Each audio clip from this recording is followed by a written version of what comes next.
I'm waiting for two more board members to join, and so we'll go on the record once we have the other two board members join.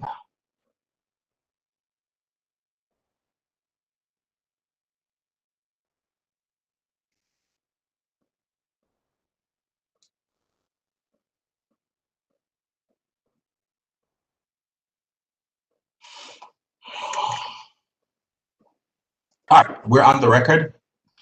Good morning, everyone. As chairperson of the Alcohol Beverage Control Board for the District of Columbia, in accordance with DC Official Code Section 25764 of the Open Meetings Act, I am welcoming you to a regular scheduled meeting of the Alcohol Beverage Control Board. Today is Wednesday, October 28th, 2020, and the time is 10:38 a.m. This meeting has been conducted pursuant to guidance made available by the District of Columbia's Office of Open Government regarding electronic meetings held by public bodies during the public health emergency. Pursuant to this guidance, notice of today's meetings was provided 48 hours in advance of the meeting on ABRA's website and on the district's central meeting calendar. The notice included the time, date, agenda, and call-in or log-in information for public participation. This electronic meeting is being hosted by a WebEx account provided by the District of Columbia government. Please address any questions or complaints to the OOG at opengovoffice@dc.gov. My name is Donovan Anderson, and I'm chairman of the board.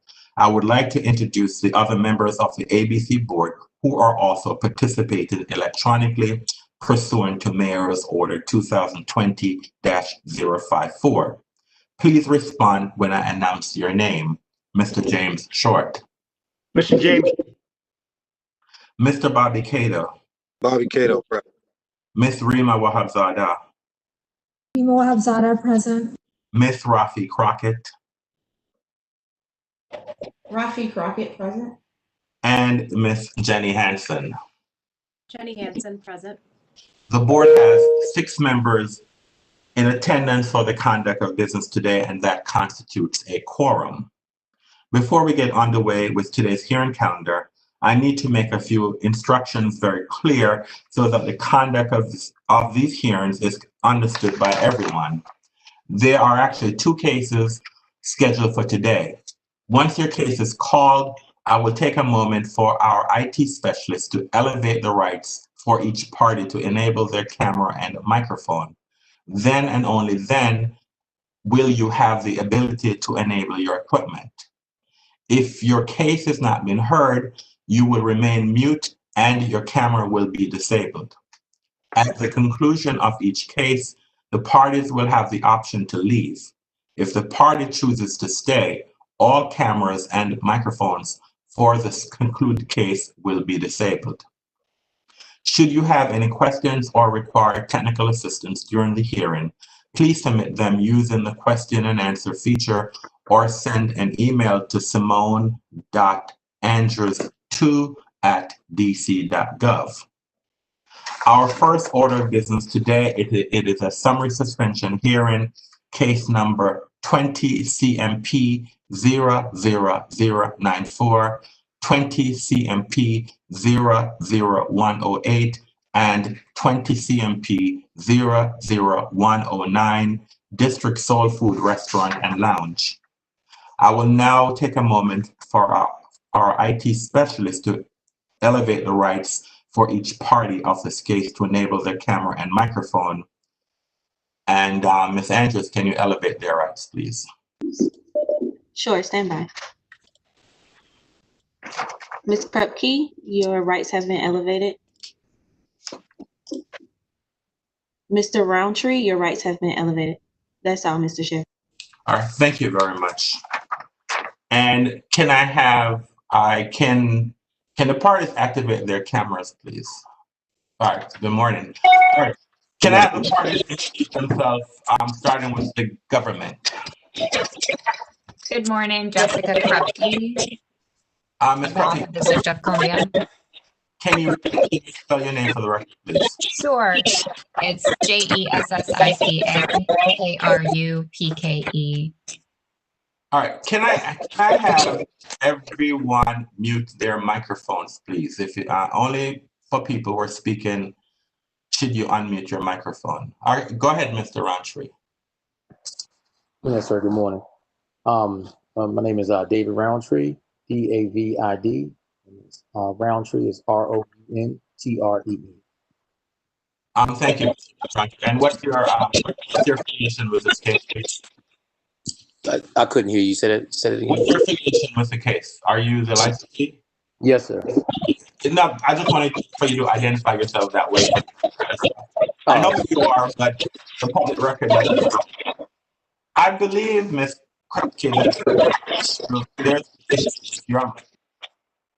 there's an issue with there's some feedback, I believe, on your end. Mr. Roundtree, mute your phone, please. I'm not sure. It's either Mr. Roundtree or Ms. Krupke. There's an issue with, there's some feedback on your microphone. Anyway, all right. So this is, as stated before, is a summary suspension hearing. And are the parties, I just want to find out from the parties, are there any preliminary matters in this case? There are. The parties have agreed to a revised offer in compromise Yes. to present to the board. Yes, and what is that revised offer in compromise, please? All right. So I'm happy to read the full terms of the offer in compromise, but at the outset, I just want to say that the parties have revised the terms as had been discussed in the last meeting. And so the terms are the same for all of the terms except for term 1 in the offer in compromise that we presented last week for the board's approval. And so the parties have agreed to a suspension of 60 days of the ABC license with 30 days served and 30 days stayed. And so I'm happy to read the full terms of the offer, but I just wanted to say that at the outset. And so the full terms of the offer in compromise are as follows. Term 1, suspension. Respondent agrees to a 60-day suspension of the ABC license with 30 days served and 30 days stayed. The 30-day served suspension shall commence on Friday, October 9th, 2020 through Sunday, November 8th, 2020, which includes time served during the summary suspension period. The ABC license shall be lifted. The ABC license suspension shall be lifted at 8 a.m. on Monday, November 9th, 2020, provided respondent satisfies all other applicable requirements in this OIC. The additional 30 suspension days shall be stayed for a period of 1 year, beginning on the day of the board's acceptance of this OIC. If respondent complies with the terms of this OIC and does not have any additional violations in the year following the board's acceptance of this OIC, per the requirements of 23 DCMR section 808.16, respondent shall not serve the 30 stayed days. Term 2 is dining activities. Respondent shall only serve food and alcoholic beverages to patrons seated at tables while the District of Columbia remains subject to Mayor's Order 2020-067, May 27, 2020, and Mayor's Order 2020-075, June 19, 2020, and in accordance with 23 DCMR Section 810.2, subsections B, D, and L. Tables shall be placed so that patrons in different parties are placed at least 6 feet apart from one another with no more than 6 patrons per table. Patrons shall not be permitted to walk around the establishment with food or alcoholic beverages. Respondent shall require the purchase of 1 or more prepared food items per table.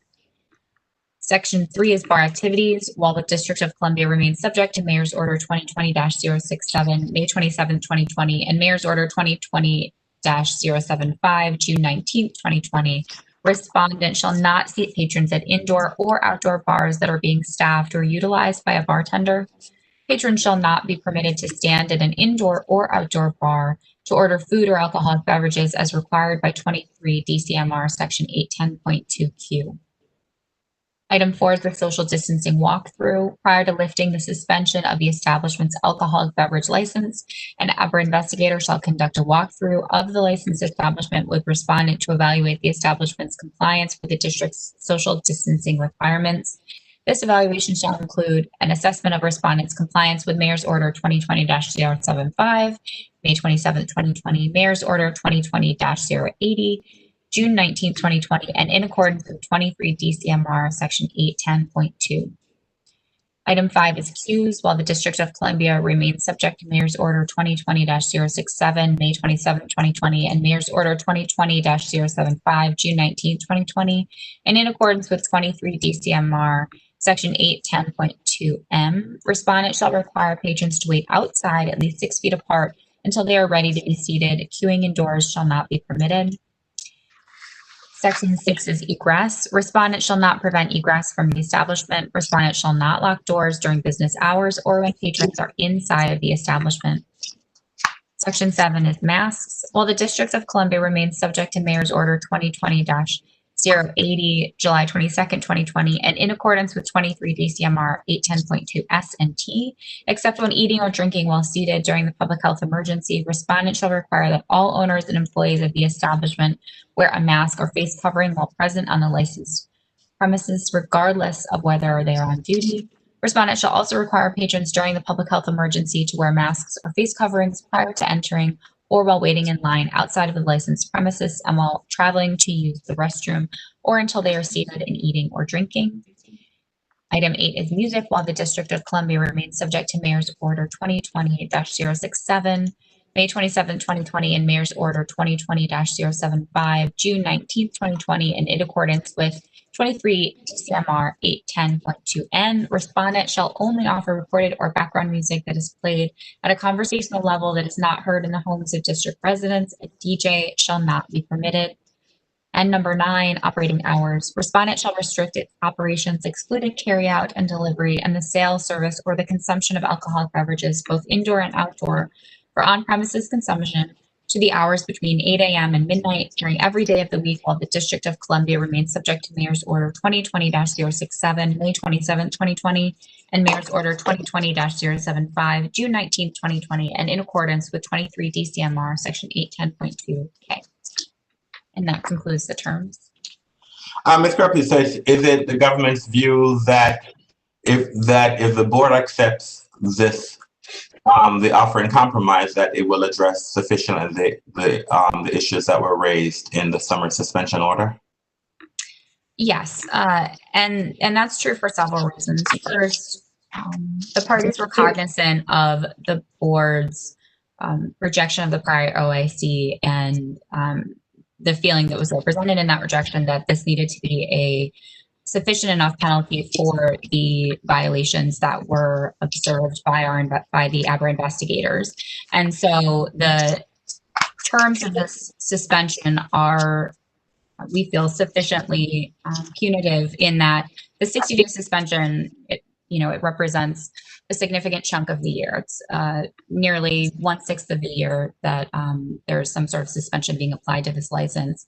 And in this case, 30 of those days are going to be served. 18 have already been served. Another 12 will be served after today.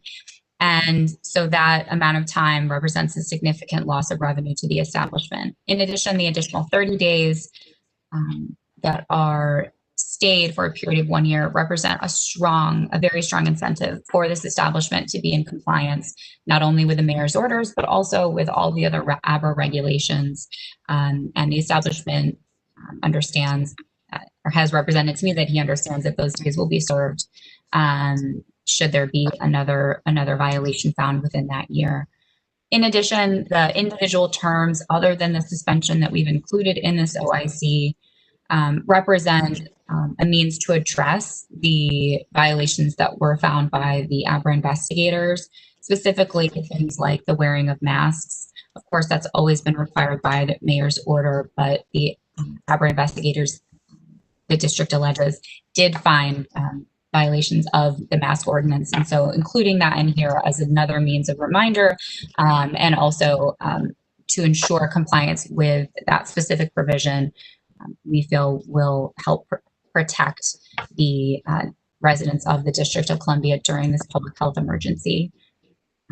And finally, the other provision that there had been repeated violations that the district is alleging, the use of a DJ and the music being above a conversational level, that has also been included in here as a means of ensuring that the music will not be played above a conversational level and that a DJ is specifically prohibited under the terms of this OIC while the mayor's orders are in effect.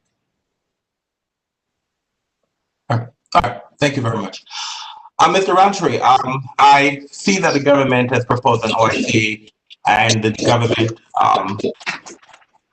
provided us with the terms of the OIC.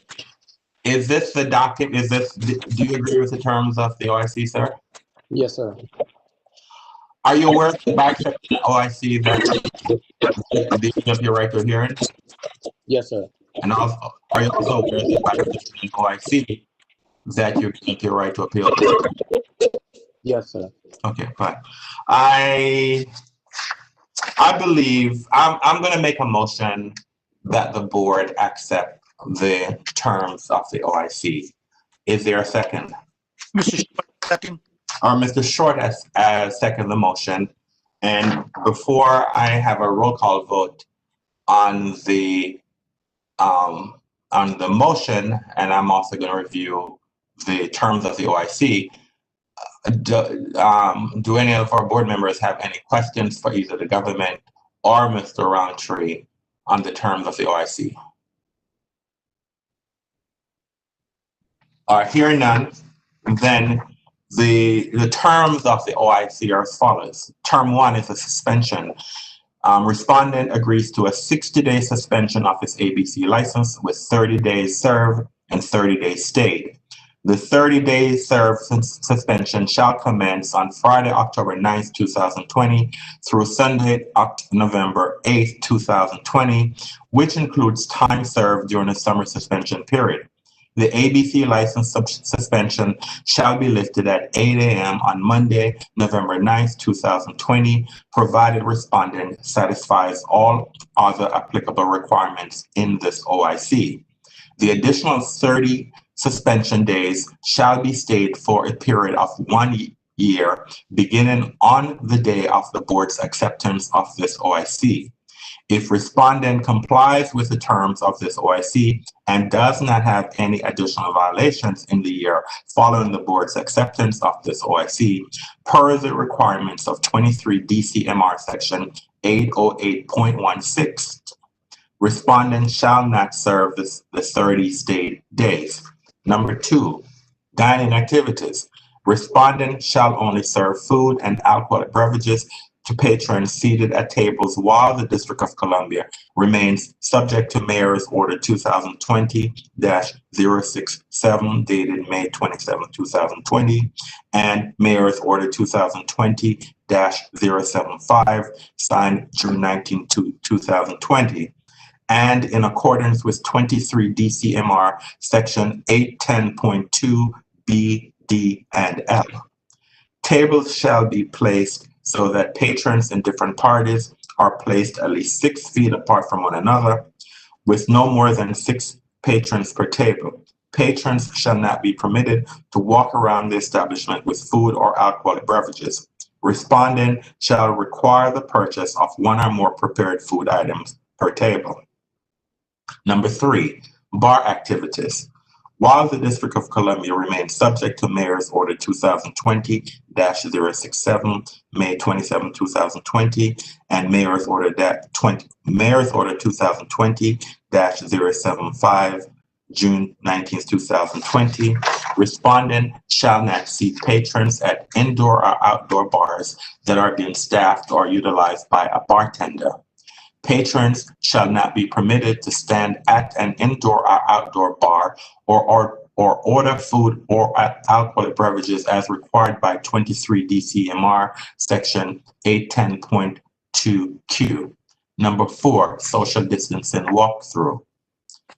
Prior to lifting the suspension of establishment's alcohol beverage license, an ABRA investigator shall conduct a walkthrough of the licensed establishment with respondent to evaluate the establishment's compliance with the district's social distancing requirements.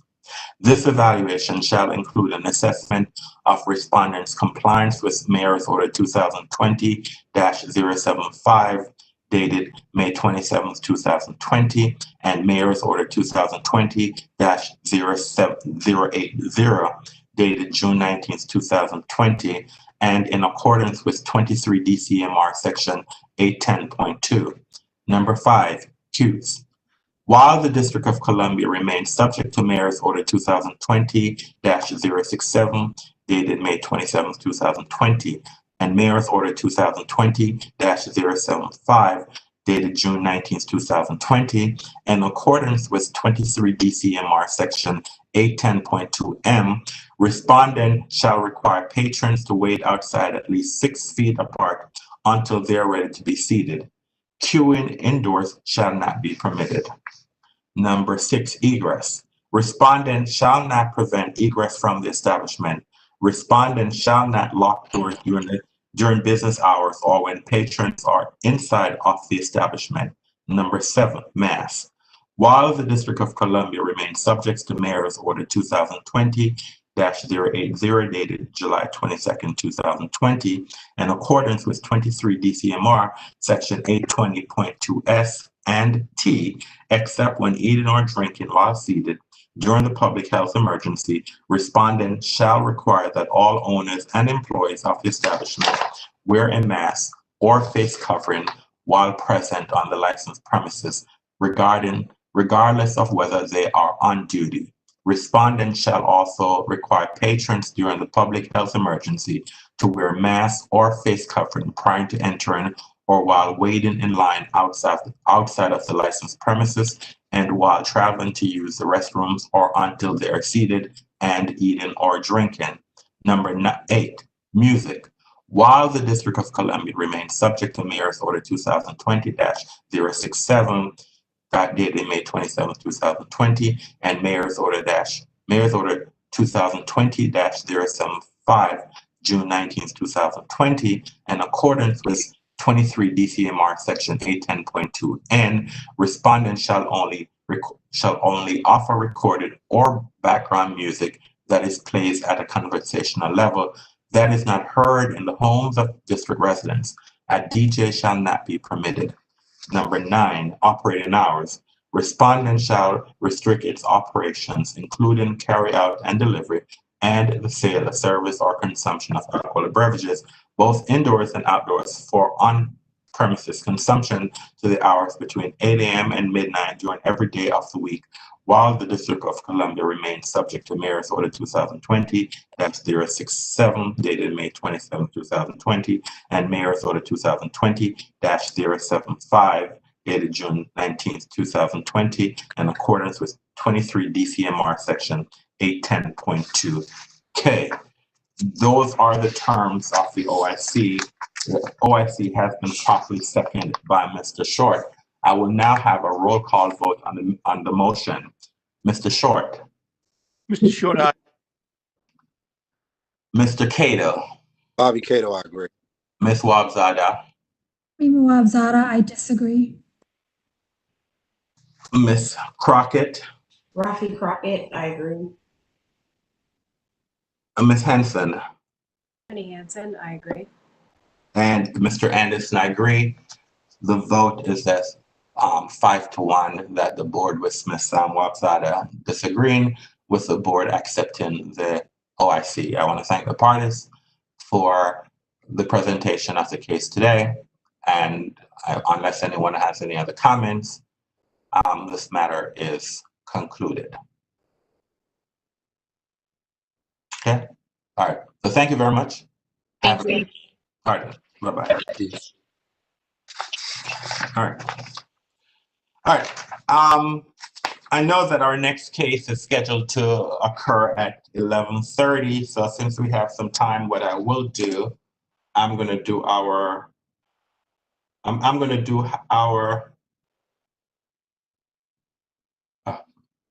So what I'm gonna do is, so let's go over our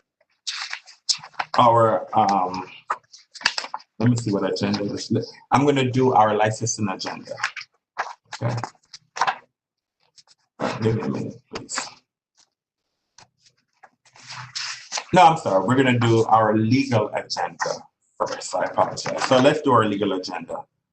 The first matter on our legal agenda is a review of an offer in compromise in lieu of a hearing dated October 21st, 2020 for case number 19 CIT 00500, and the establishment is Tabanera del Albardero, license number 0921999. The term, there's an OIC, and the terms of the OIC is that charge one, failure to file required cater report pursuant to 23 DCMR section 2000.6.1. The fine is a $250 fine payable within 90 days, or the license should be suspended until the fine is paid. I make a motion that the board accept the terms of this OIC. Is there a second? Ms. Crockett seconds. Ms. Crockett has seconded the motion. We'll now have a roll call vote on the motion that has been properly seconded by Ms. Crockett. Mr. Short, Short, I agree. Mr. Cato, Bobby Cato, I agree. Ms. Wabzada, Rima Wabzada, I agree. Ms. Crockett, Rafi Crockett, I agree. Ms. Henson, Jenny Hansen, I agree.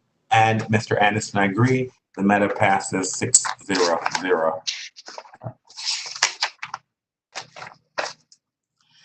The next matter on our legal agenda is a review of request by ANC 6D to extend protest petition deadline and the Safeway matter, license number 097697.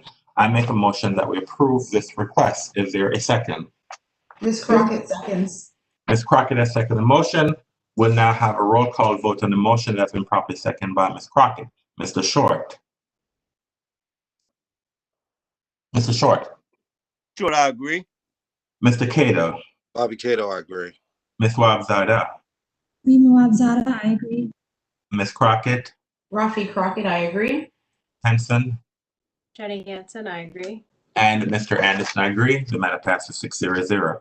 The next matter on our legal agenda is a review of the consent motion to continue protest hearing request in the fireplace, license number 014419. I make a motion that we approve this request. Is there a second? Ms. Crockett seconds. Ms. Crockett has seconded the motion. We'll now have a roll call vote on the motion that's been properly seconded by Ms. Crockett. Mr. Short. Mr. Short, I agree. Mr. Cato. Bobby Cato, I agree. Ms. Wabzada. Rima Wabzada, I agree. Ms. Crockett. Ms. Crockett. Rafi Crockett, I agree. Ms. Henson. Jenny Hansen, I agree. And Mr. Anderson agrees. The matter passed 6-0-0.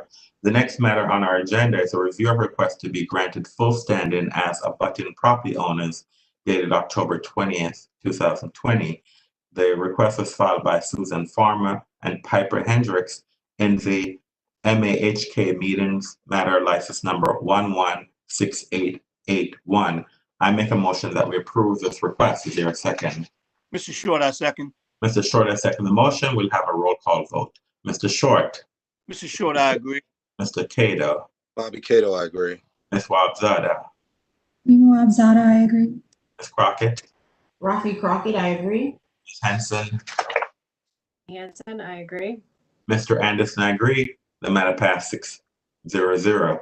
The next matter on our agenda is a review of a settlement agreement dated August 31st, 2020, filed by ANC 3F and Shared Poor, license number 117074. I make a motion that we approve this request. Is there a second? Ms. Crockett seconds. Ms. Crockett has seconded the motion. We'll now have a roll call vote on the motion that's been properly seconded by Ms. Crockett. Mr. Short. Mr. Short, I agree. Mr. Cato. Bobby Cato, I agree. Ms. Wabzada. Rima Wabzada, I agree. Ms. Crockett. Rafi Crockett, I agree. Ms. Henson. Jenny Hansen, I agree. Mr. Anderson, I agree. The matter passes 6-0-0. The next matter on our agenda is a review of a settlement agreement dated October 13th, 2020, filed by ANC 6D and Cambria Hotel, Washington, D.C. Capitol Riverfront, license number 116860. I make a motion that we approve this request. Is there a second? Ms. Crockett seconds. Crockett has seconded the motion. We'll now have a roll call vote. Mr. Short. Mr. Short, I agree. Mr. Cato, Bobby Cato, I agree. Ms. Wahab Zada, Rima Wabzada, I agree. Ms. Crockett, Rafi Crockett, I agree. Ms. Hanson, Jenny Hansen, I agree. Mr. Anderson, I agree. The matter passes 6-0.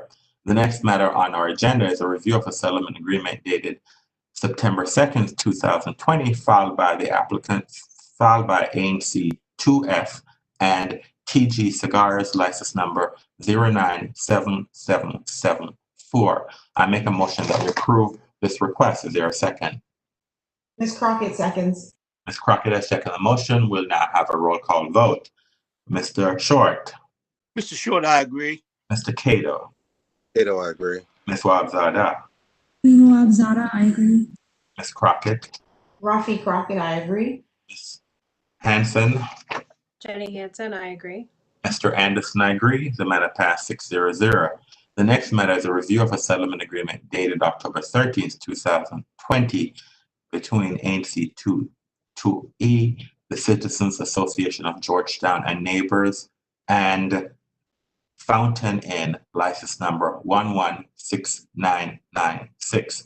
I make a motion that we approve this request. Is there a second? Ms. Crockett seconds. Ms. Crockett has seconded the motion. We'll now have a roll call vote on the motion. Mr. Short, Mr. Short, I agree. Mr. Cato, Bobby Cato, I agree. Ms. Wahab Zada, Rima Wabzada, I agree. Ms. Crockett, Rafi Crockett, I agree. Ms. Hanson, Jenny Hansen, I agree. and Mr. Anderson, I agree. The matter passes 6-0. The next matter on our agenda is a review of a temporary operating permit notice of emergency rulemaking.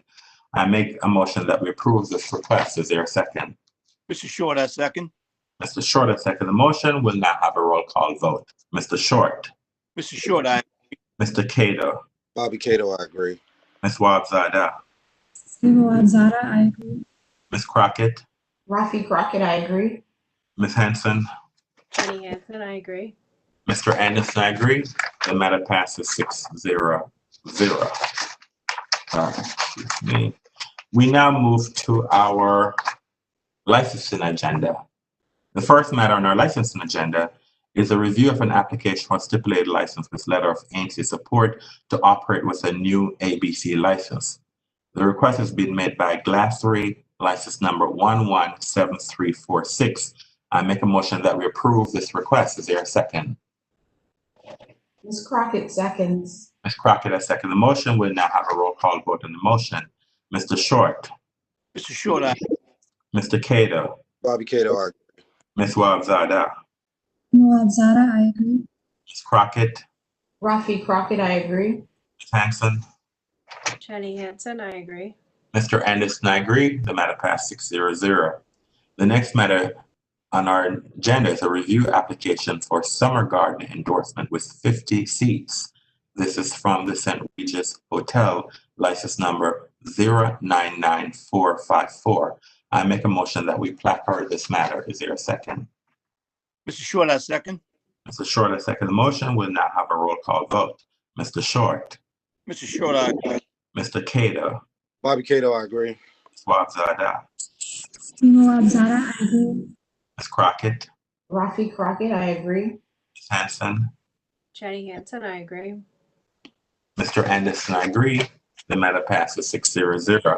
The next matter on our agenda is a review request for a permit to store alcoholic beverage inventory offsite at 1420 U Street Northwest. The request has been made by Justine's House of Bourbon, license number 116888. I make a motion that we approve this request. Is there a second? Ms. Crockett seconds. Ms. Crockett has seconded the motion. We'll now have a roll call vote on the motion that has been properly seconded by Ms. Crockett. Mr. Short, Mr. Mr. Cato, Cato, I agree. Ms. Wahab Zada, Rima Wabzada, I agree. Ms. Crockett, Rafi Crockett, I agree. Ms. Hanson, Jenny Hansen, I agree. and Mr. Anderson, I agree. The matter passes 6-0. The next matter is a review request for permit to store alcoholic beverage inventory offsite at 3401 Water Street Northwest. The request has been made by Go Puff Rive, license number 101261. I make a motion that we approve this request. Is there a second? Ms. Crockett seconds. Ms. Crockett has seconded the motion. We'll now have a roll call vote. Mr. Short, Mr. Short, I agree. Mr. Cato, Cato, I agree. Ms. Wabzada, Nawab Zada, I agree. Ms. Crockett, Rafi Crockett, I agree. Ms. Hanson, Jenny Hansen, I agree. Mr. Anderson, I agree. The matter passes 6-0-0. The next request is a request made by review request for a nonprofit corporation auction permit in order to auction off donated alcoholic beverage products in a Heart Delights auction event to be held online from 10 a.m. on December 3rd, 2020 through 8 p.m. on December 4, 2020. The request has been made by American Heart Association. The license number is 20 auction-00003. I make a motion that we approve this request. Is there a second? Ms. Crockett seconds. Crockett has seconded the motion. We'll now have a roll call vote on the motion before us. Mr. Short, Mr. Short, I agree. Mr. Cato, Bobby Cato, I agree. Ms. Wabzada, Nawab Zada, I agree. Ms. Crockett, Rafi Crockett, I agree. Ms. Henson, Jenny Hansen, I agree. Mr. Anderson, I agree. The matter therefore passes 6-0-0. We now move to our supplemental licensing agenda. The first matter on our supplementary license agenda is a review application for a stipulated license with letter of agency report from Kura Revolving Sushi Bar, license number 116723. I make a motion that we approve this request. Is there a second? Ms. Crockett seconds. Ms. Crockett has seconded the motion. We'll now have a roll call vote to the motion that has been properly seconded by Ms. Crockett. Mr. Short, Mr. Short, I agree. Mr. Cato, Cato, I agree. Ms. Wabzada, Nawab Zada, I agree. Ms. Crockett, Rafi Crockett, I agree. Ms. Hanson, Jenny Hansen, I agree. Mr. Anderson, I agree. The matter passes 6-0-0. We now move to our cancellation agenda. The ABC Board will be canceling the following license for the reasons outlined below. Texas de Brazil, license number 098330. The licensee requested cancellation. I make a motion that we cancel the license. Is there a second? Ms. Crockett seconds. Ms. Crockett has seconded the motion. We'll now have a roll call vote on the motion before us. Mr. Short, Mr. Short, I agree. Mr. Cato, Bobby Cato, I agree. Ms. Wabzada, Nawab Zada, I agree. Ms. Crockett, Rafi Crockett, I agree. Ms. Hanson, Jenny Hansen, I agree. Mr. Anderson, I agree. The matter passes 6-0-0. We now move to our cease and desist agenda, the catering license. This is a long list. I'm going to make a motion that the ABC Board will be issuing orders to cease and desist the following license for the reasons outlined below. I'm going to name all the establishments, and once I name all the establishments, then we'll just have one vote to do that. The first establishment is Spices Restaurant, license number 072420. Main Event Caterers, license number, the licensee did not pay the second year payment. The second establishment is Main Event Caterers, license number 072705. The licensee did not pay second year payment. Federal City Caterers, license number 074045. The licensee did not pay second year payment. Gepatto Catering Company, Inc., license number 075771. Licensee did not pay second year payment. MK Catering, Inc., license number 079539. Licensee did not pay second year payment.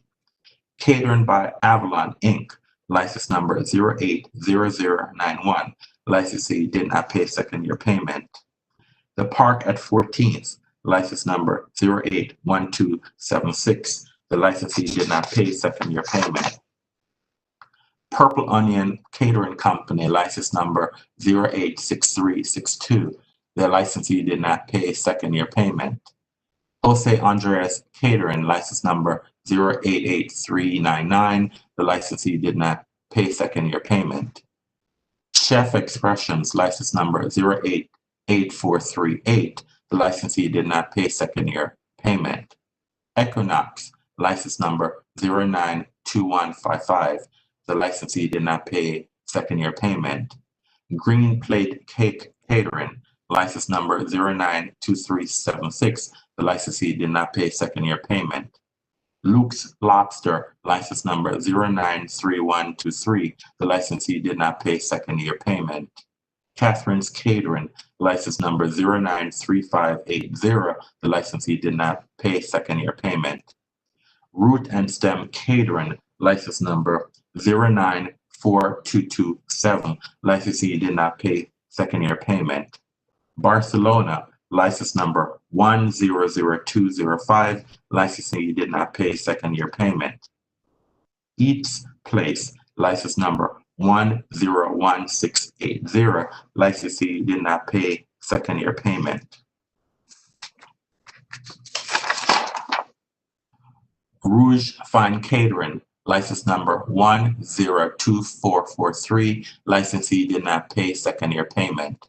Capital, license number 102755. Licensee did not pay second year payment. Blue Jacket, license number 103546. Licensee did not pay second year payment. Delia's Catering, license number 103563. Licensee did not pay second year payment. Via Umbria, license number 103694. Licensee did not pay second year payment. Congress Catering, license number 104526. Licensee did not pay second year payment. Trump International Hotel, Washington, D.C., BLT Prime, license number 104527. Licensee did not pay second year payment. Dacha Beer Garden, license number 104597. Licensee did not pay second year payment. Timber Pizza Company Catering, license number 105441. Licensee did not pay second year payment. Chef Miko, license number 106062. Licensee did not pay second year payment. K&A Catering, license number 106464. Licensee did not pay second year payment. CNC Catering Inc., license number 107473. Licensee did not pay second year payment. Po' Boy Gym, license number 108145. Licensee did not pay second year payment. Aloha CR3W Entertainment and Catering, license number 108399. Licensee did not pay second year payment. Fresh Connection Catering, license number 110907. Licensee did not pay second year payment. The Village Cafe, license number 111826. The licensee did not pay second year payment. Chilo, license number 111876. Licensee did not pay second year payment. Grace Street Coffee Roasters, license number 112185. Licensee did not pay second year payment. District Space, license number 112204. Licensee did not make second year payment. Outside the Box Productions, license number 112768. Licensee did not pay second year payment. Rosa Mexicana, license number 113840. Licensee did not pay second year payment. American Sun, Kintsugi, Wild Days, Allegory, license number 114056. Licensee did not pay second year payment. Wine Key Experience, license number 114576. Licensee did not pay second year payment. American Eats Tavern, license number 114579. licensee did not pay second year payment. Joselito Casa del Tumbias, licensee did not pay second year payment. Aura Catering, license number 115823, licensee did not pay second year payment. And Bistro Cacao, license number 116136, licensee did not pay second year payment. I therefore make a motion that the ABC board issue cease and desist orders to the licensees that were recently announced. Is there a second? Mr. Short, I second. Mr. Short, I second the motion. We'll now have a roll call vote on the motion. Mr. Short, Mr. Short, I agree. Mr. Cato, Bobby Cato, I agree. Ms. Wabzada, Rima Wabzada, I agree. Ms. Crockett, Rafi Crockett, I agree. Ms. Henson, Jenny Hansen, I agree. and Mr. Anderson, I agree. The matter passed 6-0. The ABC board, we now move to our cease and desist agenda, Class A license. The ABC board will be issuing orders to cease and desist to the following licensees for the following reasons outlined below. Lolita LLC, license number 091423, licensee did not renew. No Lawi Inc., license number 113587, the licensee did not renew. V Imports LLC, license number 102895, licensee did not renew. Johannes A. Waldemichael, license number 082981, licensee did not renew. Sunny Ventures LLC, license number 109545, licensee did not renew. Local Vine LLC, license number 103795, licensee did not renew. DC Vines LLC, license number 091199, licensee did not renew. I therefore make a motion that the ABC board issue cease and desist orders for the Class A licenses that I just placed in the record. Is there a second? Ms. Crockett seconds. Ms. Crockett has seconded the motion. We'll now have a roll call vote on the motion. Mr. Short, Mr. Short, I agree. Mr. Cato, Bobby Cato, I agree. Ms. Wabzada, Rima Wabzada, I agree. Ms. Crockett, Rafi Crockett, I agree. Ms. Henson, Jenny Hansen, I agree. and Mr. Anderson, I agree. The matter passes 6-0. We now move to our cease and desist agenda, C and D licenses. These are now clubs, multipurpose facilities, restaurants, hotel, marine vessels. I'm going to make a motion that the ABC board will be issuing cease and desist orders to the following license for the reasons outlined below. El Centro DF, license number 000604, licensee did not pay second year payment. Foreign Services Use, license number 001008, the licensee did not pay second year payment. Restaurant Associates, license number 001133, licensee did not pay second year payment. The River Inn Dish, license number 001782, licensee did not pay second year payment.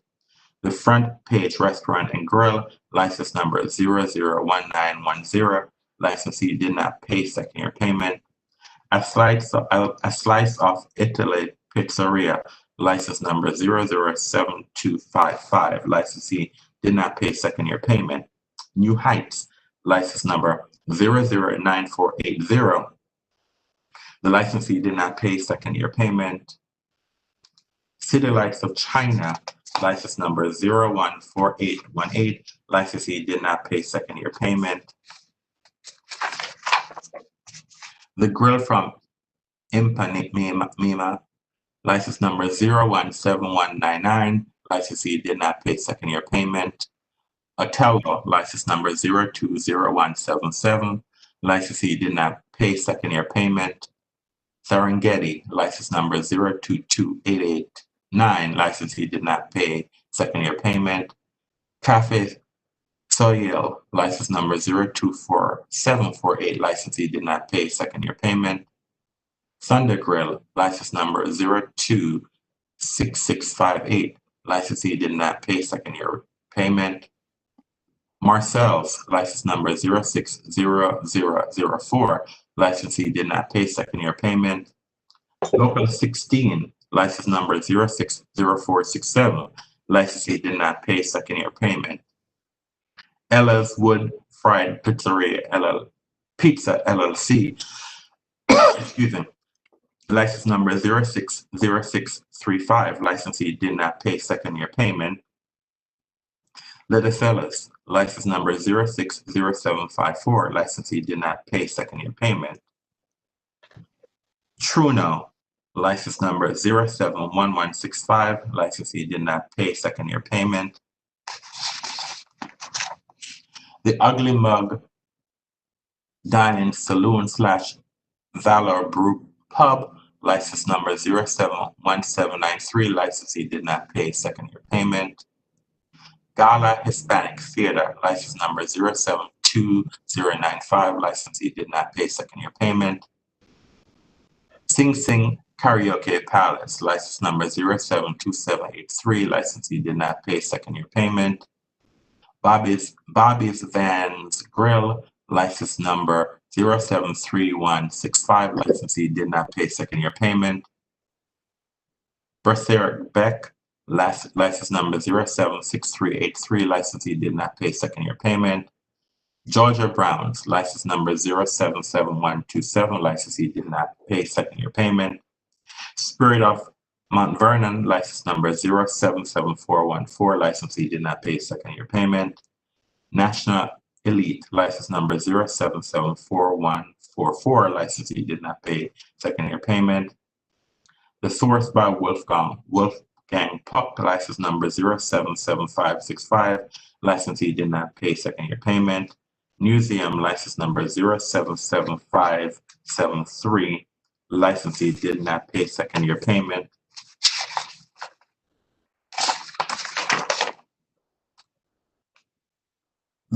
Bread Soda, license number 078085, licensee did not pay second year payment. Hotel Rouge, license number 079244, licensee did not pay second year payment.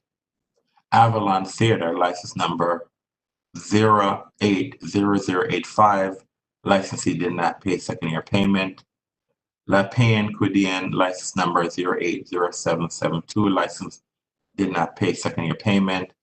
Bistro Cacha, license number 082758, licensee did not pay second year payment. U Street Music Hall, license number 083219, licensee did not pay second year payment. El Centro DF, license number 084847, license did not pay second year payment. Cafe Deluxe, license number 085876, licensee did not pay second year payment. La Morienta, license number 086595, licensee did not pay second year payment. New District Kitchen, license number 087574, licensee did not pay second year payment. Destination Wedding, license number 088683, licensee did not pay second year payment.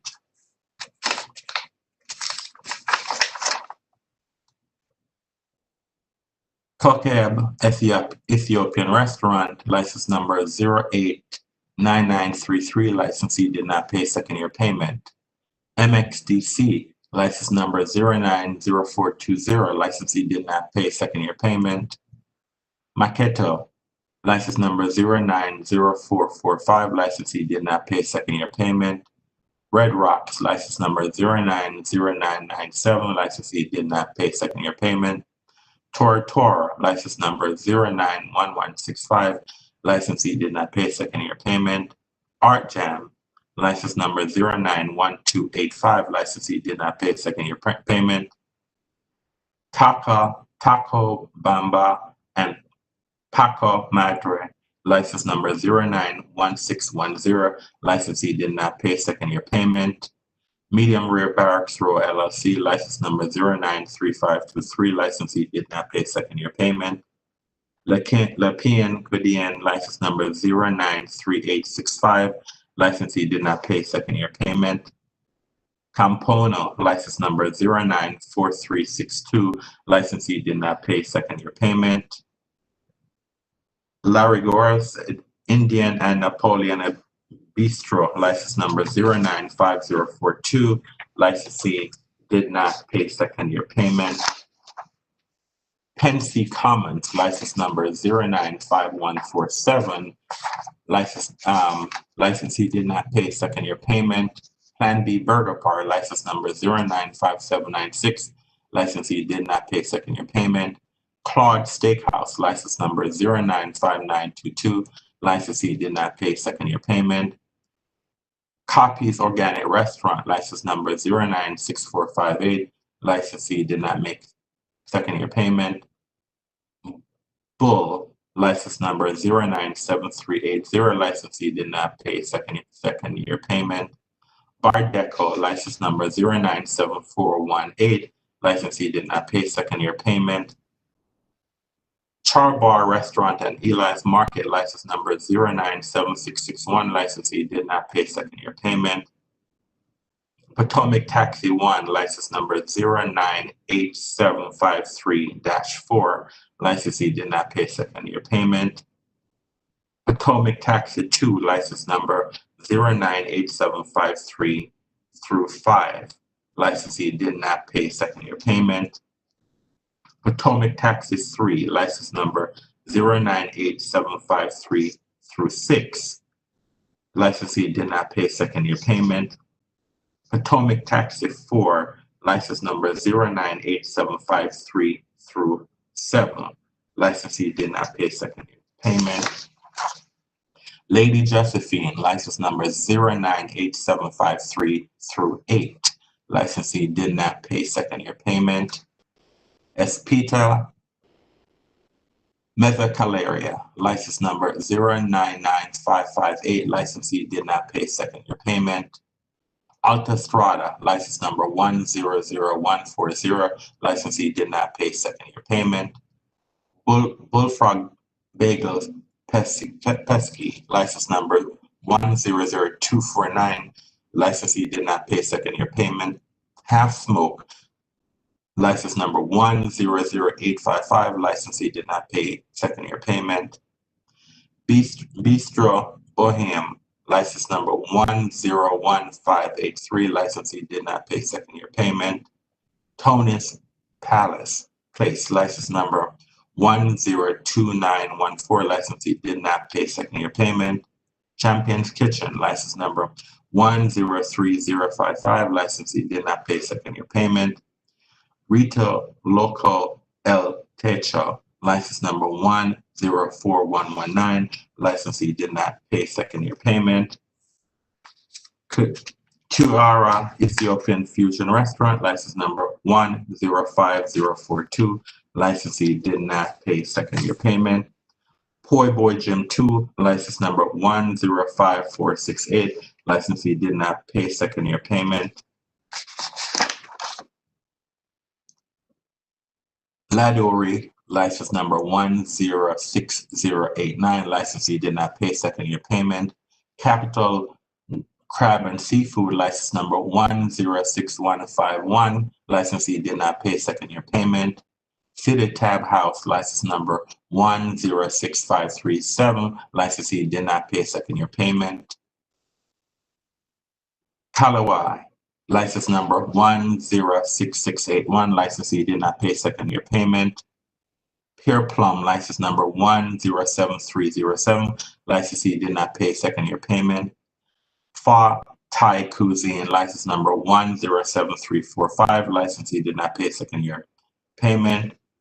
Shugang Man Chicken Draft House, license number 107432, licensee did not pay second year payment.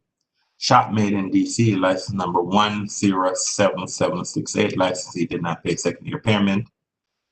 Home Slice, license number 107912, licensee did not pay second year payment. Rivieri, license number 108125, licensee did not pay second year payment. The Wing, license number 108744, licensee did not pay second year payment. Street Phillips Seafood and Steaks, license number 108756, licensee did not pay second year payment. Hikari Sushi and Sake Bar, license number 108804, licensee did not pay second year payment. Streets Market, license number 108842, licensee did not pay second year payment. Magnolia, license number 109097, licensee did not pay second year payment. DuPont Underground, license number 109116, licensee did not pay second year payment. Guapos of Georgetown, license number 109214, licensee did not pay second year payment. Wasi, license number 109570, licensee did not pay second year payment. American Eats Tavern, license number 109720, licensee did not pay second year payment. Ananuan, license number 110084, licensee did not pay second year payment. Union Oyster Bar and Lounge, license number 110747, licensee did not pay second year payment. Duet, license number 110804, licensee did not pay second year payment. Scott's DC, license number 110984, licensee did not pay second year payment. High Street Cafe, license number 111617, licensee did not pay second year payment. Annabelle, license number 111740, licensee did not pay second year payment. Olive Restaurant, license number 111837, licensee did not pay second year payment. Hatoba, license number 112012, licensee did not pay second year payment. District Soul Food Restaurant and Lounge, license number 112072, licensee did not pay this second year payment. Shabeli Ethiopian Restaurant, license number 112429, licensee did not pay second year payment. The Liaison Capitol Hill, license number 112447, licensee did not pay second year payment.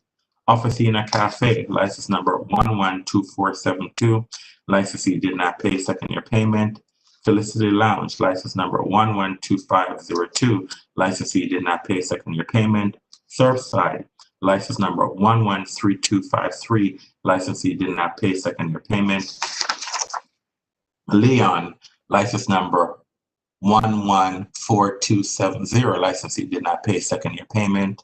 The Admiral, license number 114281, the licensee did not pay second year payment. Quilux Restaurant and Lounge, license number 114288, the licensee did not pay second year payment. Suki Ramen Bar, license number 114465, the licensee did not pay second year payment. Swahili Village The Consulate, license number 114799, licensee did not pay second year payment. Emmy Squad, license number 115133, licensee did not pay second year payment. Miramar, license number 115376, licensee did not pay second year payment. Laguerres, license number 115606, the licensee did not pay second year payment. Barcada Wine Bar, license number 115719, licensee did not pay second year payment. Coletta Shop, license number 115922, licensee did not pay second year payment. Junction Bistro Bar and Bakery, license number 116122, licensee did not pay second year payment. I then make a motion that the ABC board issues, hold on one minute, please.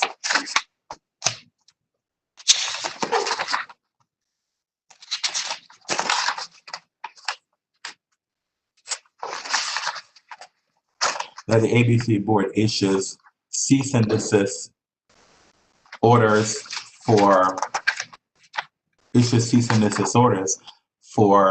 the Class C and D license that were just read in the motion. The record is your second. Mr. Short, Mr. Short has seconded the motion. We now have a roll call vote on the motion that has been seconded by Mr. Short. Mr. Short, Short, Mr. Cato, Bobby Cato, I agree. Ms. Wabzada, Wabzada, I agree. Ms. Crockett, Rafi Crockett, I agree. Ms. Henson, Jenny Hansen, I agree. and Mr. Anderson. I agree. The matter passes 6-0-0. All right, I'm going to pause. I'm going to pause reviewing the. We have some more license and agenda matters to discuss, but so I'm going to pause that so we can go back to our calendar. So we can go back to our court calendar. So I can now go back to our court calendar and call our summary suspension hearing. Our next case on our calendar is case number 20 CMP 00110 and 20 CMP 00110A Kiss Tavern. Ms. Andrews, can you please elevate the parties in this case, please? Sure, stand by. Thank you.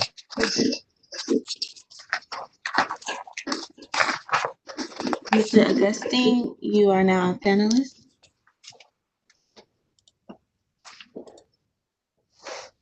Mr. Puente, you are now a panelist.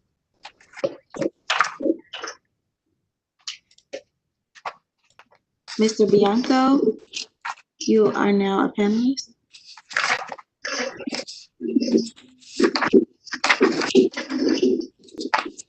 Mr. Louie, you are now a panelist. Mr. Asim, you are now a panelist.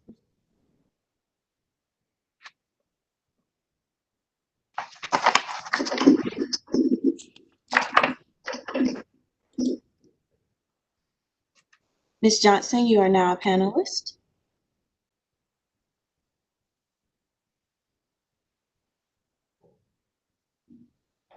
That's all, Mr. Chair. All right, thank you. Let's start the introduction. I will start with the government. So can I have the government introduce themselves, and please spell your name, please. Good morning, members of the board. My name is Shazeb Asim. I'm representing the District of Columbia, and that is SHAHZEB, last name ASIM. And I have co-counsel with me. Good morning, Mr. Asim. And who is the co-counsel? John Louis. Can Mr. Louis please introduce himself and with the spelling of his name, please? Please turn your microphone on, Mr. Louis. Sorry. Good morning, board members. John Louis, that's JOHNLUI, on behalf of the District of Columbia. All right, thank you, Mr. Louis. So let's have the licensee introduce himself for the record. We can start with the attorney. Mr. Bianco? Turn your microphone on, please, Mr. Bianco. Please also adjust your camera so we can see your face.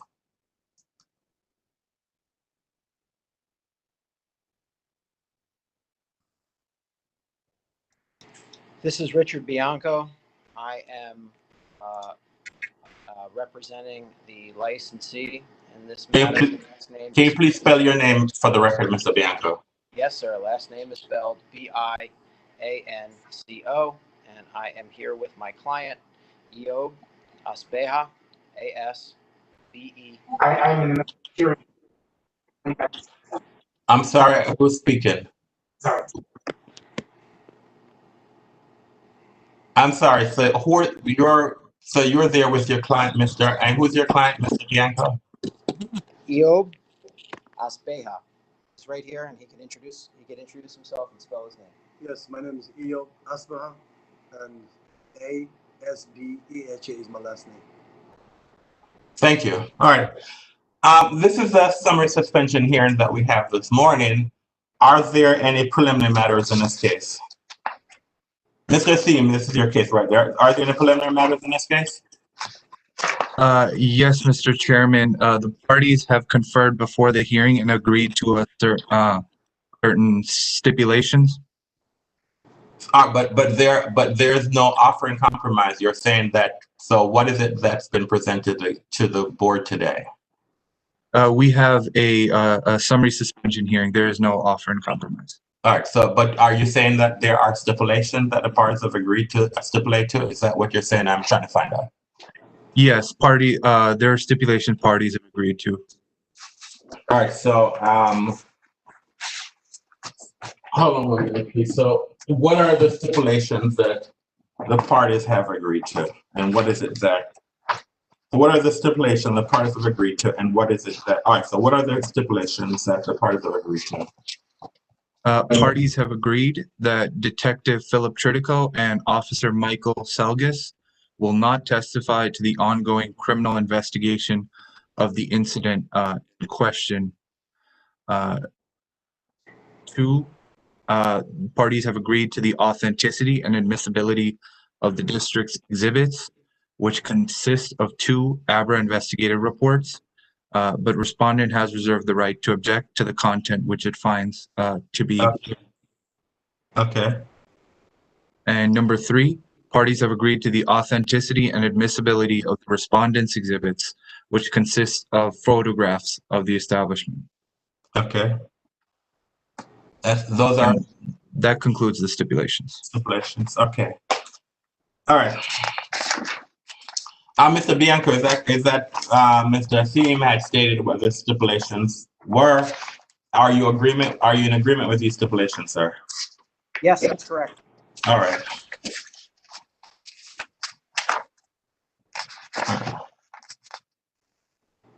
All right. So are the parties ready to move forward? Respondents ready. All right. Does the government wish to make an opening statement? Yes, Mr. Chairman. All right, go ahead, please. Good morning, members of the board. We are here today for a summary suspension hearing for cases 20 CMP 00110 and 20 CMP 00110A regarding Kiss Tavern. On Wednesday, October 7th, 2020, the Chief of Police requested under DC Code Section 25-827 that the board suspend or revoke the alcoholic beverage licensed establishment because it presented an imminent danger to the safety of the public. MPD shut down the establishment for 96 hours because a gun was discharged inside the licensed establishment around 3:30 p.m. This happened during a suspected illegal marijuana pop-up operation. The board continued the establishment suspension after MPD's 96-hour closure ended, and since then respondent has requested a hearing. The government will call 2 witnesses today, MPD Captain David Augustine and ABRA investigator Kevin Puente. Based on their testimony, you will hear evidence that today will show that on October 7th, 2020, a marijuana pop-up party in which vendors had brought multiple marijuana products was taking place inside Kiss Tavern. You will also hear evidence that shows a shooting occurred inside the establishment, causing damage to the glass and window of the establishment. You will also hear evidence that shows no one affiliated with the establishment called 911 to report this incident to the police, and that the consumption and usage of illicit substances like marijuana is expressly prohibited by the establishment's security plan. Thank you. Mr. Bianco, do you wish to make an opening statement now, or you defer? I'll make my opening statement now, sir. Go ahead, Go ahead. It's important for the board to keep in mind in this case what we're here to determine today. It's not about a punishment and it's not about a penalty, and it's not even really to definitively decide what happened on 2020. There'll be a time for that if and when the agency files a I cannot hear you, Mr. Bianco. Mr. Bianco, I cannot hear you.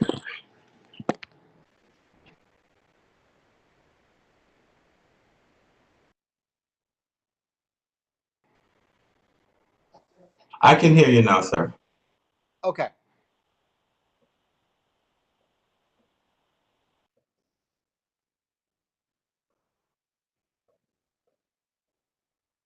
Lounge presents an imminent danger. Mr. Bianco, Yes, sir. I cannot hear you. I don't know what's going on. I don't either. My microphone is on and I am doing the best I can to speak into it. So if you All right. All right. bear with me for 1 second. Is that better? Yes, sir. I can hear you. Okay, perfect. Okay. So the thing that the board needs to decide today is whether the operations of Kiss Lounge presents an imminent danger to the health and safety of the public, and whether or not that danger can be ameliorated by corrective measures. The evidence is going to show that on October the 7th of 2020, a person approached the establishment and attempted to gain entry. He was stopped by the security guard stationed in the vestibule at the front of the establishment, who patted him down and refused him entry when he felt what he believed to be a weapon concealed under the man's clothes. The man then pulled out a gun and fired at least one shot, shattering the glass entry door, going through a window behind the glass entry door into the establishment, and hitting the backside of a booth on the other side of the glass. Chaos ensued. The staff and patrons ran. Evidently, the gunman absconded on foot. The police, who are normally stationed at or near the intersection of 7th and T Streets Northwest, responded in seconds and, to use their words, performed a protective sweep of the premises. Thankfully, nobody was injured, and it's safe to say that were it not for the appropriate actions of the establishment's security guard, Thomas McCoy, in denying the gunman entry, the situation could have been much worse. I expect that the agency will try, but they will not be able to contradict these facts. What occurred after the shooting is heavily disputed. The owner of the establishment was not working that day, and he learned of the incident after the fact when one of his employees called him and told him about it. By the time he arrived on the scene, the police were there and conducting an investigation. Mr. Espeja cooperated with MPD, he answered their questions, and he even signed a consent for MPD to search the licensed premises, which he was under no obligation to do. When MPD demanded to see the security video, Mr. Espeja provided the PIN code to log into the system, and when the MPD detective was unable to successfully log in using the PIN code, Mr. Espeja offered to have the technician come down and unlock the system. However, instead, the police detective in question, who would not identify himself, pulled the DVR out of the wall and left with the entire system. We ask that you approach the evidence that you are about to hear skeptically. I feel like too often in agency practice, ALJs, judges, and boards have a perception that the police and investigators are discharging their duties with no interest in the outcome and are completely impartial.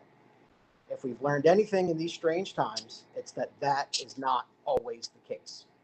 Please listen carefully and critically and decide for yourself not whether this establishment is good or bad, but whether it poses a threat of imminent harm that cannot be curtailed by corrective measures. Thank you very much. All right, thank you, Mr. Bianco. You need to address your camera so we can see your face. We saw your mouth. To address yeah. So I'll just ask that you, yeah. So that when you, yeah, that's perfect. Are you still able to hear me? The acoustic Yes, sir. is not great. I can hear you and I can see you. Before I saw from your nose down, but now I can see your face. All right. Does the government have a witness that it wishes to call? Yes, at this time, the government would like to call MPD Captain David Augustine.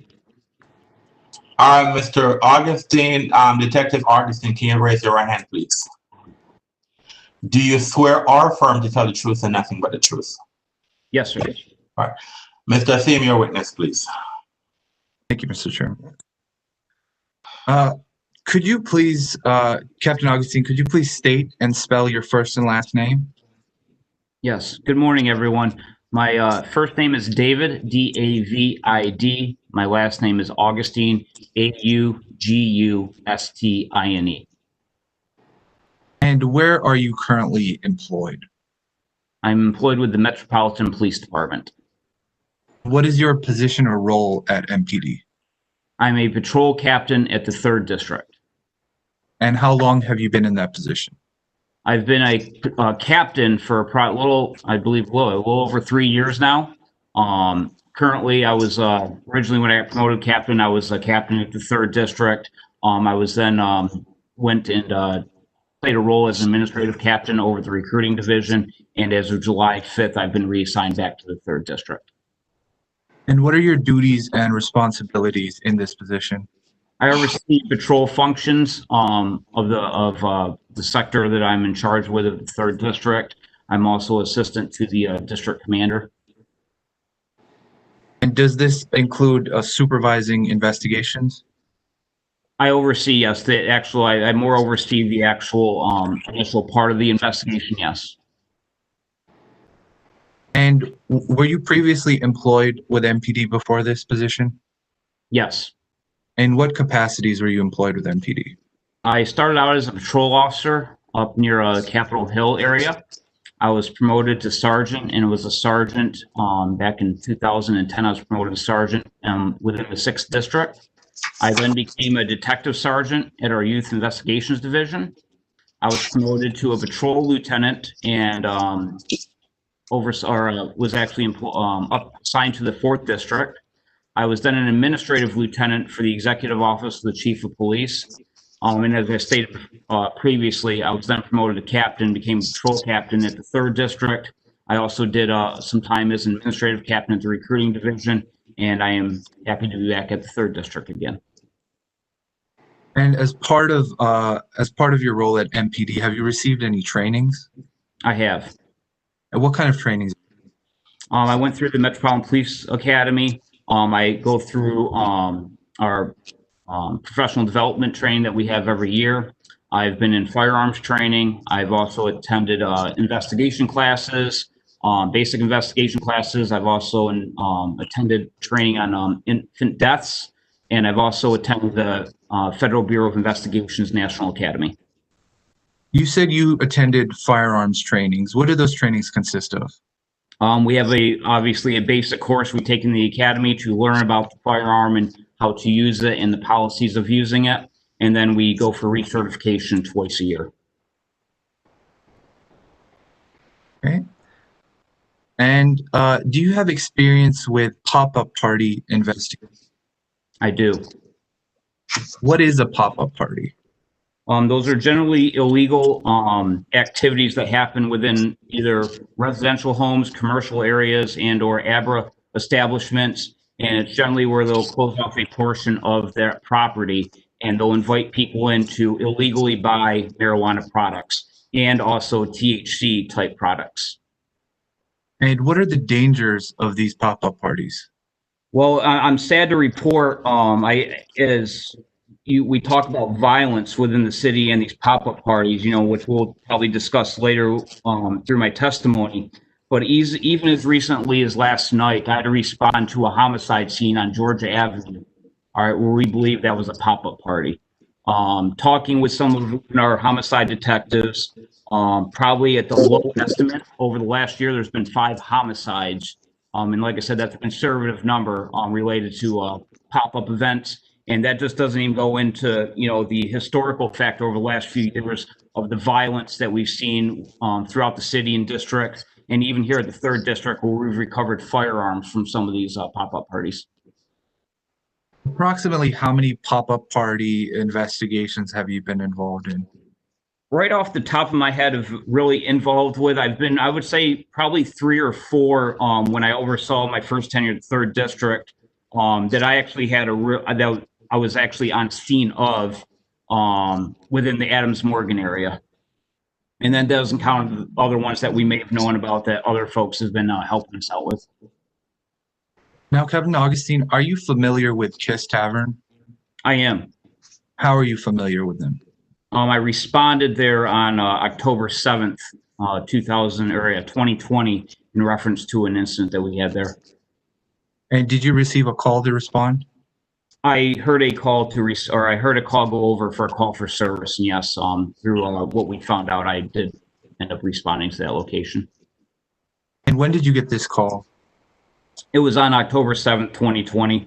I can sit there and say I don't know exact time the initial call for service actually came in around 3:30 in the afternoon. Through the radio transmissions that I was listening to, it sounded like we had a caller calling in some type of trouble within that area, within the 600 block of T or 600 block of Florida area, which is the front and back of where the Kiss Lounge is located. And we also had an officer come over the air who also exhibited some type of incident that was going on there. He didn't appear he was quite sure what was going on, but there was definitely something amiss that they needed to go check out, and we needed to check out. And what was the scope of your involvement with investigating this establishment? So I arrived there probably within the first hour of when the initial incident occurred. That day, I was actually the field commander. The duties as a field commander is I oversee the operations of the entire Metropolitan Police Department during that time for the evening shift. So that had been from 1:30 p.m. up until 10 p.m. And within that, I'm just ensuring that we have the amount of resources at the different districts. I'll respond to significant events throughout the city, and I'll make sure that the critical incident chief and the chief of police himself are updated as needed with any facts that are needed. So you said you arrived at the establishment that day. Who else was present from MPD there? We had approximately 12 officers that arrived there at some point during the scene. We had approximately 4 detectives on scene to help with the investigation. And then including me, we had 4 supervisors, which included me as the field commander, the 3rd District Watch Commander, a detective sergeant, and a patrol sergeant. And what did you do when you first arrived? When I first arrived, I actually was briefed by Detective Sergeant Fenton. And did you find out information through any other means? Yes, through all the information that I'll be giving today to answer these questions, it's through my on-scene experience, through my body-worn camera footage, through photographs and reports. And so what did you observe when you arrived in the establishment? When I got there, obviously, like I said, I was debriefed.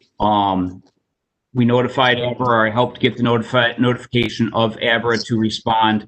At one point, we did do a walkthrough, and even actually through my time there, walking into the front door, what I observed initially was walking in, you had the entrance front door, which is on T Street, be fully intact with no damage to it. Walking inside into, I would call a foyer area, there was a door to your immediate right to walk into the bar customer area. Within that foyer, there was a chair, there was a cup of liquid, there was shattered glass all over the place, which I presumed was from the broken glass door on the inside of the area, like I said, from the foyer going into the customer area. And I saw a bullet hole next to the chair within the foyer area. Walking in, like I said, through pictures, body-worn camera footage of my body-worn camera footage and my experience or being on scene, you could see that the place was disheveled. You had chairs tipped over towards the front of the location. It appeared you may have had some type of disruption with chairs at the rear of the unit, because they do have a back door near 637 Florida, or on Florida Avenue side. I saw marijuana was spread throughout some of the seats. There was products that we later recovered that were on the ground of marijuana. There was one table, I think, right as you walked in, it had a tablecloth on. white tablecloth, and it had trays on it, which I felt was indicative to somebody offering a product. You could sit there and see how the tables were kind of set up throughout the different booths, which could be indicative to somebody putting their product out. I saw 3 hookahs that were in the customer area that would be indicative of where people were, which would sit there through my experience investigations, lead me to believe that hookah was being used, because through a later walk through that of the establishment, they do store, they have a considerable amount of hookahs that are stored within the back, and they were separate from that location. We saw alcohol in the customer area on a table, which would lead us to believe that there was people also consuming alcohol inside. And my initial going in there was a shell casing that was recovered on the inside of the establishment, where as you walk in that broken foyer door. There was also a shell casing that was recovered near the rear door. There was also 2 live bullets that have been unfired, recovered near the rear door on the inside of the location. And at the back door, it appeared the plexiglass was pulled away or broken away from the door frame, or from the frame that plexiglass was. And I just want to clarify, when I say spent shell casing, all right, when I say spent shell casing, what I am saying is that is a casing from a bullet that has been fired. And I know this through my training and experience with firearms, that generally when you discharge a firearm, it will sit there and send a projectile out the barrel of a gun, and the spent shell casing, which is a brass color, in this case was brass colored, ejects from the port of the handgun, showing that that actually was somebody did fire a gun. Okay, so you said the scene when you arrived there was disheveled, and there were chairs that were. What did that indicate? That there was some type of commotion that happened inside. And it kind of when I first arrived, Sergeant Fenton, Detective Sergeant Fenton let me know that there was an altercation inside, and then somebody did fire 2 shots. So when I saw exactly what I just explained, with the chairs being tipped over, they're obviously supported, there was some type of inside commotion. And then with the 2 spent shell casings that we found, was indicative of somebody shooting inside of the location. And how are you able to tell that the disheveled nature of the place indicated that there was some type of fight? Just through my training experience, when people are enjoying themselves inside of an establishment, it's usually, things are upright. They're not just kind of pushed over in a haphazard manner. When establishments are closed, I just, even through my patrol areas, when you see outdoor patios closing at restaurants, the stairs or the chairs are usually stacked in a neat way, and it did not appear that this was going on in there. And that also is indicative not only with what we saw, what was being reported by our witnesses at the location. And you also said that you observed spent shell casing. Yes. Where was this casing again? So there was, the one I personally saw was at the front of the location inside. So as you walk in through that front door, go into the foyer, there is then a full glass door. And then right beyond that door, going into the bar customer area, there is a spent shell casing. And then we recovered another one towards the back door inside the location within the customer bar area. So there are 2 doors at the establishment, one Yes, basically a vestibule, and then you found the shell casing inside. Yes, so there's actually, there's 2 exits from the establishment, one in the front, one in the rear. The door that was broken is actually inside the location. And could you tell us again, what is the significance of finding a shell casing inside the establishment?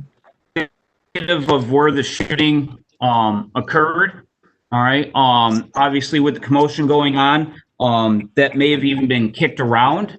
So am I going to sit there and definitively sit there and say that, hey, that's for forensic to really kind of come out and say if that's where the exact point of the shooting occurred, but through my experience, I know when I dispense or when I fire my firearm through my training, all right, the shell casing will go in close proximity to me. And when I say in close proximity, within 12 inches, it's not going 5 feet away, 10 feet away, and also through of investigations.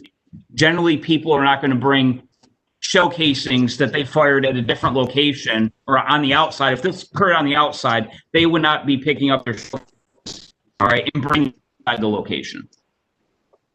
I just don't think that's plausible. And you said you found live bullets on the scene. Where were these live bullets found? There was 2 live bullets found right next to each other, next to one of the fired bullets near the back door on the inside of the location. And what is the significance of finding them inside the location? Somebody was in possession of them. You know, I would only be guessing of why there's 2 casings in there, but it definitely shows that with the 2 spent shell casings and 2 live bullets, there definitely was a firearm inside of that location. And how are you able to tell that this was not fired? Because the difference between the a spent shell casing is it doesn't have the projectile because that goes out the barrel. These ones both had the projectile still attached to the casing. And you said you observed broken glass as well and a bullet hole? Yes, sir. And taken together, what did the broken glass, bullet hole, and spent shell casing indicate to you? That there was some type of dispute that happened inside of the location. And you also said that the front door was undamaged. It was fully intact. What is the significance of the front door being intact? To me, it shows that, you know, with where the damage is and where everything was, that we had the incident inside. And you also said that you observed damaged back door as well. Yeah, the door itself was intact, but the actual there is a pane of I don't know if it's plexiglass or what type of material it's made of, but that came detached from the door frame. And what did that indicate to you? That could be a number of things. I mean, I you know, it was pushed on the inside, so I don't know if somebody got pushed from the outside and got pushed into it. I don't know. I don't know how it came detached. But I didn't see any bullet holes through it, so I think it's not plausible that the bullet took it out. There was some type of physical altercation, or even during the chaos, somebody got pushed into it and it came off. And you said you found marijuana products at this. What kind of marijuana products? So we end up recovering 5 containers of THC oil, which is illegal in the District of Columbia. We recovered 1 green leafy substance cigarette, which we believe is plant marijuana. We received 4 digital scales throughout the location, which I can get, if you want, I can get to the significance of that later. Various packaging, mini Ziploc with logo commonly used for the sale of marijuana. 4 marijuana packets with a combined weight total with the packaging including of 85 grams. A bottle of cannabis syrup, 1,000 milligrams. 2 live rounds, like I said, and the 2 shell casings. Hey, what is the significance of finding a scale there? So with everything that we've seen there in the totality of circumstances, commonly when people are just using marijuana for their self-consumption, I don't find it that they're normally weighing that out. Scales are traditionally known to be involved in the sale of narcotics, and in this case, the marijuana. And what did all of these marijuana products signify to you? That helped us to, I think it's very probable that a marijuana party was going on, and it corroborated some of the information that we've got from people, or we received from people on the scene. And how are you able to tell that? Tell what? How are you able to deduce that a marijuana pop-up party was present? through our on-scene investigation, for information that we received from people on the scene and with the evidence that we saw inside and through my training, it is very probable, and I'm confident to say there was a marijuana, going on. And I can also sit there and say, that we do know that there was an advertisement for a marijuana pop-up party going on. And to your knowledge, did anyone affiliated with the establishment call 911 to report this? No, I did a search of our records of that day for that establishment, and I did not find any calls for service from somebody that was actually an employee or owner from the establishment. And to your knowledge, is there surveillance footage of the incident? We don't know. And did the establishment have a surveillance camera system? Yes, from my knowledge, they did have a surveillance system on site. And did this system require some type of security to access? Yes, so it did, yes. And were you provided with that code? We were not. We were originally told there was no footage, and then yes, we were not provided the code. And of today, which I believe marks about 3 weeks from the incident time, to my knowledge, we have not received the code for that system. It's currently pending a search warrant by DC Superior Court. Now, Captain Augustine, through your experiences and training, does this establishment present an imminent danger to the health, safety, or welfare of the public? Absolutely. And why would you say that? On a couple notes, like any time a business is operating outside their scope, it poses obviously a danger to a lot of things, because now we can't sit there and ensure the safety inside. But even what I spoke to earlier, is even as recent as last night, all right, I had to unfortunately respond to a homicide that we believe is related to a marijuana pop-up. We have obviously talking to our homicide detectives. All right, they sit there and are investing cases, multiple cases, with just even the last year of several homicides that occurred because of this. At the 3rd District ourselves, we've recovered firearms related to these parties. And even taking the significance of all the people. So 7th and T Street, I'm not sure if the board's familiar with it, but in the Shaw neighborhood, it's a very active location. You have a lot of people walking through. You have the Metro bus there. You have the CVA. You have a bank. You have Right Proper across the street, which has outdoor seating. I can sit there and say during my time on the scene here that patio for Right Proper was not empty. Gosh forbid if this happened to go, in our belief, to the outside, or one of those stray bullets, or one of those bullets that went through that glass, went all the way through and struck somebody across. So yes, I think having the marijuana parties acting outside of the scope of what they're supposed to be doing absolutely is an immediate danger to the public. All right. Obviously, I don't know all the history, but I know there's a significant history to this place.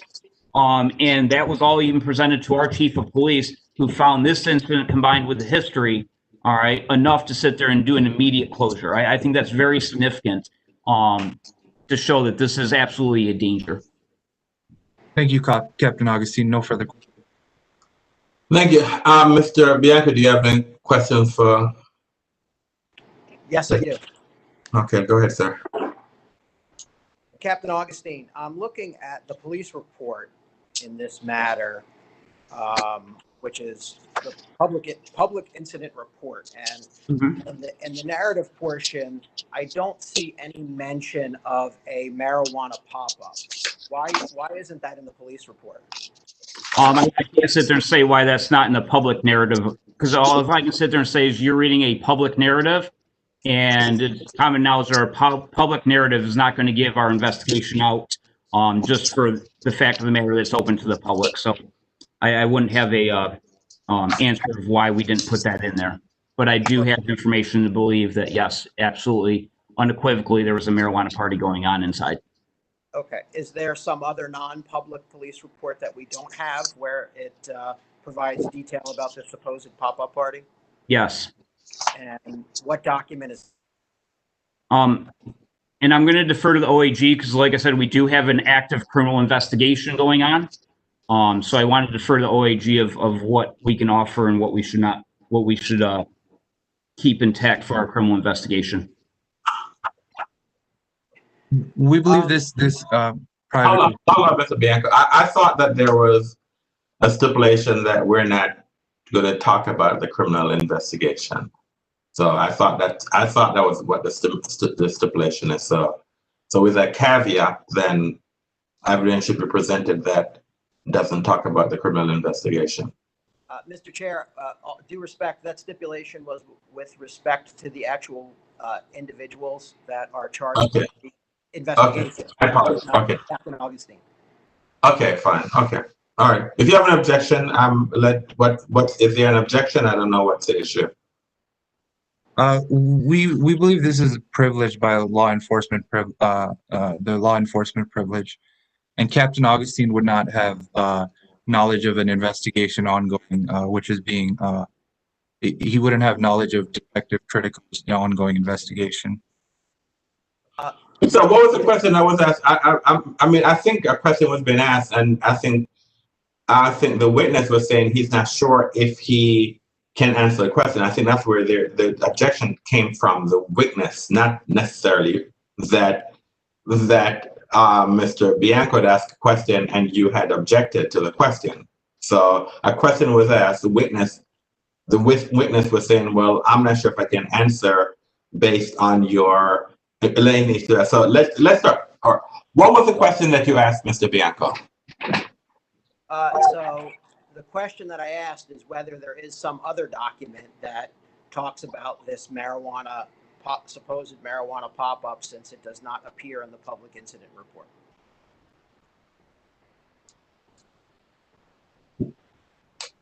We believe the captain can testify to the existence of the document, but not necessarily the contents of the document. I think the question was that is there another document? So Captain I'm sorry. Please respond to the question that was asked of you, sir. No problem. Yes, there is other documentation. We have another question. I do. So again, turning back to the police report, under property and items, you had mentioned that the DVR camera system was taken into custody by MPD. Is there a reason why that's not indicated on the police report? On the public narrative, no, I don't, and I haven't looked at the actual non-public narrative, so I don't know if that's in the non-public narrative. But no, it wouldn't, because really, basically, and I guess maybe it's just to set some clarification for our public narrative. Our public narrative is just meeting the elements, the basic elements of a crime. Generally, there's not going to be much detail in that. You know, as there's other investigative reports, just for the integrity of the investigation. As the investigation kind of goes through. So yes, the public narrative may not have a lot of information into it because it's just a very basic meeting the elements of the crime.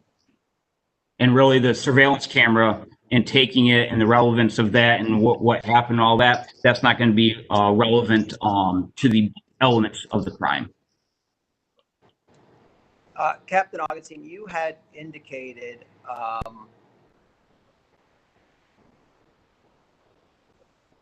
in your testimony that this property has a front door and a back door, correct? And you're familiar with the layout of the establishment? Yes, sir.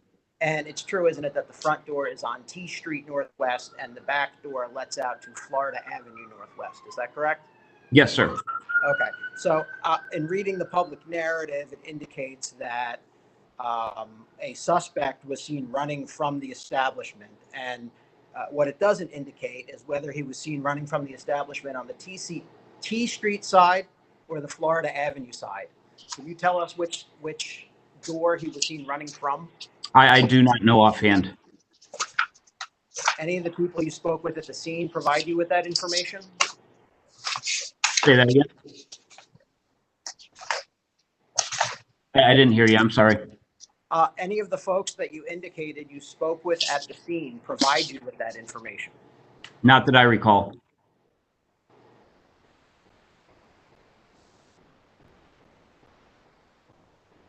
And to be clear, your testimony was that Detective Sergeant Fenton told you that there was an altercation inside of the establishment? Yes, sir. And do you know whether or not Detective Sergeant Fenton witnessed an altercation within the establishment? I'm not aware if he witnessed. And do you know where his conclusion came from that an altercation took place inside the establishment? Definitively, no. I can only assume from his on-scene investigation, since he was in with, through his on-scene investigation. And you also testified that based on your on-scene investigation, because tables and chairs were askew and overturned and the like, you believe that an altercation took place inside the establishment, correct? Yes. Isn't that also consistent with patrons running from an establishment after gunshots are fired? Absolutely, which I would sit there and say is indicative that they were running out from inside out. And so you're exactly right. So they're absolutely, I think it's indicative to sit there and say is that could have been caused by the fight or the commotion of people of leaving inside the establishment because there was some type of altercation going on inside. Right. And again, turning back to the police report, it indicates that people were running from the establishment, but it does not indicate which door they were running from. Do you have that information, sir? I don't offhand, no, sir. And do you know whether Detective Sergeant Fenton has that information? I don't, sir. Do you know who in MPD witnessed people running from the establishment? Not offhand, sir.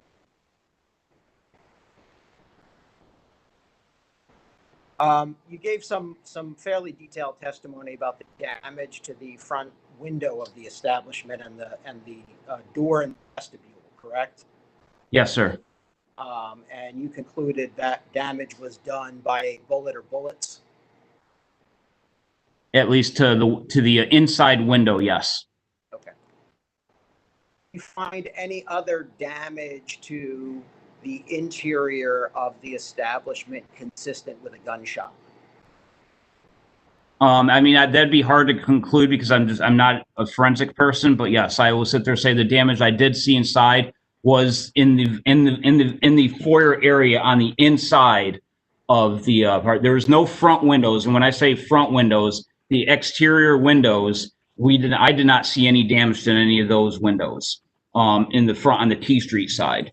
The damage that I saw was on the inside foyer area to a glass pane and also to the door, the glass door on the inside of the location to enter the customer bar area. Okay, so as I understand it, as you're describing it, you would walk in from the street, you would walk into the establishment, and you would be standing in a vestibule. And yes, directly in front of you would be a glass window, correct? Correct. And just to the right of the glass window would be a second door that would allow you to enter the establishment, correct? Inside the customer area, yes. Okay. Being that you're already inside and now you're entering the customer area. Correct. And the bullet damage was to the window that would be directly in front of you when you walk into the outside street door of the establishment, correct? Yes. Okay. Other than that bullet damage, was there any damage consistent with a bullet or a gunshot inside the customer area of the establishment? I can't definitively say yes or no. There was damage to that door. I don't know the cause of that damage to the door or what the cause was of the damage. Okay. And just to clarify, when you state that you believe an altercation happened inside the establishment, you mean inside the customer area of the establishment and not just the vestibule, correct? Correct. I mean the customer bar area, yes. Okay.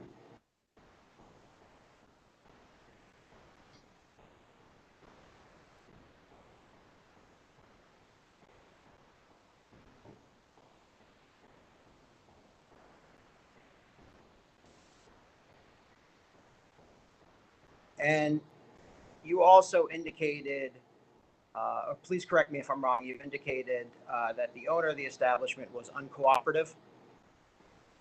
I did not note that, no. Okay. So did you have occasion to deal with him on that evening? I did. And did you find him to be cooperative? Our interaction was through a parking ticket that I issued him for being illegally parked in the alley, while I was on the scene. So you didn't have any interaction with him with respect to the incident that occurred, No, but you wrote him a parking ticket, I did. okay? And do you frequently have occasion to write parking tickets as a captain? I try to keep up, and yes, I try to enforce the law. And I have written tickets in the past, even as the captain level. So before October the 7th, when was the last time you wrote a parking ticket before then? I'd have to check my records of the last time I've written a ticket, but yes, I can definitively say between the July 5th and even as of recent, on the 7th, I've written a ticket at the 3rd District. He has not been my only ticket that I've issued. So you've written one other ticket between July. I couldn't tell you. I mean, I'd have to go through my records. I'm not going to sit there and say there's only one. If it was two, it was five. We'd have to do a record check on that. I will sit there and say he has not been the only person I've issued a ticket to. So your understanding of whether or not the owner of the establishment was cooperative came from other parties, correct? Can you repeat that, please? Your understanding of whether or not the owner was cooperative with the investigation came from other parties, correct? Yes. And which other parties told you that he was uncooperative? I've got that from the detectives on the scene. Okay, all of the detectives or just Detective Sergeant Fenton? I don't even know if it was from Detective Sergeant Fenton. I can't be for sure of who. I believe I talked to the detective. I believe I've talked to Detective Tritico, and I wanted to sit there and say the detective that seized the camera unit.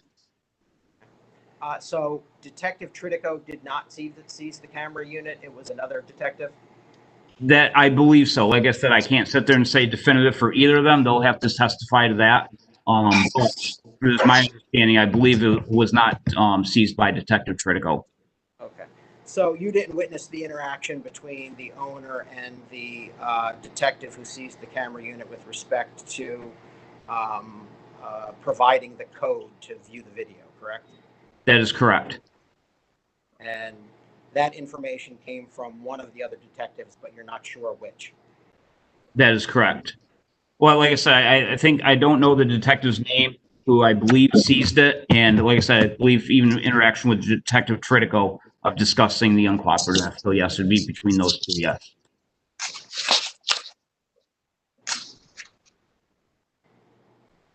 Is there a standard operating procedure with respect to getting security footage from an ABC licensee? I don't understand your question. So if an incident occurs at an ABC licensed establishment, do you have a standard operating procedure with respect to how you would request video footage to show evidence of an incident or a crime? Do we have a written policy? I don't believe we have a written policy. I will sit there and say through my experience, we'll always seek the cooperation from the establishment. And then also as the security agreements with different security agreements, there are stipulations by law of when they are required to give us that information, even if they do things on the scene. Is there a practice that you follow in order to request that particular information, the security footage? I don't understand what you mean by a particular practice. Is there a one policy and this is what we do every time? Like I said, we don't have a written policy to do that. It's going to be through the on-scene investigation. Okay. Under what circumstances can you simply seize the system from a licensed establishment?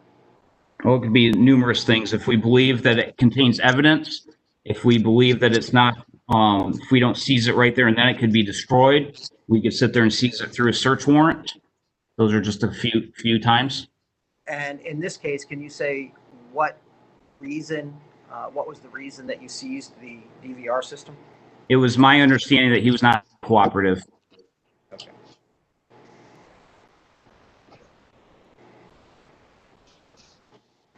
And you also gave some testimony about seeking a warrant to view the video. Have you applied for that warrant yet? Yes, the detective's office has applied for a search warrant for to search that surveillance system. Yes, Okay, and has the issue been considered by any judge in DC Superior Court? it's been submitted to, I believe, the U.S. Attorney's Office, and I believe it's still under review. But there hasn't been any decision on that. There is not. You also mentioned that my client has not, since October the 7th, provided the code to view the video, correct? That is correct. The information I have is we still have not received a code to review that system. Following October the 7th, are you aware of any instance in which somebody from MPD requested the code? I can't say for offhand, no.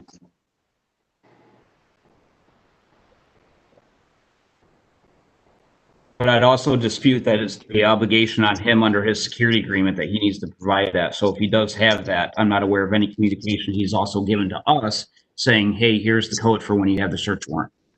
No, I understand. But from his perspective, how would he know whether or not you've actually seen the footage or not? Well, he said on that day, from my understanding with the detectives, he told the detectives initially that there is no footage. Correct. And then you confiscated the DVR, said we're getting a warrant, and he hasn't heard anything since. So how would he know whether or not you've seen it and still need the code?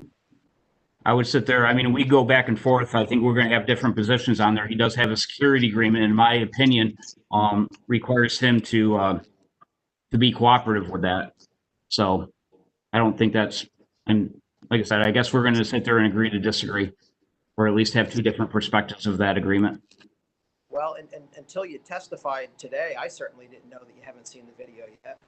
So I'm not sure how my client would have been expected to understand that. Moving forward from there,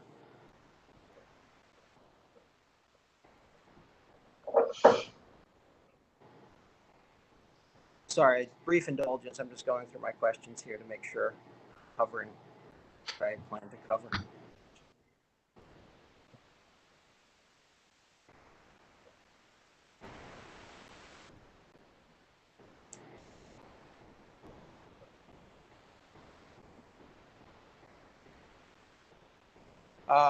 Okay, you gave some testimony about advertisement of a pop-up party at Kiss. I have not seen anything in the reports or written materials that contain any advertising of a pop-up party. Did I miss something, or do you not have an actual copy of it? I didn't hear all of your question. You kind of broke in and out. Sure.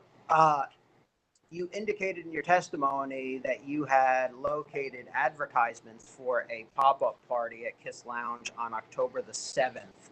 I did not see any advertisements for a pop-up party at Kiss Lounge on October the 7th among the materials that MPD provided. Does such a document exist somewhere?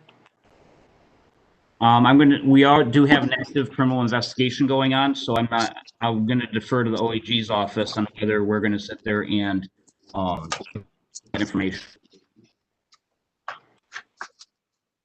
or the specifics of that information. I don't think it's the specifics. I think it's yes. It's a yes or no answer. I think so. It's a yes or no. I don't believe that. So please answer the question if you can. It's not. I don't believe he's asking for specifics. It's a yes. Does it exist, or you testify that? I think I heard testimony that there was some advertisements. I think they were just asking. I don't think they're asking for the specifics. Yes, we have knowledge, or that we believe that this was advertised. And I will defer to you that it's not in the public narrative. Stated before, I don't know the relevance it would have on just the basic elements of the crime of the public narrative.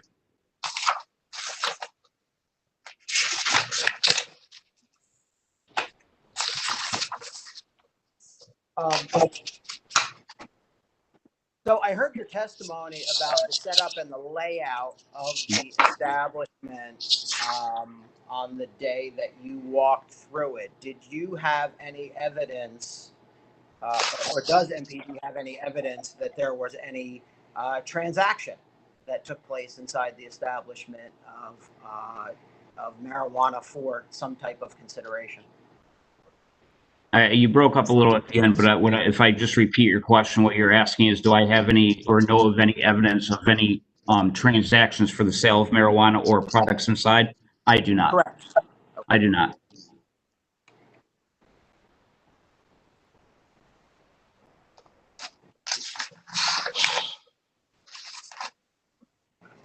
Brief indulgence.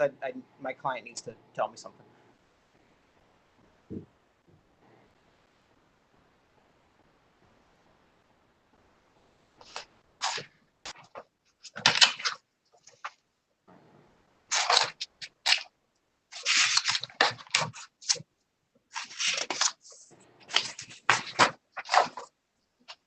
Thank you very much. I have nothing further. Any questions by any board members of the detective?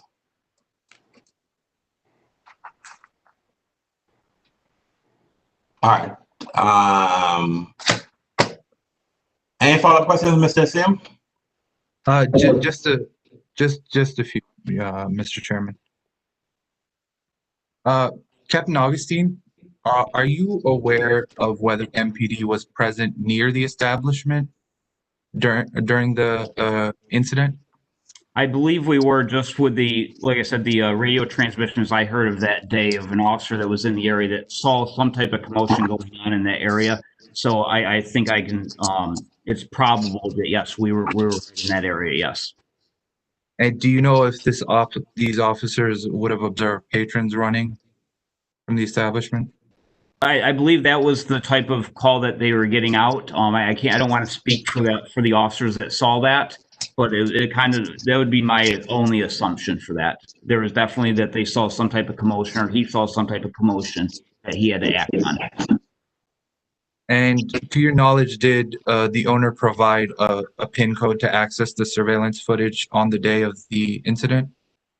No. Originally we were told that we did not, there was no video, and then we were not, after that, provided a PIN code to check any video that day. And what led you to conclude that there was likely a sale of marijuana at the establishment?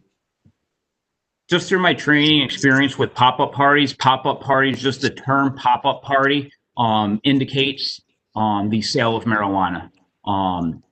People will be notified, advertised, or the like, and a pop-up party is very indicative to the sale of marijuana and THC type products, because that's the whole thing. I don't want to say that we call these a lot of times marijuana pop-up parties. Generally, we associate marijuana with just the green leafy substance. All right, but then that's the green leafy substance. There's all kinds of THC products like edibles, oils, and stuff like that that are actually all illegal in the District of Columbia. And all those items and that term are generally in these type of establishments are used not for public consumption, but for the sale. And also, like I said earlier, with the digital scales and being 4 digital scales inside, scales are also indicative to the sale of narcotics. No further questions. All right, thank you. Captain Augustine, thank you for your testimony today. Please do not discuss the nature of your testimony until this case is completed. Thank you very much, sir. Thank you. Thank you for having me. Right. Thanks. Does the government have any other witnesses? Yes, Mr. Chairman, we would like to call ABRA investigator Kevin Puente.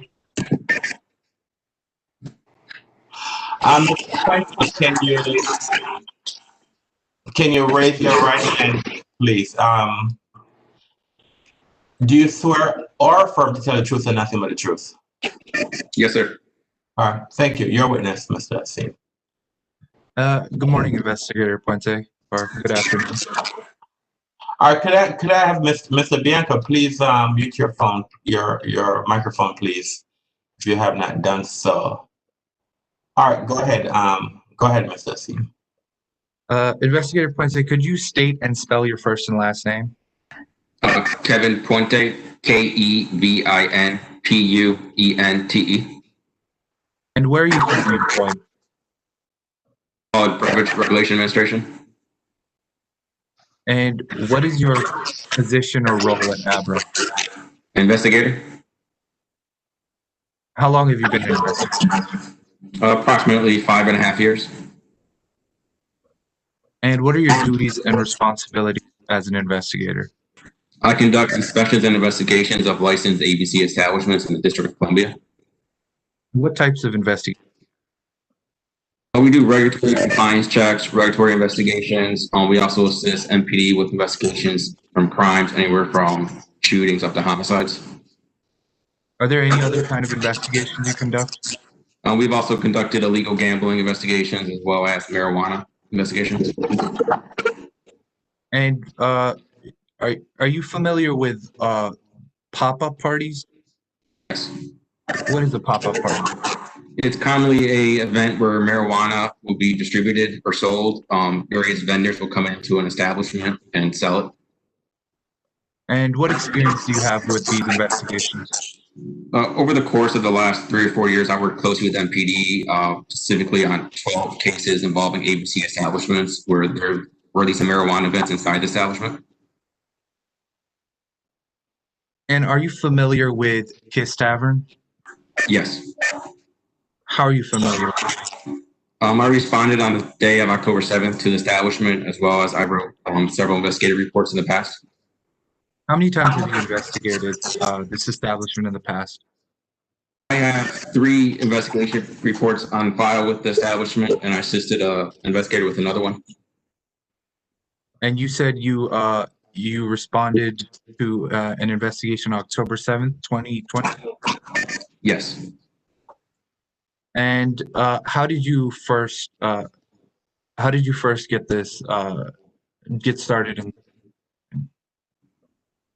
Captain Augustine telephoned me and advised me that they had a shooting at Kids Tavern, and they also believed that there was a marijuana pop-up event that had occurred. And as part of your investigation, did you draft an investigative report? Yes. My co-counsel, John Louis, will be showing you what has been marked as Government's Exhibit 1 for identification purposes, which has already been stipulated as authentic and admissible. Mr. Louis, you can now share your screen. Investigator Puente, can you see this?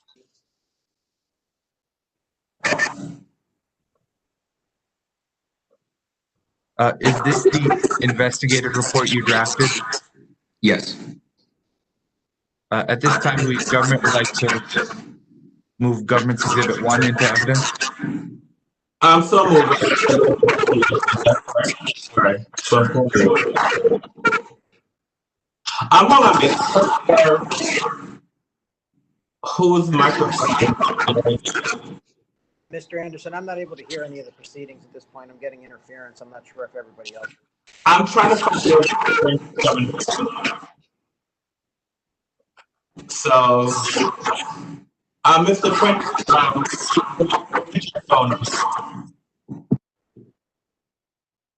let me see. Mr. Puente, is there anything that you can do with what's going on with your microphone? I think the feedback is coming from your end.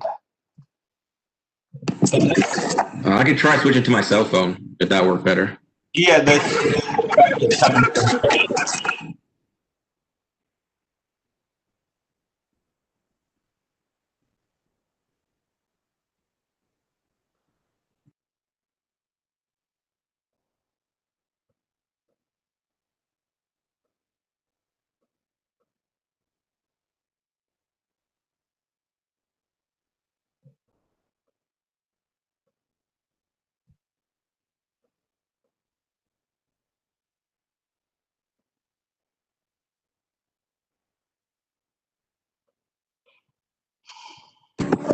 How's that sound, Chairman, Mr. Chairman?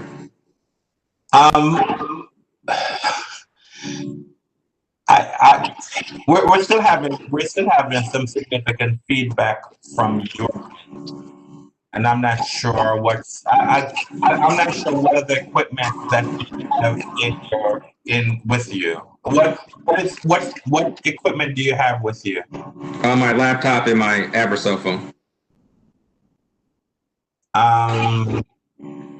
Is your Investigator Puente, can you please turn your volume down? And when you're not speaking, just mute your mic. Yeah, turn my volume down a little bit. turn it a little bit down again, please? Let me hear you speak now, please. Hello? I think it's the level of your volume. So if you turn it further down, I think that we should be okay. All right. Go ahead, Mr. Louis. Whatever. I think you were showing some documents. So just Mr. Louis, Mr. Asim. Now, Investigator Puente, is this the investigative report that you drafted? Yes. Mr. Chairman, we'd like to move this into into evidence as government's Exhibit 1. So moved. It's my understanding there was a stipulation, so moved. Mr. Anderson? Yes, Mr. Brinker. So there is a stipulation with respect to the authenticity and admissibility. Okay. But there may be objections as to contents, and there is likely going to be one depending on where this testimony goes. So I will reserve my objection until he testifies about the contents that I believe are inappropriate. All right.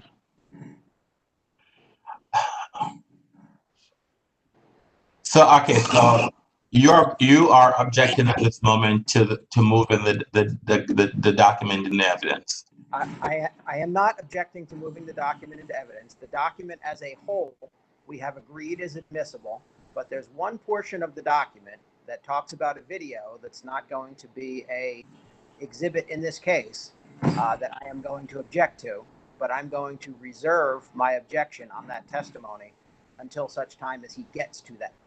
All right, so moved. All right, go ahead, Mr. Asim. Now, returning to the call, Investigator Puente, approximately when did you get this call? Approximately 4 p.m. And when did you go to the establishment? I arrived at approximately 4:30 p.m.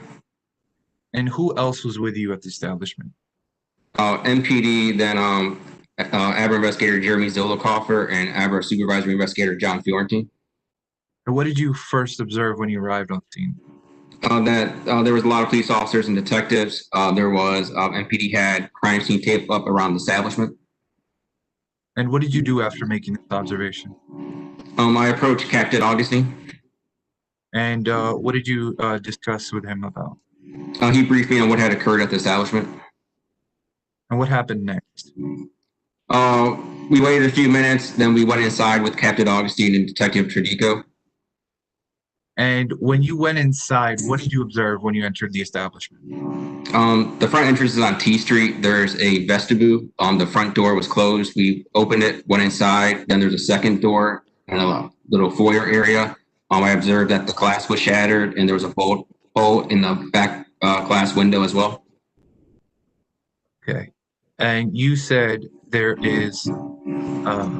was shattered glass. I'm directing your attention to what has been attached to Government's Exhibit 1 as Exhibit 4 to the investigative report.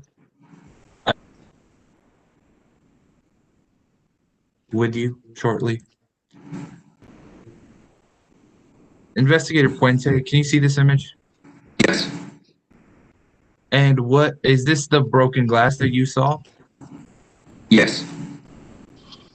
And you also said you observed a bullet hole. I'm directing your attention to what has been attached to the investigative report as Government's 5.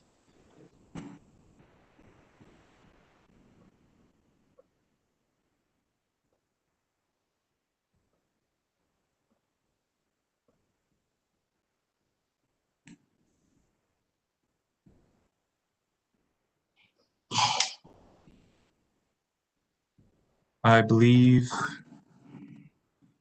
my co-counsel should be sharing it shortly.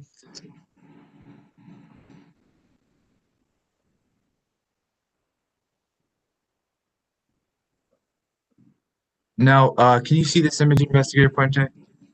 Yes. Is this the bullet hole that you... Yes. Now, what else did you find when you walked in? As soon as we passed that area, we walked in. I observed tables and chairs were knocked over. I observed a lot of green leaf substance on the floor. I observed a table to the right behind that window that had tablecloths on it, as several trays were on top of it. There was packets on the floor that looked like THC oils. There was loose leaf marijuana, nuggets of bud that was laid out.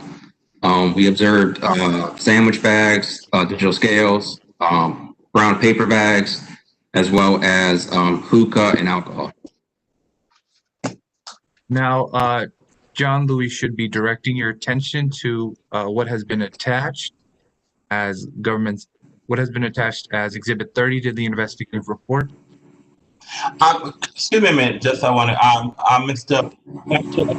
in testifying, if you mention some names, can you also tell the names of the participants that you're talking about for the record? So can you please, if you have a report that has the correct spelling of the name, so can you please, when you give the names, please spell the name for the record, okay? All right, thank you. Okay. Go ahead, Mr. C.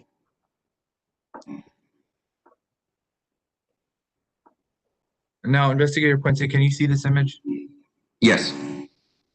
And is this the THC oil that you saw? Yes. Okay. I'm directing your attention to what's been attached to the report as Exhibit 40.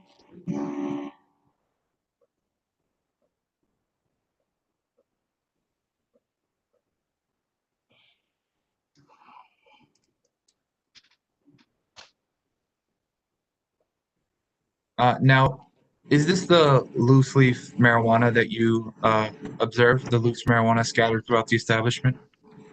Yes. I'm now directing, what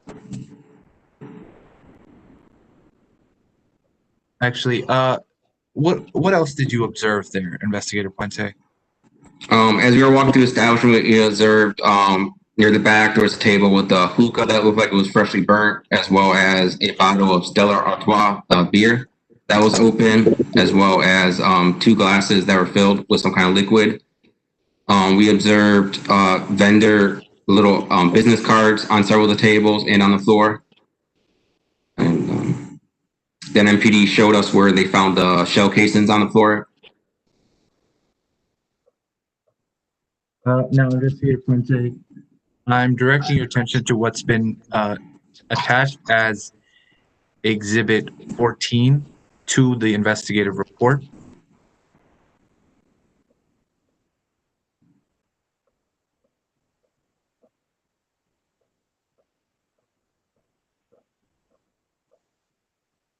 Now, are these some of the vendor advertisements that you saw?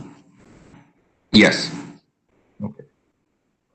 And Investigator Puente, the vendor advertisements and the marijuana found, what did this indicate to you? That it was a marijuana pop-up event or market that was occurring. And how were you able to tell that? Everything that I saw that day inside Kiss Tavern was also what I observed through previous investigations we've done at marijuana markets with MPD. And what else did you observe there?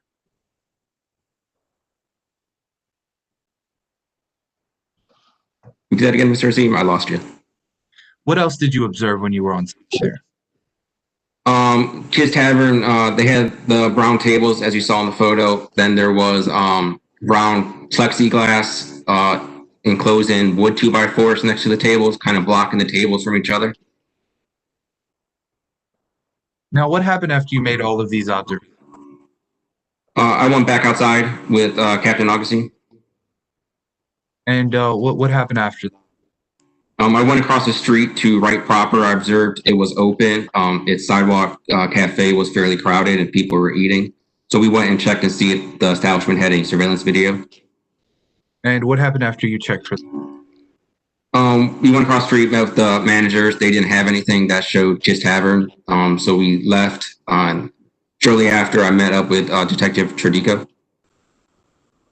How do you spell that, Mr. Puente? DRICIO. Thank you. Now, after you met with Trico, what did you do next? Detective Trico advised me that they asked numerous times to look at the surveillance video system. They weren't getting nowhere with the owner, so they ultimately seized it pending a search warrant. And to your knowledge, did Abra receive the surveillance footage? No. Now, after you spoke with Detective Trico, what happened? I went back and talked with Captain Augustine, who advised me that the MPD chief of police was to do a 96-hour closure on the establishment. And then what happened after that? Myself, Investigator Zolokoffer, and Supervisor Fiorentino left the establishment, went back to the office. And did you continue your investigation there? Yes. And what did you do as part of your investigation? The next morning, on October 8th, I conducted a social media check of the vendors business cards I observed inside the establishment. 2 of them were private, but one was open to the public, the Noms Infused Food. And I went on his page. I observed he posted a video from what appeared to be inside of Kiss Tavern. Mr. Chairman, this is where I'm going to object to the testimony. I could articulate the objection at this time, if it pleases the chair. What was the question? I mean, you need to object to the question. I mean, not to the testimony. I mean, I don't know. So the witnesses, you didn't object to the question. The witness is testifying, and then you're saying you're going to object to the testimony. You object to the question that was being asked. I object to the question to the extent that it calls for the investigator to testify about unauthenticated video that he viewed in the course of his investigation that is not going to be presented as an exhibit here at the. But I didn't hear that he's saying that I'm not aware whether or not the agency has viewed any video. So, I mean, I'm going to overrule the objection at this juncture. All right, so because I'm not, because I don't think he's testifying about viewing a video. So I'm going to overrule the objection at this juncture. Go ahead, Mr. Asim. I mean, if you need to ask the question again, go ahead and ask the question. Investigator Puente, what else did you do as part of your investigation? I reviewed the security plan from the establishment. And what did you, what relevant parts of the security plan did you find in your investigation? On page 6, paragraph 3, there's a section that talks about what kind of incidents that won't be allowed in the establishment. It says there are some of the incidents which our team members may encounter. All team members are aware of these type of incidents and are trained to respond professionally and take the appropriate course of action. Such common incidents include but are not limited to drug use, possession, distribution, any patron observed engaged in illegal drug activity. And were there any other parts of the security plan that you found relevant to your investigation?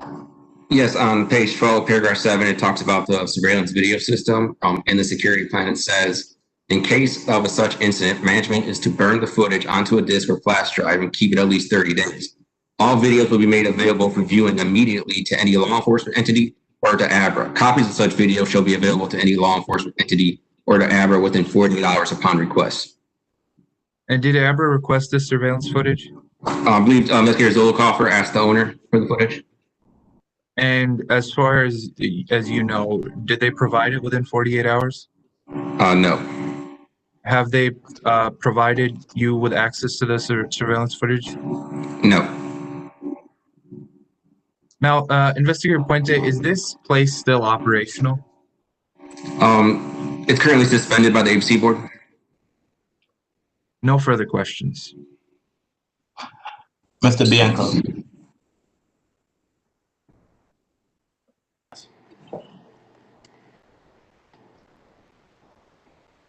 Investigator Puente, I want to go through your investigative report and ask you some questions about it. In the summary section, in the beginning of your report, you draw several conclusions right at the outset. And one of the conclusions that you draw is that a shooting occurred inside of Kiss Tavern. What's the basis for that conclusion? Talking with Captain Augustine and the detectives on scene. Okay, so that's not based on your experience or observation. That's just relying on what MPD says on the subject, correct? Yes. Okay.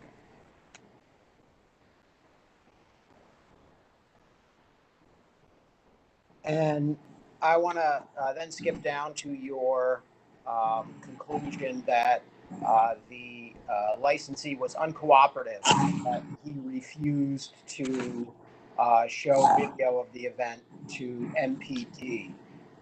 Is that based on what MPD told you or based on your personal observation? First on what MPD told me, as well as reviewing the 96-hour closure letter from the chief of police. Okay. So that's what MPD told you, and it's what you read in their 96-hour closure letter, but you didn't witness any discussion between my client and MPD, correct? And who MPD you said? You didn't witness any discussion about the video between my client and MPD, correct? Oh, no, when I got on scene, I observed him talking with the detectives. I didn't go over there. Okay. And did you speak with the owner of the establishment at all that evening? No, investigator Zollicoffer did. Okay.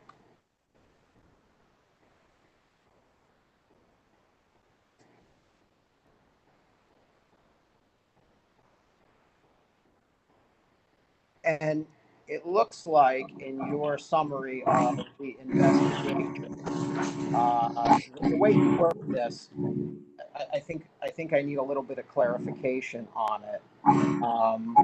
So specifically, you indicate that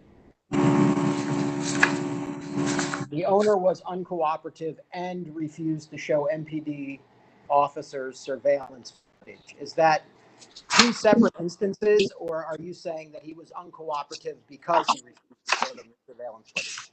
He was uncooperative to showing the surveillance video. Okay, so it's not like he was doing something else, like refusing to answer questions or something like that. No.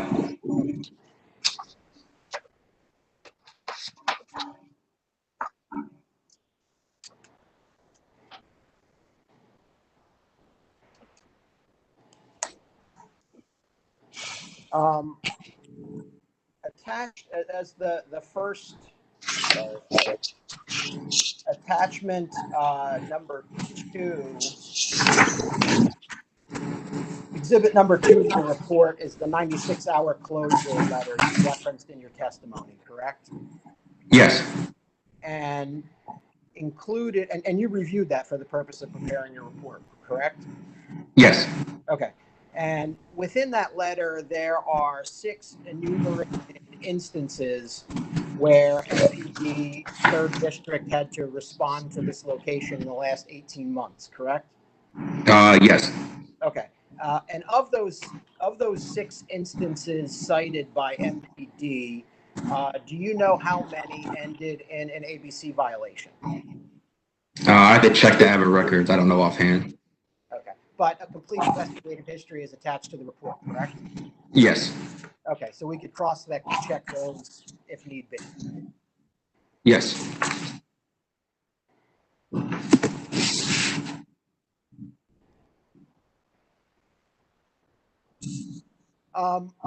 Testified that you walked through the establishment and viewed the damage done by the bullet in the vestibule, correct? Yes. Okay. And I believe, please correct me if I'm wrong, but you testified that the front door glass was broken and there was a bullet hole in the window behind the front door, correct? Yeah, inside that vestibule, that second door. Correct. And you showed a picture of the damage done by the bullet, and that is exhibit 4 to your report.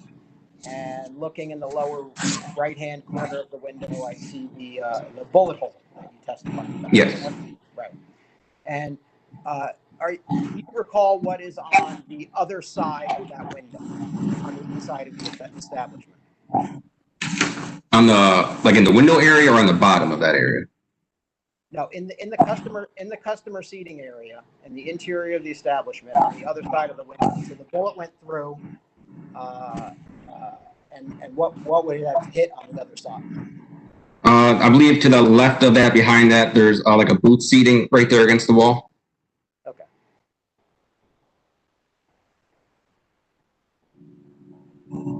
And did you observe whether that seat against the wall behind the glass was damaged in any way? I did not know.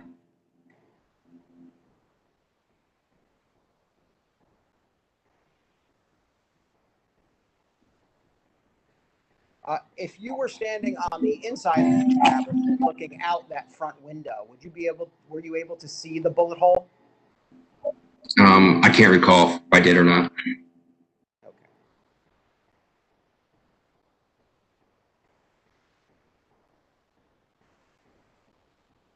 You indicated that during your walkthrough, you observed 2 hookahs in the customer area of the establishment? Yes. You didn't observe anybody smoking hookah, though, did you?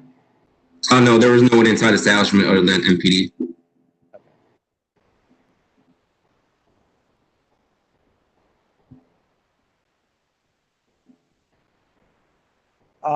You also indicated that my client has not provided the surveillance footage to ABRA.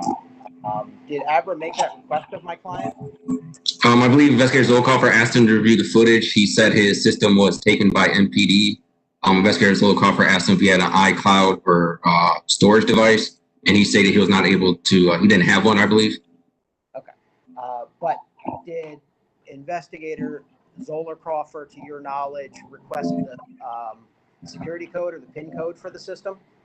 I can't speak to that. I wasn't there for the conversation. Okay. And are you aware whether after somebody from ABRA requested the PIN code from my client to view the video? No, I'm not. Okay.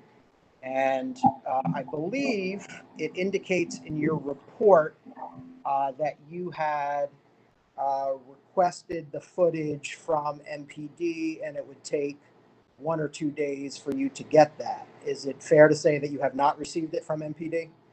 Yes, after I spoke with Detective Tradico about a week later, he said the search warrant was still pending, so it could take anywhere from possible up to 3 weeks or more. Okay.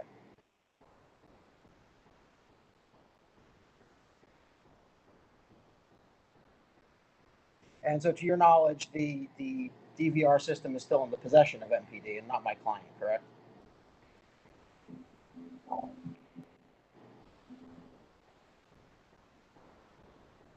Investigator Puente?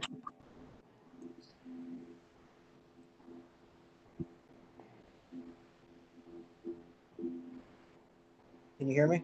Yes. Oh, to your knowledge, is the DVR is still in the possession of MPD? Yes.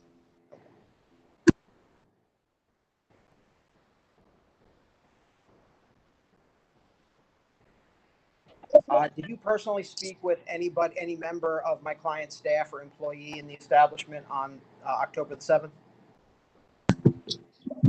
No, I did not. I believe we were told the security guard had already left the area or left the establishment. Do you know whether or not the security guard spoke with MPD? I'm not sure. Brief indulgence. I just want to see if my client has anything else.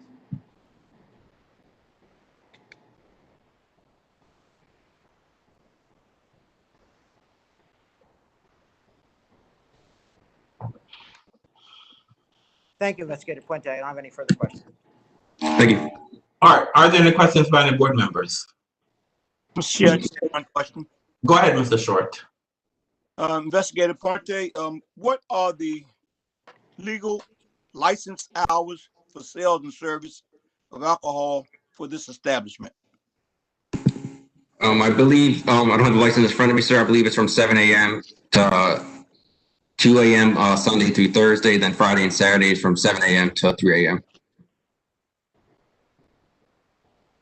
So on the day of the incident, were they open, operating at that hour this incident occurred? Yes, I believe they were because we saw open containers of alcohol. Okay, that's all I have. Thank you, Mr. Chair. Any other questions by the board members? Mr. Prentice, specifically, what is it that the security agreement speaks about turning who should camera footage be turned over to? In the security plan, it mentions that anytime ABBA or any law enforcement entity requests to view video, it should be made available immediately. Then a copy should be provided within 48 hours. So is it just to ABBA or is it to other entities? ABBA and other law enforcement entities. So do you know whether or not the security video was provided to the other law enforcement entities immediately? No, Detective Tridico said he has not been able to review the footage. Okay. All right. Thank you. I don't have any other questions. Mr. I see him. I'm sorry, Mr. Bianco, do you have any questions of the witness based on the questions that were asked off the board? No, Mr. Chairman, I don't. Mr. Asim, it's your case. Do you have any follow-up questions of the witness based on the questions that were asked by the board? Yes, I have a few questions. Investigator Puente, how many times have you previously investigated this establishment? And I believe on the case history, I have 3 case reports. And generally, what did these investigations, what were they related to? If I recall, after hours, I think mainly after hours. Then I had one prior to the license being issued. And has there been any trouble receiving surveillance footage previously? I believe right now there was a case written in July 2020 where the investigator asked to review footage and he never got it. No further questions. Mr. Chairman, I have a question based on the last question from Mr. Bianco, I mean, you already had your chance to ask a question. This is Mr. Asim's witness. He has a final word, so I'm not going to have any. I can't go back and forth because if you have to ask a question, then I need to have to give Mr. Asim an opportunity to ask questions again. So you had your opportunity. Yes, sir. I understand, Mr. Anderson, that at this point I'd like to pose an objection to the last question asking about an unadjudicated investigative report, which is not relevant to this matter, and the board is not appropriate for consideration. Well, you should have objected to the question at the time. But all right. Well, anyway, so I hear. However, let's move on. Mr. Puente, thank you for your testimony. Please do finish up your testimony with one onto the case. Thank you. Thank you, sir. All right. Does the government have another witness? No, Mr. Chairman, the government does not. So does the government rest at this juncture? Yes, the government rests. All right. It's my understanding that both parties had agreed to a 30-minute lunch break. Is that still the wish of the parties? Yes. I'm sorry. Yes, you said so. Mr. Asim says yes. Mr. Bianco, you said it's fine.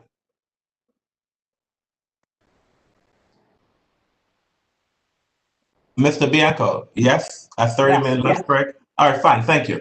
Okay, so it's 1:20. We're gonna pause this for a 30-minute lunch break. So therefore, we will be back on the record at 1:50 p.m. What I will ask the board members to do is for us to return to the executive session. And so we can have a working lunch. All right, so I will see you back at 1:50. All right, thank you.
Can everyone please show their video, please? I need our board members. I need at least one more board member to show up so we can have a quorum.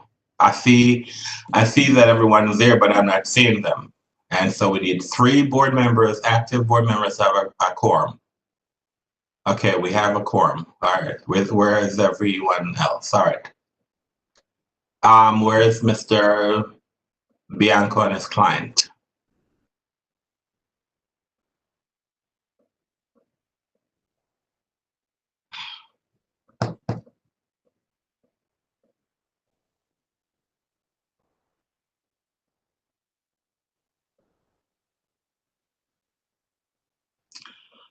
I did say 1:50. I did send a text message out to say 2 o'clock, so it's now 2:02.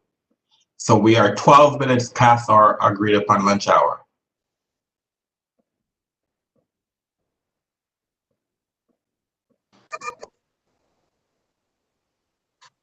I'll try to give Mr. Bianco a call.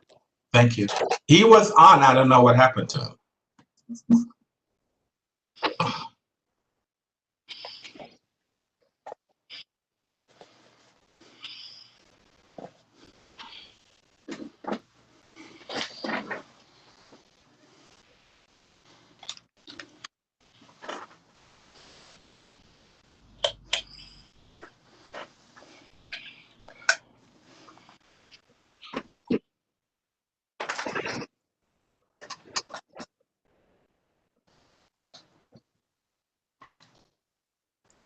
He said he got kicked off, but back on now.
we're back on the record. Are you ready, Mr. Bianco? Yes, I'm ready. All right. Do you have a witness? Yes, I do. Who's your first witness, sir? I'm calling Eob Aseba, I'm sorry. the owner of the establishment, Eob Aseba. Mr. Saber, can you raise your right hand, please? I think Mr. Bianco, I mean, either you both need to move away from the camera so I can see both of you at the same time. Because right. All right. So can you raise your right hand, sir? Do you swear or affirm to tell the truth and nothing but the truth? I do, sir. All right. Thank you. And Mr. Bianco, now as attorneys, we're on the honor system. So therefore, your client is sitting next to you. And so I do hope that during cross-examination, or even direct, that there are no notes that's been passed around between you and your client, because so we have to be on the honor system since you and your client are sitting side by side in the same room. All right, sir. Your witness, go ahead. Okay, can you state your name and spell your last name for the record? My name is Eob, last name Asbaha, Asbeha. And Eob, where are you employed? Kiss Lounge, Kiss Tavern. And what is your role there? I'm the owner. And how long have you been doing that? For the last 5 years. And how long have you been in the restaurant business in DC? Like 8 years. I'd like to talk about the day of October the 7th, 2020. Were you working on that day? No. Was the establishment open? Yes. Who was running it? My cousin Skender and Sami. Did there come a time on that day when you went to Kiss?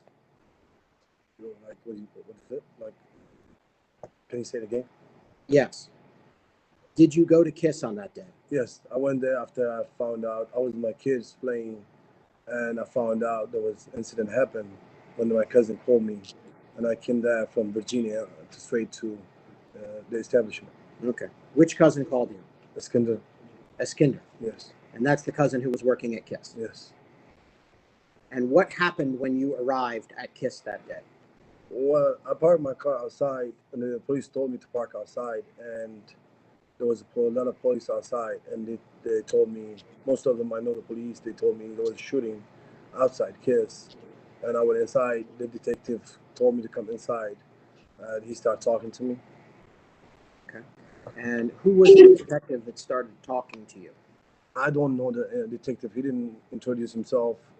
He just told me to come inside, and I went inside. Okay. And can you describe the detective that told you to come inside? He is black detective, bold. I don't know his name. Okay. Hold on 1 minute. Hold on, Mr. Bianco. Can you ask your client he said there was a cousin there. Can he repeat the name and spell the name of the cousin who was there, who was running the facility? Sure. His name is Eskinder, Askinder. Last name Naga, Snaga. I can't hear you. I'm sorry. Thank you. What I'll ask is that if you're going to use any names, because since we have a court reporter, so I would ask that you spell the person's name for the record so the court reporter will capture the information correctly. Okay? Okay. All right. Thank you. Go ahead. Okay. And this detective that brought you inside, what did he ask you? He went to kick him, told me, or asked me what's going on. I don't know. I told him I wasn't here. Then he asked me for a DVR password, and I gave him the password, and the password didn't work because there was a technician that was here that was fixing it. I told him to wait for him so I can provide the password. And right after that, he didn't want him to wait, and he just grabbed it. And the password I had, I gave it to him, and it didn't work. So after that, he took the DVR just right away. He didn't wait for the technician to come out. Okay, let's take a step back. So The detective asked you for the password, right? Yes. Did you provide the detective the password? Yes. Did the password work? I do, because I think prior to that he checked it. It didn't work because he was trying to get inside without a password before I came. Then it was blocked. When I tried the password, it's still blocked. So I asked for technician and to come and open the system, and he said, okay, I'm on my way. He was on the phone. He was listening to him, and he said, I'm on my way. I'm coming. And the detective didn't want to wait. He just took the DVR, just left. So when you told the detective that the technician would come and unlock the system, what happened next? Next thing he says, he doesn't want to wait. He just took it out with the DVR, everything. He took out the wires. He was just forcing the whole thing. So what is the password?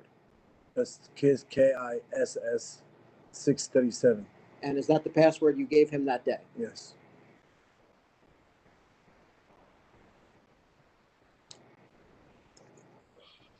What company do you use to do the video tech? It was a skill Flash Tech. Flash Tech? Yeah. Okay. And why was Flash Tech there earlier in the day on October the 7th?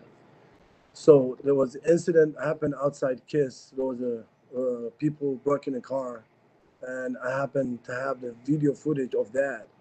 And the police came, 2 police officers, I think I have names. They asked me for video, and the video was not clear enough to identify the plate number on those people. And I told them, can you change the zooming or the system so we can find out, because there was 12 cars robbed outside, and we called MPD that day, and it happened to be one of my cars that was broken. And I told them the video. I showed them the video, everything, and they took a video, but it was not clear enough to identify those thieves. So I called the technician to come here and fix it. When did that incident take place where MPD previously requested video? But a day before or the same night. So it's a day before, a night before the incident happened. So October the 6th. Yes, I have their cards. I can provide that. Do you know why the MPD detective took the whole system if you were offering to show the video? I don't know. Okay, I asked him to wait. He doesn't want to wait. Okay. Other than the detective, whose name you don't know, did you have any other conversations with MPD personnel that day? Yeah, I talked to several of them, but most of them I know from the 3D officers. We have a good relationship with them. Okay. So I talked to Detective Tradico after that, and he was cool. I talked to him in person, and he even asked me if I give him a consent or a written consent to search the place. And I give him right away. I didn't even argue about it. I didn't ask anything. And he already told me that I was not obliged to do that. But I say, you know what? If you have to find anything to investigate this case, I'm willing to give you anything. And I signed the consent, and they start searching the place. So, Detective Tradico asked you for consent to search your place? Yes. And you how do you spell that, please? TR. I have his card. It's TRIDICO. That's the last name. Thank you. The first name is Philip. Go ahead. I'm sorry.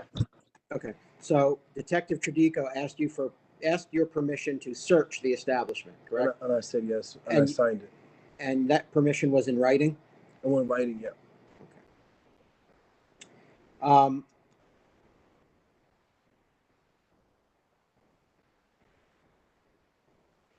Prior to October the 7th, has MPD ever previously requested video from you? Yes, you did. You talked about the one instance the day before, but how about before that? Were there other cases that they asked you for video? I did several times. It doesn't have to include KISS or my establishment. Anything happened outside, there was a shooting outside that happened, and I provide the video camera, and they found the guy because of the video I give them. And prior to that, there was a hit and run on Florida Avenue, and I happened to have the video camera footage. And as a matter of fact, it was investigator Tradico came asking me for the video, and I gave him the video for that. And I was trying to help whatever they asked me for. Before today's hearing, were you aware whether or not MPD was able to access the video that they took from the DVR? No. Now, there has been some testimony today about the layout of the establishment, and I would like to discuss with you how the establishment is laid out. And we previously provided our exhibits to... What exhibits? Hold on, Mr. Hold on. What exhibits, what exhibits did you provide? We provided 7 photographs. Did you receive that, Mr. Sim? Because I got your cover letter, but I didn't see any exhibits. So I'm not quite sure where the exhibits were. But I did get your cover letter that lists who the witnesses are, but I didn't see any exhibits attached. So did you, Mr. Sim, do you have the exhibits? Yes, Mr. Chair, we do have the exhibits. All right, okay, fine. Okay, go ahead. I understand that ABRA's IT person is going to be putting them up on the screen as we request that they do so. All right, that's fine. Okay. That was the arrangement we came to yesterday anyway, but if I could inquire if that's still going to happen, that'll be great. If that's the arrangement, then at the time, whoever made the arrangement will do what's necessary. I wasn't aware of that, so we'll see. Excellent. Could we put respondents exhibit number 1 up, please?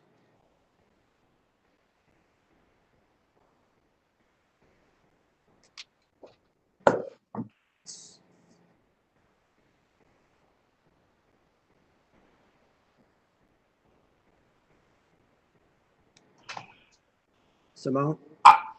I just text her to find out whether or not that was her, was she the person putting the exhibit up, because I was not aware of that. Okay. I'm sorry. I'll put it up, right? Okay, Thank you very much.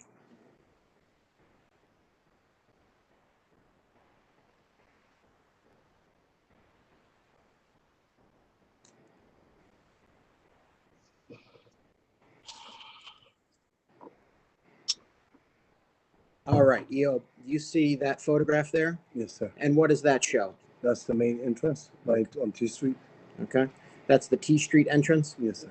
And is that how the T Street entrance looked on October the 7th of 2020? Yes, except the black cards. Okay. And when your establishment is open for business, is that exterior door kept opened or closed? It's closed. It's closed. Okay. And it looks like there are some photos or paintings on that door there. Are you able to see through those? The main door, you mean? Yes, the main door. Yeah, like those, like food and everything, liquor, yeah. You can. Like, that's advertisement, yeah. Okay.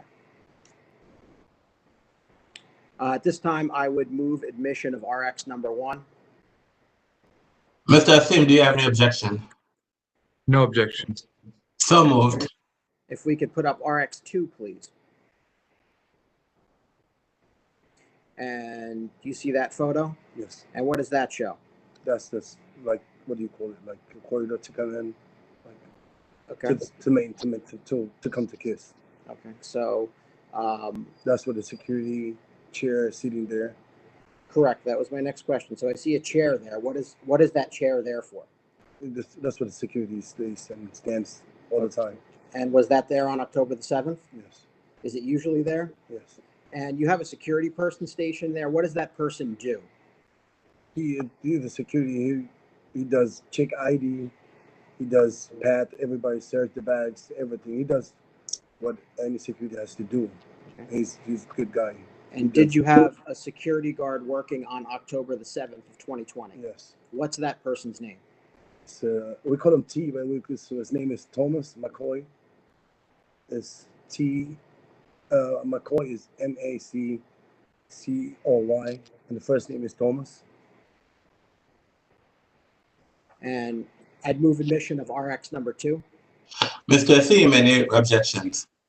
No objection. So moved. If we can put up RX 3. And do you recognize that photograph? Yes. And what is that?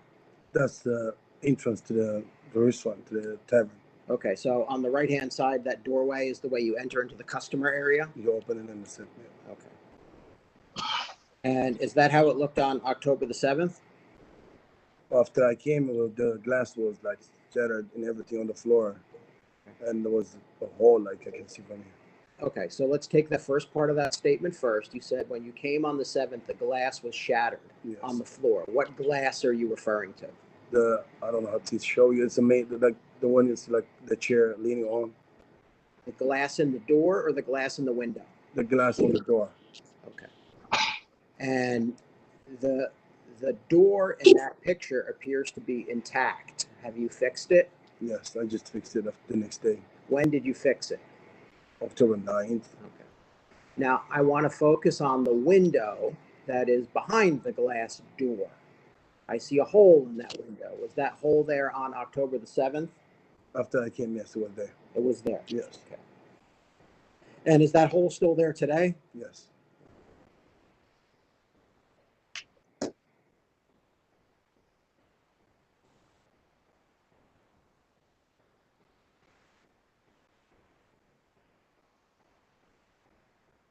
Okay, so I would move admission of RX3. Mr. Asim, any objection? No objection. So moved. If we can move on to RX number 4.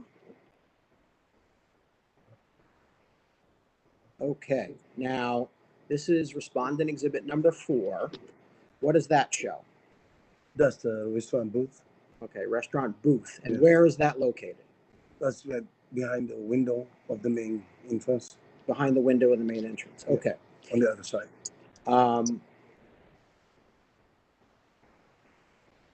Is that booth always there? Yes. Was it there on October the 7th? Yes. Are there any holes or damage to the cushion? No. Have you replaced it or repaired it in any way? No. Now, when you're looking at that photograph, can you see the bullet hole from that side of the window? No. Why not? Because it's covered by the booth. It's covered by the booth. Okay.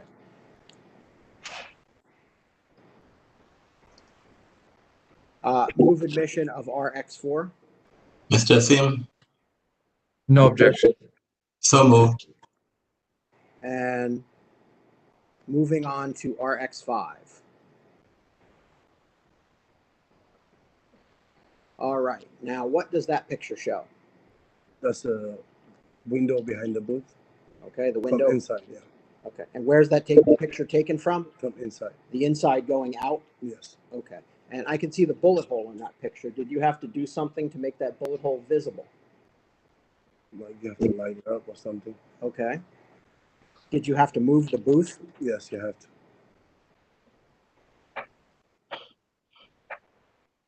All right. I would move admission of RX5. Mr. Asim, No objection. so moved. Moving on to RX number 6, please. Okay. And what does that picture show? That's the wood behind the booth. Okay. The back side of the booth? Yes. And I see in that photograph an indentation in the wood. Can you tell me how that lines up with the bullet hole? It's straight, like from the bullet, the hole of the bullet, or the window to straight to the wood. Okay. Move admission of RX6. Mr. Asim, No objection. so moved. Did you discover any damage to the interior of the premises other than that window and that booth? No, Okay. Did you find any other bullet holes anywhere? no. Did you have a private event scheduled for October the 7th of 2020? No, I don't know. Do you have any knowledge of a marijuana pop-up party at the establishment that day? Never. I don't know. Did you authorize the people who work for you to book a private party for that day? They manage the place because most of the time I'm daytime with my kids, but I was not aware of any, and I've never done it before, so I would never ask them to do so. And by never done it before, you're referring to a marijuana pop-up party? That's what you referred to. You asked me. Yeah.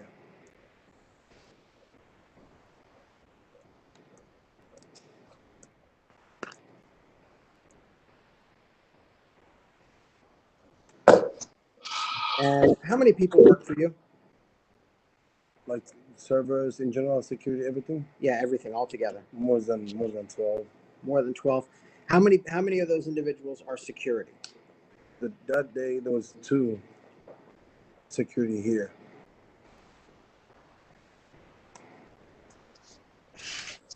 And you had previously mentioned that Thomas McCoy was a security guard working at the front door, correct? Yes. Have you had occasion to speak with Mr. McCoy about the events of that day?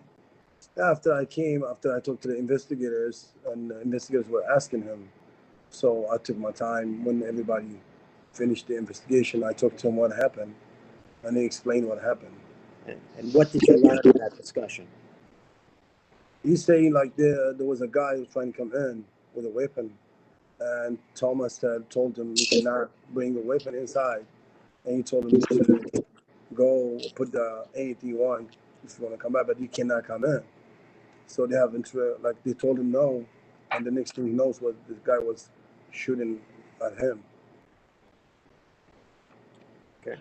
Mr. Asper, when you speak, can you please raise your voice, please? All right, sir, I'm fine. Thank you. Thank you. I have no further questions. Mr. Thiem, any questions? Yes, Mr. Mr. Aspria, you were not present at the establishment time of this incident, right? Yes, I wasn't here, sir. But your cousin was present at this establishment. Yes, sir. And your cousin was running the establishment? It was a daytime, so I was my kids playing in Virginia. I live in Virginia. But was your cousin managing affairs at the establishment? Yes, sir. And you were not aware of any event that was happening at the time? We have regular events, not that you guys are referring to, not. But were you aware of any event that was taking place at? No. But you were aware that there were 2 security guards present? Yes, we always have security when we open. And to your knowledge, what were the security guards' hours? So my cousin, daytime he runs it, he does happy hours and everything. So he told them to come early. So they were there early. And I found out what the shooting happened after that, and I came here. Now, you testified that the glass was shattered. Yes. Now, was the front door also shattered? The front door was not, because you have to come inside. It always has to be closed by security plan. So he opened, the guy opened it and he went in, and that's where the security is at the door. It's like we put 2 doors so we don't have noise coming out of the establishment or easy to search people and everything. So this front door was closed at the time? Yes, sir. And it was undamaged? It was undamaged because it was from outside. We always keep it closed. And as far as you know, did you find any bullets inside the establishment? license? No, sir. I was not allowed to search anything because they were asking me to investigate what happened. Do you find any kind of shell casings inside the establishment? No, sir. And you spoke about the couches inside the establishment. Are those couches movable? They're movable, but they're heavy. They're not small. They're heavy chairs. You cannot just move them. But they can be moved. Yes, sir. And those booths, they're also movable. Some of them, not all of them, because they are attached to each other, so you cannot move all of them. But can you can move those booths together if they're attached? Of course, yeah. You have to unscrew them and move them. You cannot just do that because they're heavy. They're custom-made booths that has to go with this feet dimensions and everything. Hey, Mr. Aspe, do you have any trainings with firearms? Yes, sir. What do you mean? Do you have, firearms with a gun? do you have any official trainings in firearms? No, sir. I've never held a gun in my life. Do you have official trainings in ballistics? What's the ballistics? I don't know. My English is the study of bullets. What's the bullets? I can't understand it. Do you have knowledge on bullets and the? Sir, I've never held a gun in my life, so I have no knowledge about bullets, about a gun. I'm against guns and everything in my life. I've never held anything. And was your cousin there with your permission? Yes, sir. No further questions. Any questions by any board members? That one, Mr. Chairman. Yes, Mr. Short. I just like to ask the owner, Mr. Assad, if his security persons are licensed by the District of Columbia and are they trained security? Yes, sir. They're licensed by the District of Columbia? They have a good experience and they have license. They are licensed too. Can you provide later on for this board a license number for the security that you hired for your business? I'll try, sir. You try? Do they have a license? Yes, sir. Okay, if they have a license, we'd like to have that for the board's records. Thank you. Any other questions by the board members? Mr. Asford, one of my questions is that on October the 7th, was your business open for operation? Yes, sir. So it was open for operation. Yes, sir. And so on October 7th, you authorized your cousin to run your business on October 2nd? Most of the time. October 7th, I'm sorry. Most of the time I'm here because of the COVID is slow. So during the period, okay, during the period where this action occurred, did you authorize your cousin to have an event there that day? He managed the place. So you're talking about event. He always open it, close it whenever he wants. So your cousin, he's the manager. Yes. And he manages the place under your permission. So you authorize him to manage the place when you're not there. Is that correct? Yes, sir. And is he the ABC manager? Is he one of your ABC managers? He's not. So I have another cousin who's the ABC manager, he was here too. Two of them was here. So who was the ABC manager who was there that day? So his name is Samson. Samson who? Samson Barahi. So can you spell that, please? Berki. So you had an ABC manager working there that day. Is that correct? Yes, sir. And so is it correct that was alcohol being sold during the day? Yes, sir. All right. Now, all right. But you didn't know what type of event that your cousin was having that day. Is that correct? I have no knowledge, sir. All right. You stated that you provided the police officer with the passcode for your camera system, but that it didn't work. Is that correct? Yes, sir. Now, do you know what the passcode is currently for your camera system? Yes, it was. I give him the code. KISS. No, but so if you gave them the code, do you know whether or not either the police or anyone have your camera system been returned to you? No, didn't. I don't know what it is. But do you know why the police still have your camera system? You know why? Because I don't know, sir. Till now, I didn't ask, but still, they have it. And they didn't have permission to take it. I told them you cannot take it because you can talk to my lawyer. I have a lawyer before you take it. He didn't care. He just took the DVR and left. But do you know what they're doing with it? They're trying to investigate the incident, sir. Now, I heard Mr. Bianco had asked a question earlier, I'm not sure if you were there, about whether or not the police had asked for a court order to access the system. Are you aware of that?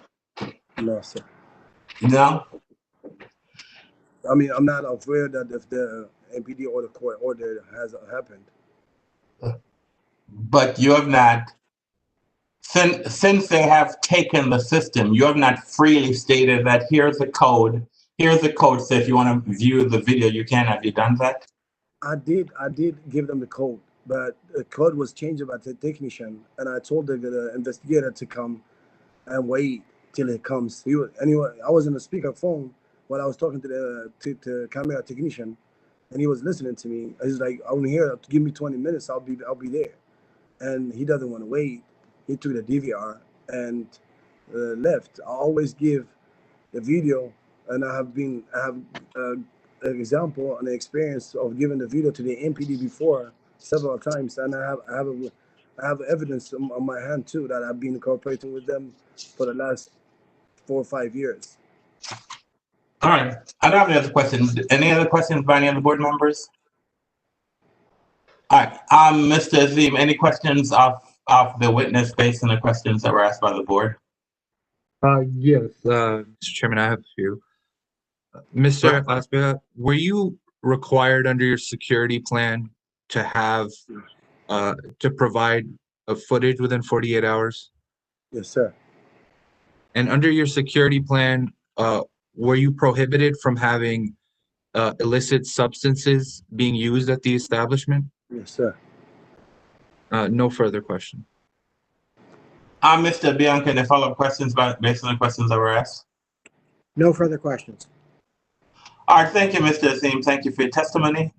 All right, does Mr. Bianca, do you have another witness? I do. We have 2 witnesses under subpoena. I'm going to call only one of them, Detective Philip Tradico. Miss, Get out of here. I'm sorry? I don't know what I just heard, but anyway, it wasn't me. all right. I will leave it. I'll leave it at that. We can tell whose microphone is open from who's not. I know my microphone is open. Anyway, is that witness available? Yes, I believe so. I haven't been told otherwise.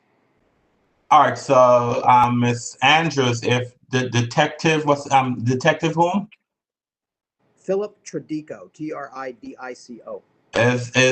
Is Detective Tradico available to be elevated?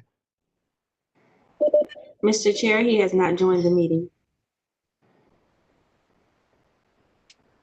He is not available to testify today. Thank you.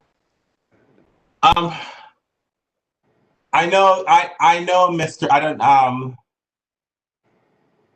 I don't know where, and I don't know if is legal on the phone. I know that subpoenas. I know that I did sign 2 subpoenas, and I signed. Mr. Chairman? Yes, Ms. Jenkins. Yeah, this is Martha Jenkins. I can confirm for the board and for the parties that the subpoenas that you executed were served on the 3rd District Metropolitan Police Department and were received by the commander, who acknowledged receipt and said that he would attempt to serve the two detectives or the two other officers for whom the subpoenas were intended.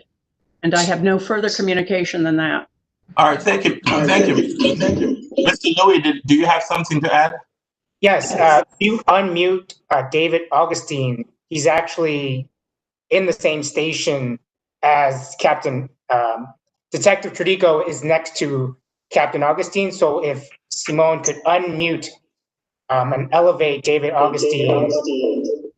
David Augustine is a panelist. He has to enable his camera and his mic. He has that capability. No, I do not. Oh, there we go. I now I'm trying to get my camera on. I can't get my camera on. He's gonna come. No, Tridico's with him. Is that? Yeah. All right, just give me the opportunity. It won't let me mute myself or otherwise, or turn the camera.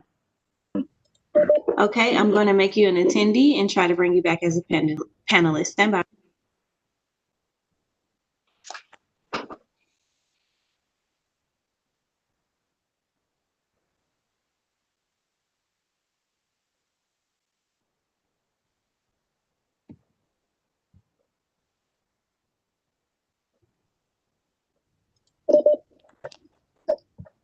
Mr. Augustine? Yep, I'm here. Are you able to turn on your camera? Nope, it's so just like earlier, I had that access to both, and it won't give me either.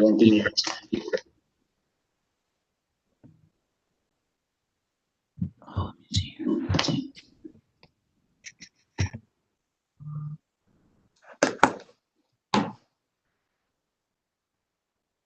Up here we go.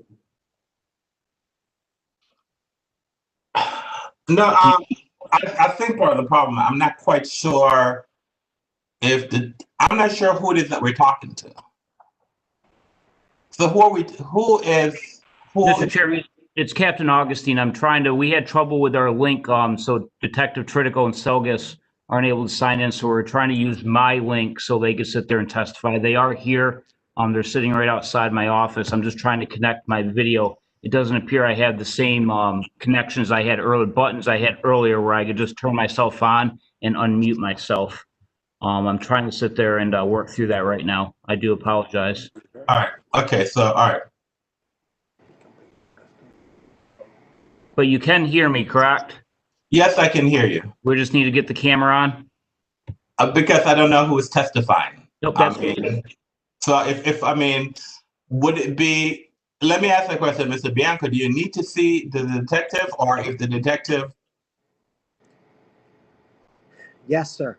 We would like to have the detective be seen to assess his testimony by the board and me as the cross-examining attorney. All right, so let's get off the record.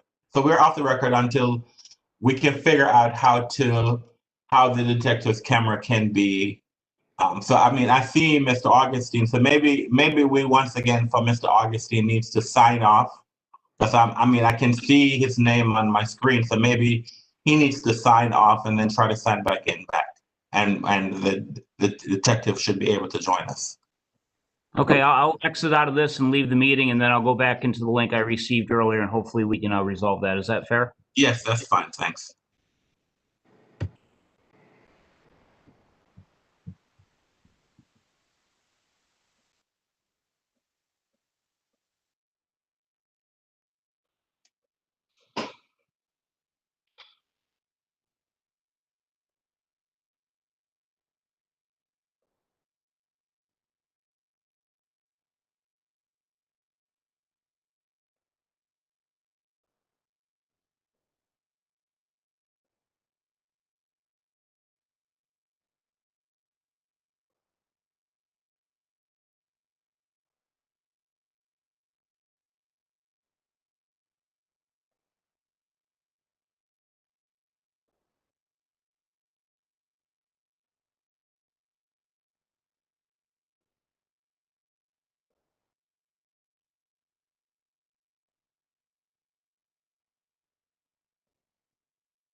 All right, I'm back. Can everybody see me and hear me? Yes, we can see you now. Well, I apologize, Mr. Chairman. I apologize for the inconvenience it caused anybody out. You want me to bring in Detective Tritico now? Yes, thank you. All right. We're back on the record.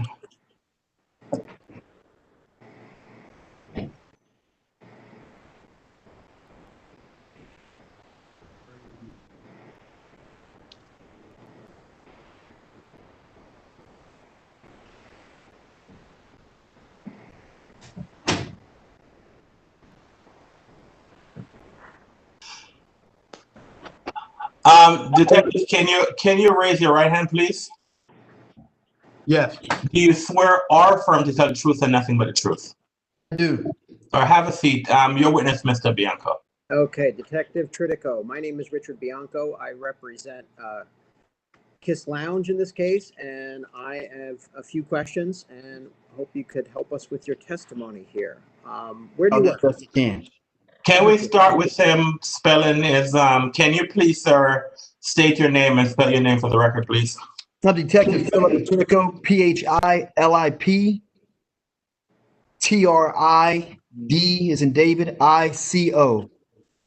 And Detective Tritico, where do you work? Metropolitan Police Department, Detectives Unit, 3rd District. Okay, and what's your job there? I'm a detective. How long have you been doing that? Police work or detective? Detective. I think about since like 2015. It's been a little while. How about police work? How long have you been doing that? 2006. Okay. And are you familiar with Kiss Lounge at 637 T Street Northwest? I am now, yes. Okay. And did you have occasion to be there on October the 7th, 2020? That's correct. Okay. And are you conducting an investigation into a shooting at that address? Yes. Okay. And I don't want to go into the specifics of the investigation. We're not going to do that. What I want to focus on in your testimony today is your interactions with Mr. Espeja, my client, the owner of the establishment. Okay, so we're going to stick to only those facts. Okay. How long were you there on October the 7th? You mean at the establishment? At the establishment, correct. I couldn't even give you a ballpark figure. I was there from the time we were requested to come there by the officers, and then pretty much till we left. I don't even know. It was a few hours. I would assume a few hours. Okay. And do you know Eob Espeja, the owner of the establishment? I met him. Yes. Okay. And did you meet him for the first time on October the 7th, 2020, or did you know him before then? I think I had contact with him prior to that, just requesting video in the block, but I can't say for certain. Okay. And did you speak with him about the incident on October the 7th, 2020? I just spoke to him pretty much. Yeah, I spoke to him about the incident, but there were two things I guess I asked of him. Okay. And what were those two things? I asked him for consent to search the inside of the establishment, which he cooperated completely. And also I asked for the password for the video DVR or whatever that is, recorder system. Okay, so let's focus on that second one. Okay. Did you just flat out ask him for it? What's the passcode?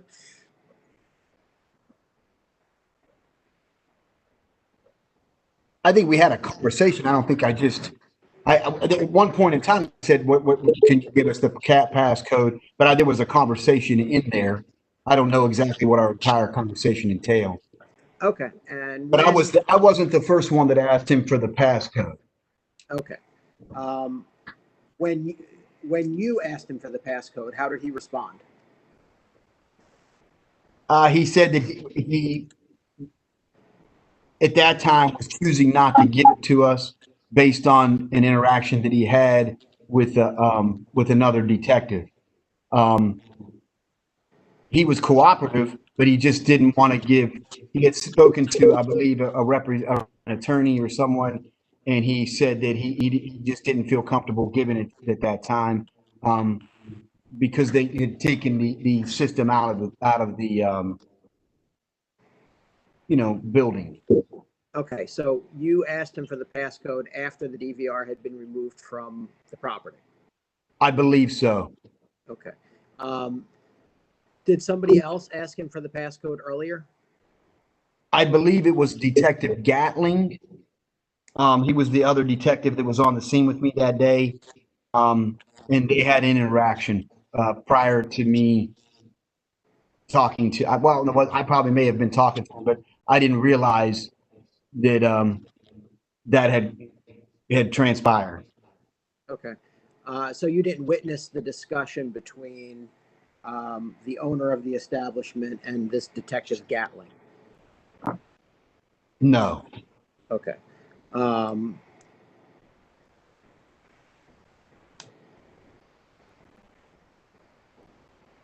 you know when that took place? What took place? The discussion between my client and Detective Gatling. I think it was soon after we got to, I got to the scene. I don't know exactly what time it was, sir. I know that I was dealing with some witnesses that were possibly in the establishment at the time when we believe the offense occurred, but I don't know exact time. Okay. And you are you the detective that is in charge of this particular investigation?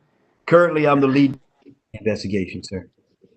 Okay. Was there a previous lead detective in the investigation before you took it over? No. Okay.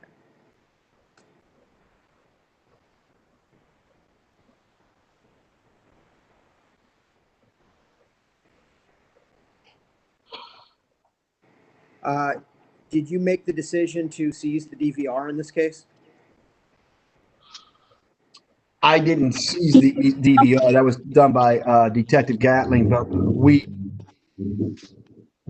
Detective Gatling took the DVD from the location, from what I understand, and then after that, we had it in our possession. We took it to the 3rd District and safeguarded it, and it's under review of a pending search warrant.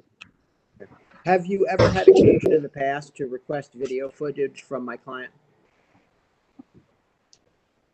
I think I personally have. I think that's where I've met him before. I don't know when, or I mean, you have to realize how many cases we have and how much video there you go through. But I think that I have met him before. I think that's how I met him, was asking video. And in those previous cases, did he provide it in a timely manner? From what I can recall, I just don't know. You know, I mean, I just get so many cases. Some people say, yeah, they give me video. That don't even, but I believe maybe he's given it to me in the past. I just can't tell you exactly when and where and how. Sure. As the lead detective in the case, do you happen to know how long it took the police to respond in this particular instance? To the location itself? Correct. To the location itself. I believe there was an officer nearby. I don't know how far away he was, but he was near the location. Okay. So do you know if it's 30 seconds, 2 minutes, 5 minutes, 15 minutes? Do you have any sense? I don't want to assume that. I know it was quick, but I can't give you an exact time. You'd have to ask the officers that went there. Okay. And by the time that, strike that. No further questions. Thank you. Mr. Assimi, your witness. Detective Tritico, have you, before today, have you received this passcode to the surveillance footage? No, I haven't received the passcode. Not that I'm aware of. I haven't received the passcode. Sorry, but excuse me. Yeah. And do you know the passcode to this surveillance footage? Are you asking me? Yes. I know I don't have I don't know it. And it's and MPD is currently waiting for a warrant to search the footage. That's correct. No further question. Any questions by any board members? All right, I'll have a question. Detective, why did MPD seize the DVD? I believe you'd have to ask Detective Gatling. I wasn't in the conversation, but anytime that we have an incident and we feel that we maybe we have a vulnerability to lose evidence, we're going to do everything we can to safeguard and protect and preserve that evidence. And at this time, he must have felt, and I'm assuming this, that maybe we weren't going to get the evidence and we didn't want it to be lost. So do you, and if you don't know the answer, you can say it. Do you know whether or not there was any conversation with MPD and the licensee regarding accessing the DVD? I think part of the issue that we're having, at least I'm having, is that did MPD ask for the passcode and he refused to give it to them, or why? I'm just trying to find out. I don't know the interaction between Detective Gatling and the owner, but when I asked him this, and this was later after we had taken the DVD or recorder out of the establishment, the MPD had taken it out. I went back to the owner and I said, "Hey, I understand, you know, the video's there. Can we get the passcode?" And he just told me he wasn't comfortable at the time providing the passcode to the and he at first he said he was trying to get the passcode, and then he said he wasn't comfortable with giving us the passcode. So he specifically told you that he was not comfortable providing the passcode. Is that correct? He said he had talked to his attorney, and right now, because of everything that transpired, I think that was how it was taken out of the establishment. I don't think he felt, I think he felt uncomfortable. That's what he said. He was uncomfortable with doing it and providing it right now. And I just wanted, for the record, to be clear, that is the conversation he had with you. Is that correct? Yeah, he had a conversation with me that he wanted to get the, he was talking to his attorney or whatever at the same time, or on text or whatever. And I said, "Hey man, sir, because I asked for, I had a consent to search form. And I said, can we do this to search the laptop? And he's like, after everything that happened here, I'm uncomfortable with providing you that. But I don't even know if I don't even know if he had it, because he was still working on trying to get the password when I earlier talked to him. All right. I don't have any other questions. Any other questions by any board members?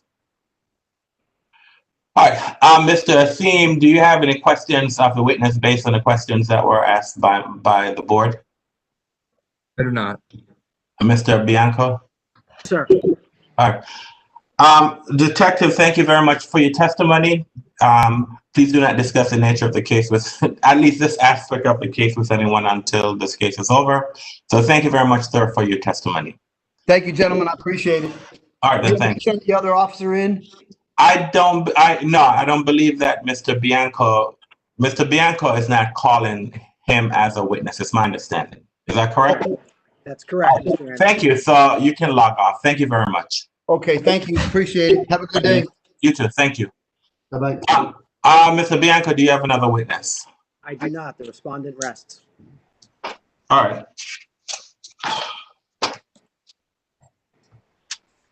I know that the government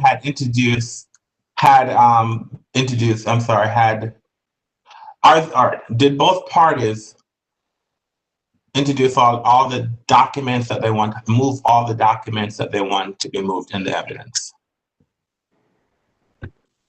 Yes, Mr. Chairman, the government introduced Exhibit 1, which is the investigative report created by Investigator Puente. And Mr. Bianco, and then you've moved all, so your documents were just a video, so you've moved all your documents in evidence? Correct. We had 6 photographs that we moved into evidence. Okay, fine. All right. Closing. The government. And what at the same time, tell me what it is that the government is requesting that the board do. I know that we have to make a decision today, On the request, in your closing, I just want also the government to make a recommendation to the board, at least what it is that we're looking at. I know that there was a 96-hour closure. The board determined to keep the facility closed until this hearing. So just whatever recommendations the government wants to make, I look forward to hearing that also. All right, thank you. Go ahead, sir. Members of the board, today the government has proven by a preponderance of the evidence that it is more likely than not that the establishment conducted an illegal marijuana pop-up operation on the premises, and that it permitted a gun to be discharged inside. Accordingly, the government has met its burden under DC Code Section 25-826 that the establishment presents an imminent danger to the health and safety of the public and should remain summarily suspended. You heard testimony from Captain Augustine, who told you, based on his observations and knowledge, that there was a marijuana pop-up party unlawfully taking place at the establishment. You heard from him that this is a very dangerous event to take place, and that even yesterday he investigated a homicide relating to a marijuana pop-up party. You heard testimony from him that there was likely a shooting inside because of the spent shell casings that were found inside the establishment and the live bullets that were found in the establishment. Through his trainings, through his experiences, and with firearms, Captain Augustine testified that when a firearm is discharged, the spent shell casing lands close to the firearm that was discharged. You heard from him that the front door of the establishment was undamaged, indicating that whatever incident happened occurred inside the establishment. You heard from him that a fight or struggle likely took place inside the establishment because of the disarray that he witnessed inside. You heard that MPD attempted to receive a passcode to view the establishment's video, but that the owner has not yet provided this passcode more than 3 weeks later. You've heard from Captain Augustine that no one affiliated with the establishment called 911. And you also heard that the establishment presents a danger to the public from these marijuana operations. And I would like the board to take judicial notice of the mayor's orders regarding the COVID pandemic. Especially in this climate and environment, the dangers of a marijuana pop-up party are amplified. You heard today from Investigator Puente, based on his observations and his knowledge, that there was a marijuana pop-up party that had been taking place at the establishment. You heard that there was extensive damage to the windows and glass doors. You heard that Abra did not receive video recordings of the incident from the respondent, and that the establishment had violated its own security plan, which required them to provide the footage within 48 hours. And furthermore, they violated the security plan by allowing for the consumption of marijuana. Members of the board, none of the respondents' testimony contradicts the district's clear evidence which shows that there was a shooting inside. Mr. Aspea testified that he knew his cousin was managing the establishment at the time. And we saw from evidence from MPD and Abra that a marijuana pop-up operation was happening. Regardless of whether Mr. Aspea knew or approved, there was a marijuana pop-up operation occurring in his establishment because of his management. His management was allowing this to take place. And you heard testimony that it's possible that there was a shooting that could have taken place inside the vestibule and not further inside the establishment. However, regardless of whether there was a shooting in the vestibule or further into the establishment, there was a shooting that likely took place here in the establishment and not outside. Therefore, this establishment poses a danger the public, and the government has met its burden and asks the board to continue Kiss Tavern's summary suspension under DC Code Section 25-826. Thank you. Thank you. Mr. Bianco, the same question, and what it is that you're asking the board to do? Sure. On behalf of the respondent, we're asking that the board lift the summary suspension. What we're here to decide today is whether the establishment presents an imminent danger to health and welfare of the public, which cannot be cured by any corrective measures. And that's not the case that we have here today. It's important to note that when the chief of police summarily closes an establishment, the chief is statutorily required to base the summary closing on objective criteria, including incident reports, arrests, and reported crime within the previous 18 months and 1,000 feet of the establishment. Here, the chief included some of these incidents in the closure notice. In the 18-month period, they listed 6 incidents. 5 of them are more than a year old. 0 of them resulted in an ABRA violation. 0. Of the 6, only 2 even resulted in an investigation by ABRA of any kind.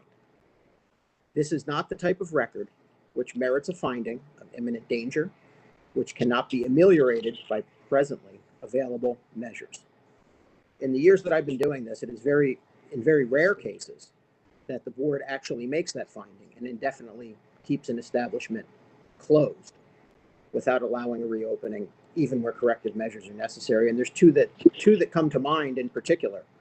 One within the last couple of years and one a little bit older, and I think they bear mentioning.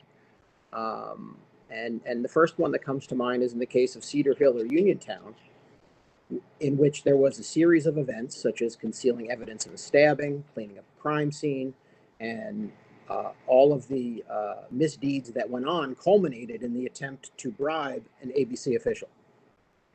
That's a very different record than we have here. The other one that comes to mind is a little bit older. It's from back in 2009, the club H2O down on the waterfront. And in that case, the board decided to summarily revoke, indefinitely suspend the establishment where 2 stabbings and a third violent incident all occurred within the same day. This is not the case that we have here.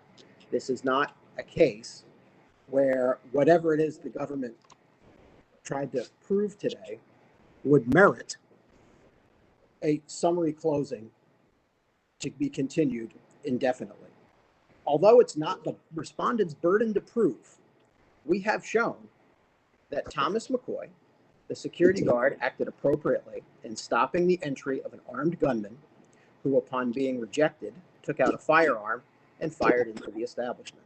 I don't know where the government gets its argument that a shooting clearly took place inside the establishment.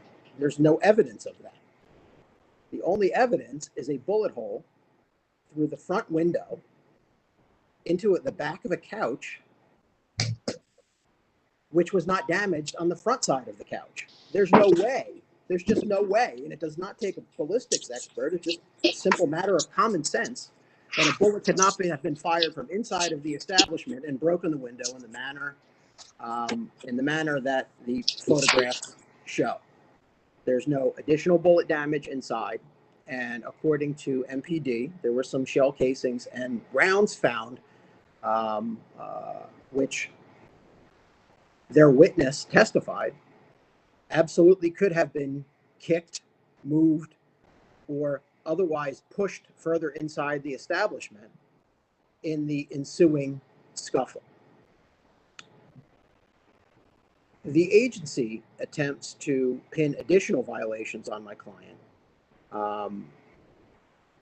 with specifically the claims that the police, that my client didn't cooperate with MPD's investigation and wouldn't provide a PIN number to access certain video footage. But you didn't hear that from the person who my client allegedly refused it to. In fact, MPD, in none of their documents or testimony, was even able to identify the person who my client allegedly refused to provide a video PIN number to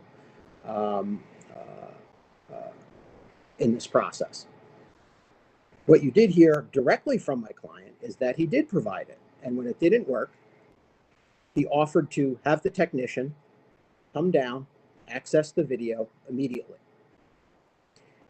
Instead of taking him up on that offer, the detective pulled the DVR out of the wall and left with it.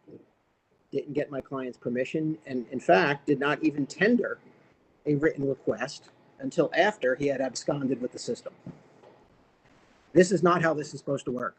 My client had previously cooperated with MPD on video requests, and there was no reason to believe in this case that he would not have done the exact same thing. With respect to the claim that there was a marijuana pop-up event being held at the establishment, again, zero direct evidence. Zero direct evidence. Based on, MPD testified, based on their training, this is what these things look like.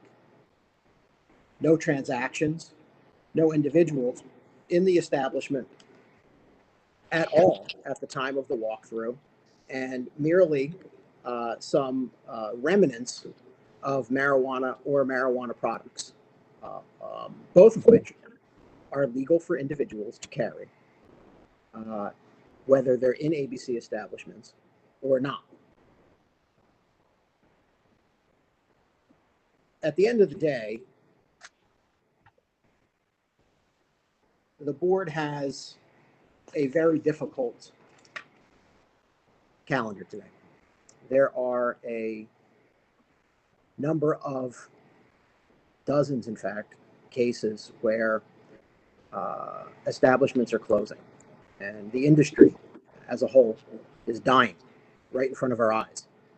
Nobody's helping, and it's really sad.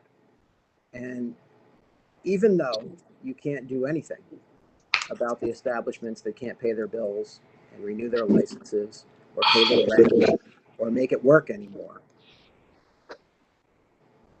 you can do something here. You don't need to close this establishment and put another dozen people out of work. Even if you believe my client did something wrong here, even if you believe that, you're not required to close him forever. You're not required to put these people out of work. You merely have to find some corrective measure that's appropriate to allow him to reopen, to allow his employees to make money, and to allow him to feed his family. And that's what we ask that you do. Thank you. All right, thank you, Mr. Bianco. Thank you, Mr. Asim, for your presentation. As you're aware, this is a summer suspension here, and so the board will have to make a decision today, and we will make the two decisions. All right. As chairperson of the Alcohol Beverage Control Board for the District of Columbia, in accordance with DC Official Code Section 2574B of the Open Meetings Act, I move that ABC Board hold a closed meeting for the purpose of seeking legal advice from our counsel on case number 20 CMP 00110 and 20 CMP 00110A, Kiss Tavern, pursuant to DC Official Code Section 2574B4 of the Open Meetings Act, and deliberate upon case number 20 CMP 00110 and 20 CMP 00110A, Kiss Tavern, for the reasons cited in DC Official Code Section 2574B13 of the Open Meetings Act. Is there a second? Mr. Short, Mr. Short has seconded the motion. We will now have a roll call vote on the motion that has been properly seconded by Mr. Short. Mr. Short. Mr. Short, Mr. Cato. Cato, I agree. Ms. Wabzada. Wabzada, I agree. Ms. Crockett. Rafi Crockett, I agree. Ms. Hanson. Jenny Hansen, I agree. And Mr. Anderson, I agree, as it appears that the motion has passed 6-0-0. give notice that the ABC Board will recess these proceedings to hold a closed meeting in the ABC Board conference room pursuant to Section 2574B of the Open Meetings Act. It is 3:19 p.m.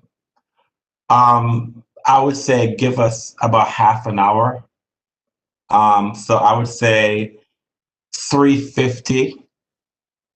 So let's try to get back on the record at 3:50.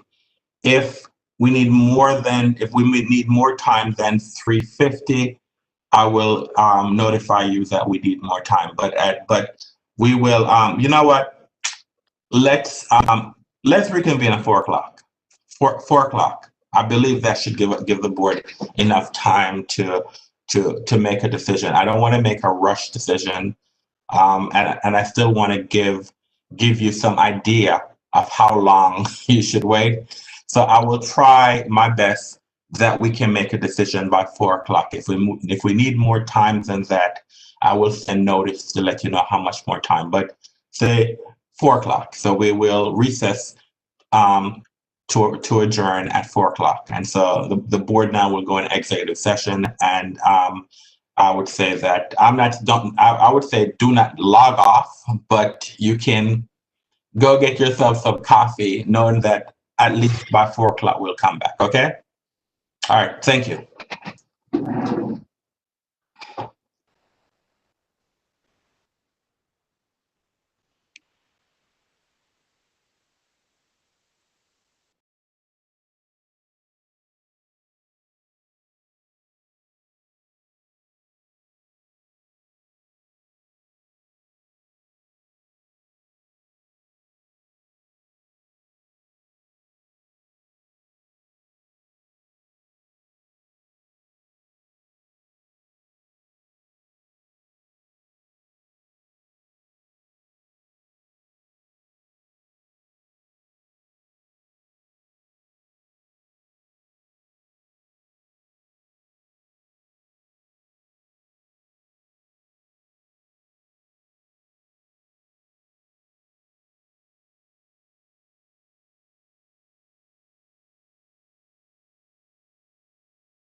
All right, we're back on the record. Mr. Bianca, is your client with you? Yes. All right, we're back on the record. All right, we're back on the record for the summer suspension hearing for Kiss Tavern, case number 20 CMP 00110 and case number 20 CMP 00110A. As you know, this is a summer suspension hearing. When we have our suspension hearing, we issue a decision, and the board, by law, we have 3 days to issue a written decision. And so what the recommendation that I'm going to make to the board in this matter is that we're gonna order that the establishment provide us with an updated security plan. The written order will specify what needs to be provided in the security plan. The establishment will not be able to reopen until this updated security plan has been provided to the agency, and the agency has approved of the security plan. And once the agency has approved the security plan, then the establishment can be reopened. So that's my motion. The motion to the board is that the licensee be ordered to provide us an updated security plan. There is no timeline when the security plan needs to be provided to the agency, but the written decision that the board will provide will provide the licensee with what this security plan needs to consist of, and also that the establishment will not be open to reopen until the agency has signed off on this security plan. Is there a second? Mr. Short, I second the motion. I will now take a roll call vote on the motion that has been seconded by Mr. Short. Mr. Short. Mr. Short, aye.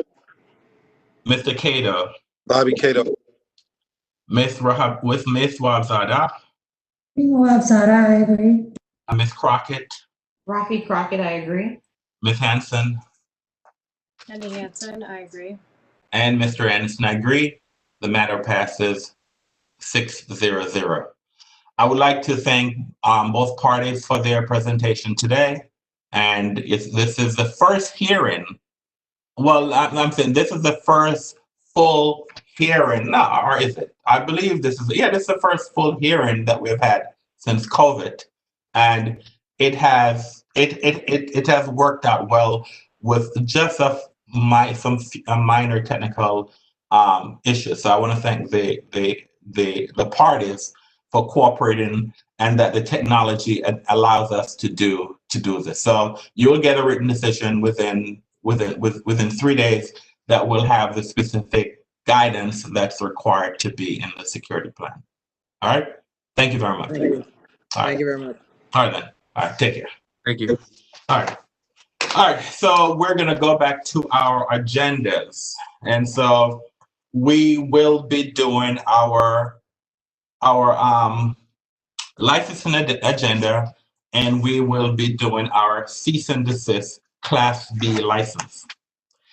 The ABC board will be issuing orders to cease and desist to the following licenses for the reasons outlined below. So I'm going to list all the establishments, and at the end of listing the establishments, then we will then I'll have a vote. The first establishment is Preston's John Corporation, ABC license 005950, licensee did not renew. Oasis Inc., license number 014153, the license did not renew. Manhattan Market Inc., license number 017772, licensee did not renew. Dean and DeLuca of Georgetown Inc., license number 0818083, licensee did not renew. Solned Incorporated, license number 021260, licensee did not renew. No Jean Chu and Mayong A, license number 021721, licensee did not renew. Bella Investment Inc., license number 060454, licensee did not renew. Fa Ren Chen, license number 074002, licensee did not renew. Myung Goon Inc., license number 076413, licensee did not renew. FMJ and Capital Inc., license number 078727, licensee did not renew. The Langron Operating Company 3 LLC, license number 082681, licensee did not renew. F&A Inc., license number 086470, licensee did not renew. Hanmi Corporation, license number 088966, licensee did not renew. Hong Inc., license number 089668, licensee did not renew. IVZ LLC, license number 090684, licensee did not renew. Hellbender Brewing Company LLC, license number 093500, licensee did not renew. Aldai Inc., license number 09408898, licensee did not renew. Bella Market LLC, license number 094127, licensee did not renew. Sky Inc., license number 097880, licensee did not renew. Capital Cash and Carry LLC, license number 101025, licensee did not renew. Red Wolf Imports LLC, license number 103084, licensee did not renew. Four Brothers LLC, license number 103124, licensee did not renew. Bardo LLC, license number 103291, licensee did not renew. Residential Contents Calculator LLC, license number 103721, licensee did not renew. McCool, license number 103723, licensee did not renew. Rap City LLC, license number 103929, licensee did not renew. 2400 Minnesota Avenue Southeast LLC, license number 105036, licensee did not renew. Sal and Moy Inc., license number 105882, licensee did not renew. Creative Food Group LLC, license number 107663, licensee did not renew. BE2 LLC, license number 108109, licensee did not renew. Norma Hospitality LLC, license number 108250, licensee did not renew. Moran Foods LLC, license number 108370, licensee did not renew. BGS International LLC, license number 108439, licensee did not renew. Sunrise Grocery Inc., license number 108479, licensee did not renew. 2120 Peace Street Associates LLC, license number 110450, licensee did not renew. Muna and Selam LLP, license number 111480, licensee did not renew. WW Madison Up Company 8 LLC, license number 111519, licensee did not renew. District Vineyard LLC, license number 112042, licensee did not renew. My Houseland Inc., license number 112240, licensee did not renew. No Rules Distributors LLC, license number 112618, licensee did not renew. Soul Mega LLC, license number 113397, licensee did not renew. The Natural Wine Shop LLC, license number 114571, licensee did not renew. Sonar Wines America LLC, license number 116189. The ABC board therefore will be issuing cease and desist orders for these Class B licenses that I just enumerated. I make a motion that the cease and desist order be issued. Is there a second? Ms. Crockett seconds. Ms. Crockett has seconded the motion. I will now take a roll call vote on the motion that has been properly seconded by Ms. Crockett. Mr. Short. Mr. Short, I agree. Mr. Cato. Bobby Cato, I agree. Ms. Wabzada. Wabzada, I agree. Ms. Crockett. Rafi Crockett, I agree. Ms. Henson. Honey Hansen, I agree. And Mr. Anderson, I agree. The matter passes 6-0-0.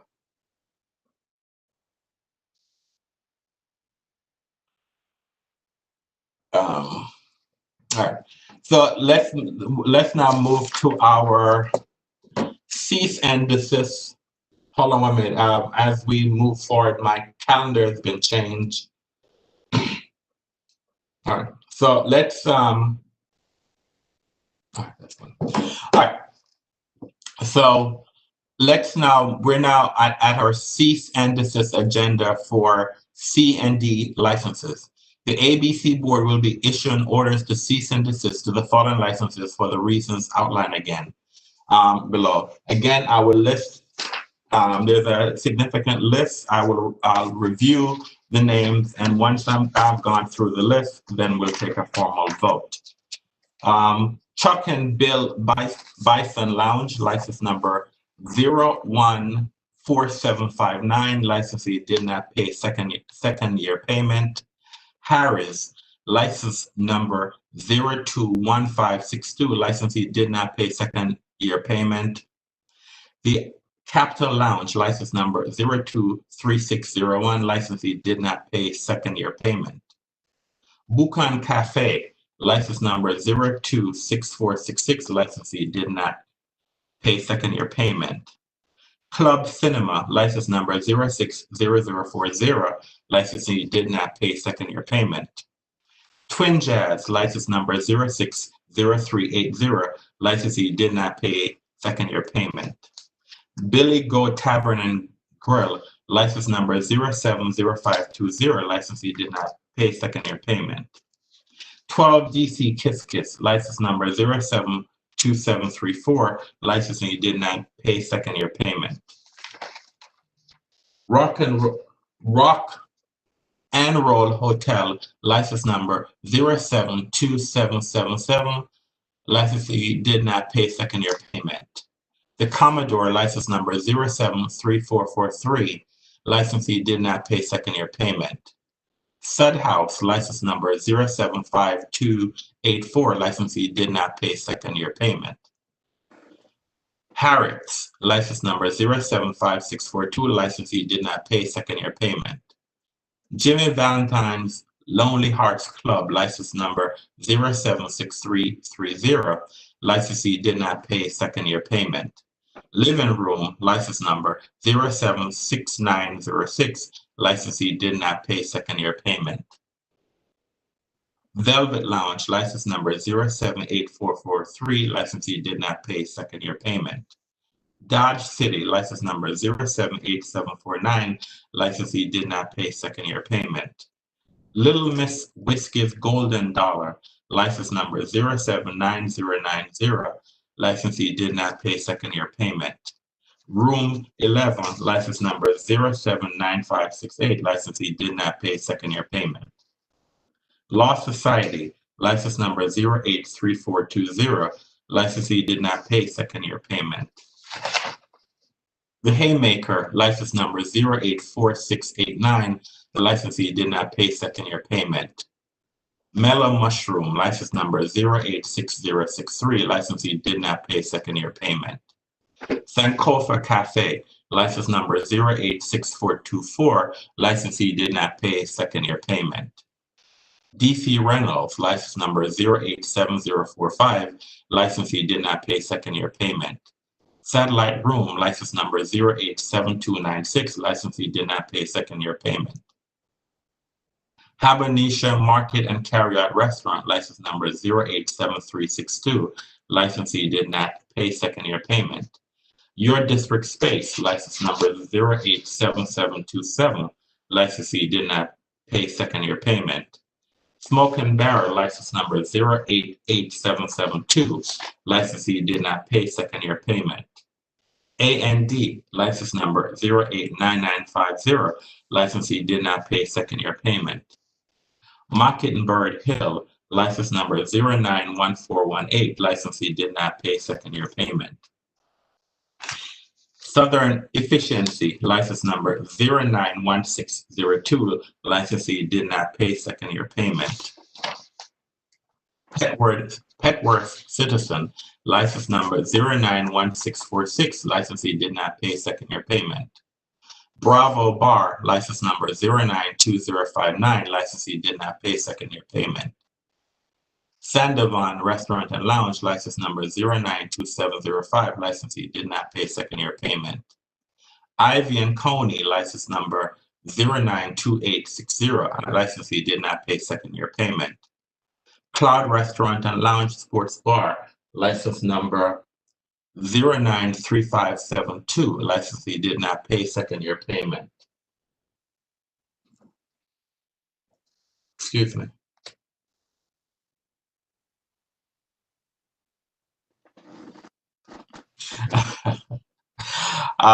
Brooklyn Pint, license number 093948. Licensee did not pay second year payment. DC Eagle, license number 093984. Licensee did not pay second year payment. The Public Option, license number 094158. Licensee did not make second year payment.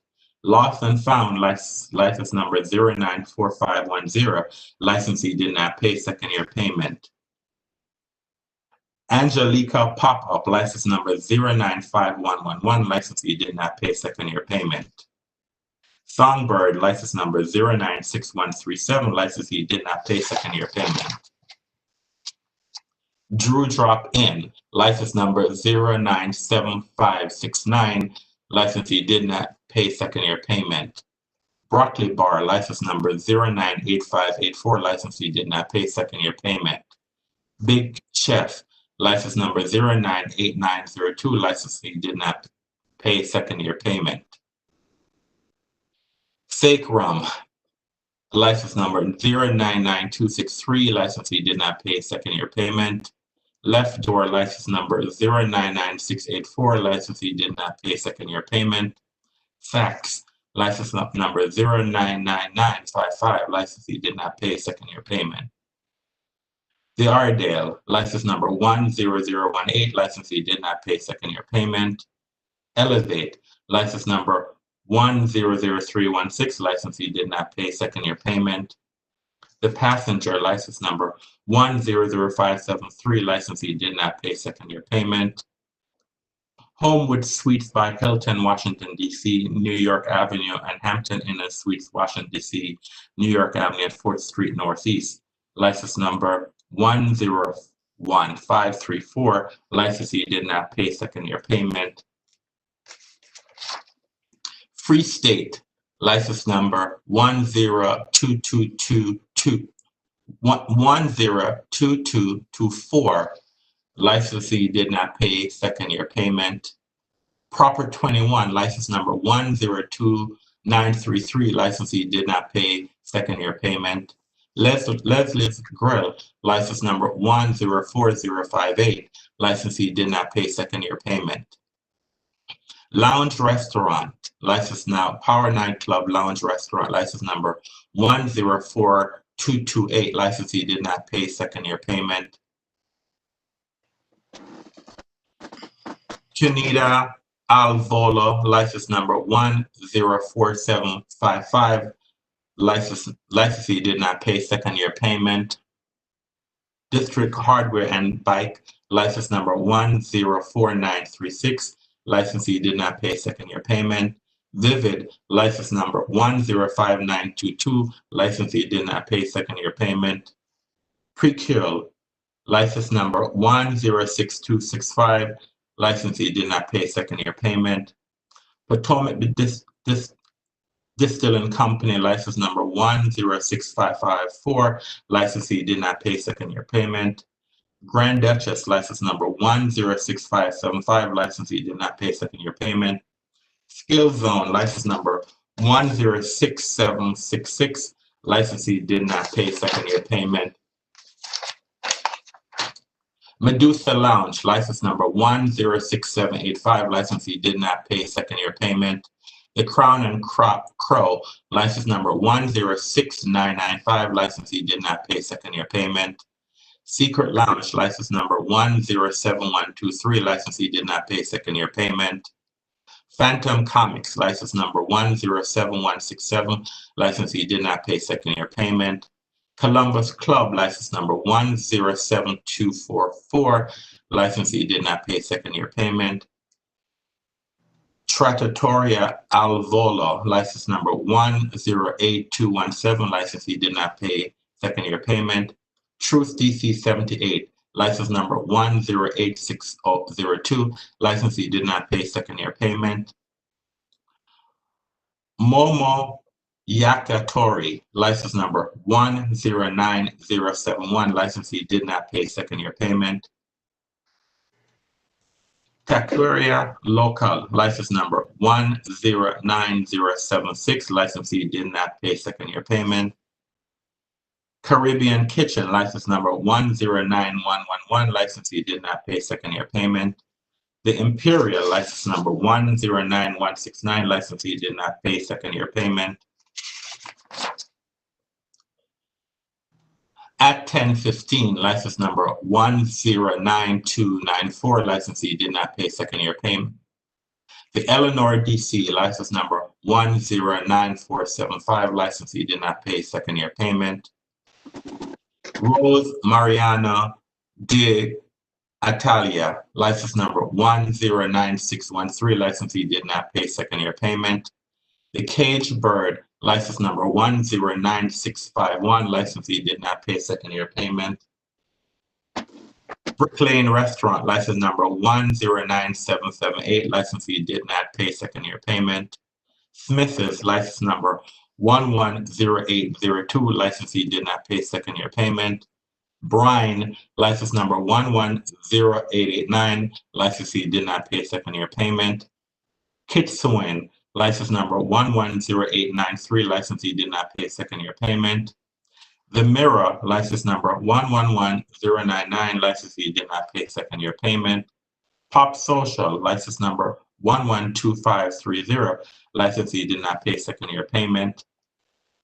DOS Miami's, license number 114133, licensee did not pay second year payment. Harlock, license number 114205, licensee did not pay second year payment. Ella Grace, license number 114637, licensee did not pay second year payment. Bar Laura, license number 114684, licensee did not pay second year payment. Live at You, license number 114773, licensee did not pay second year payment. Takira National, license number 114980, licensee did not pay second year payment.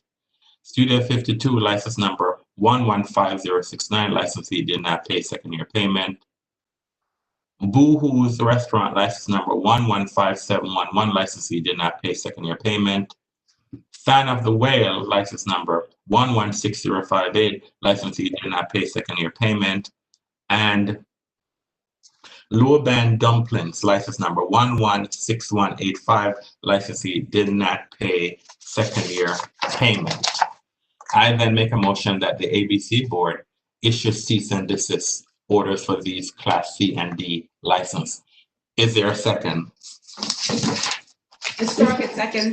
Ms. Crockett has seconded the motion. We'll now have a roll call vote on the motion that has been properly seconded by Ms. Crockett.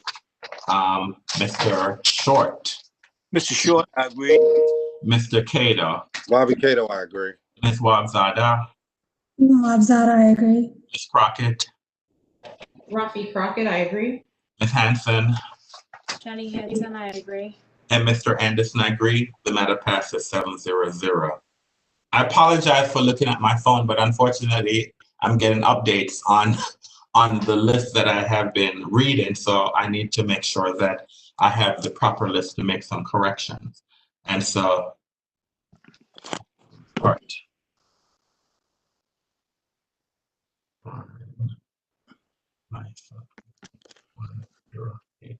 None. All right.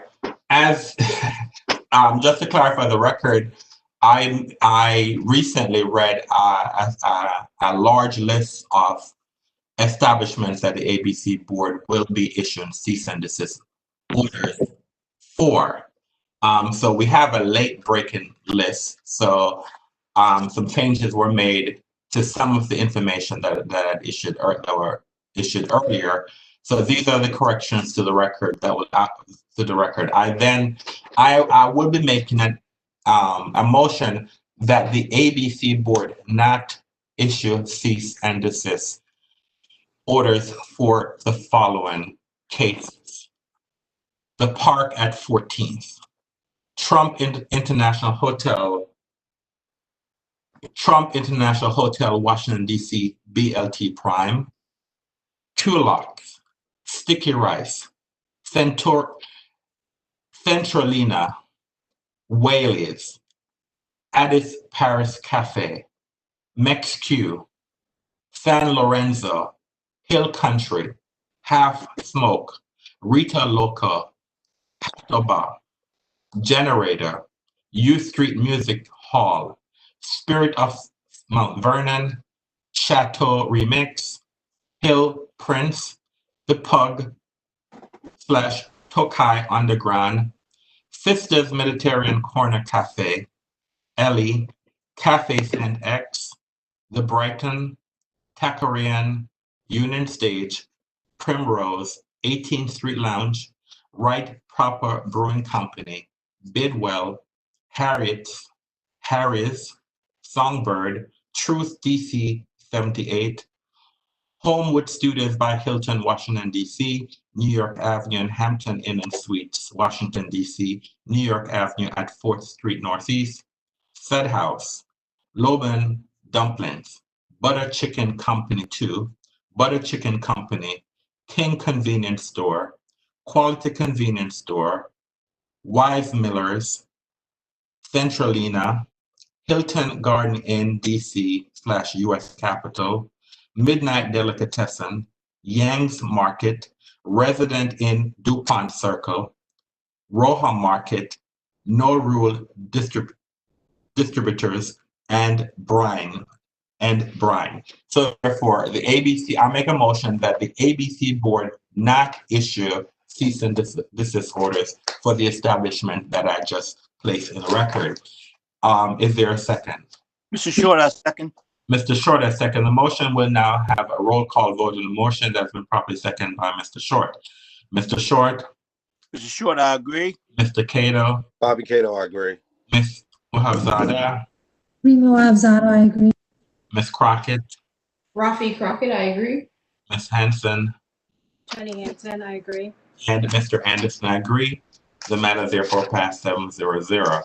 All right, I am going to go through our docket. There are 21 business on the docket. So what I'm going to do, I am going to make a motion and I will read all of the agenda items on the docket. Once I'm done reading all the items on the agenda, then I will ask that a board member second and that I'll do a roll call vote to approve that. So our docket consists of the following establishments, and once I've announced the names, I will make a motion that these changes be approved.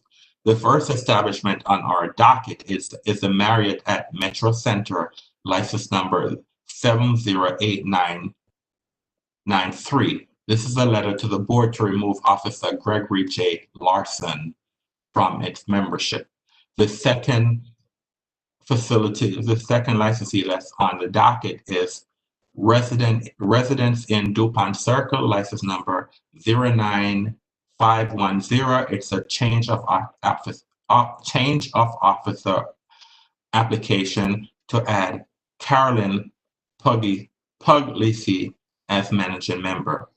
The next establishment is Resident and Inn DuPont Circle, license number 110450, which is again a change of officer application to add Carolyn Puglisi as managing member. The next establishment is Residence in DuPont Circle, license number 89510. It's a change of officer application to add Angelo A. Puglisi Jr. as managing member. The next matter is the Residence in DuPont Circle, license number 110450. It's again a change of officer application to add Angela A. Puglisi Jr. as managing member. Residence in DuPont Circle, license number 89510, change of officer application to add Mary Ann Puglisi as member. Residence in DuPont Circle, license number 110450, change of officer application to add Mary Ann Puglisi member. Next establishment is Residence in DuPont Circle, license number 89510. It's a change of officer application to add Leonard Puglisi member. The next facility is Residence in DuPont Circle, license number 110450. Again, a change of officer application to add Leonard Puglisi as member.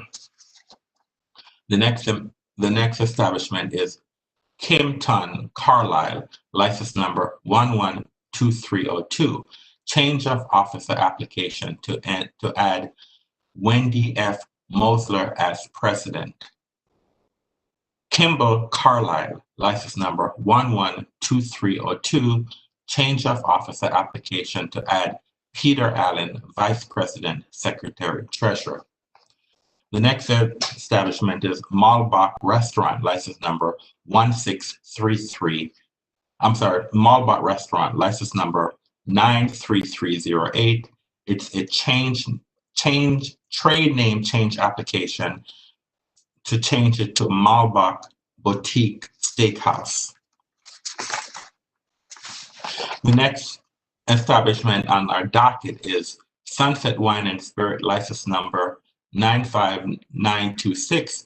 It's a trade name change application to change the name to Sohal Wine and Spirit.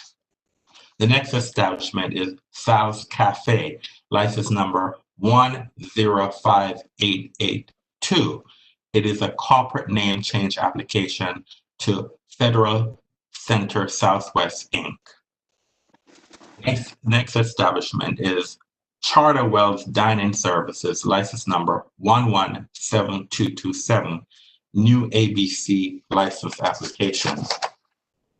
The next establishment is Foxtrot, license number 116871. This is a new ABC application.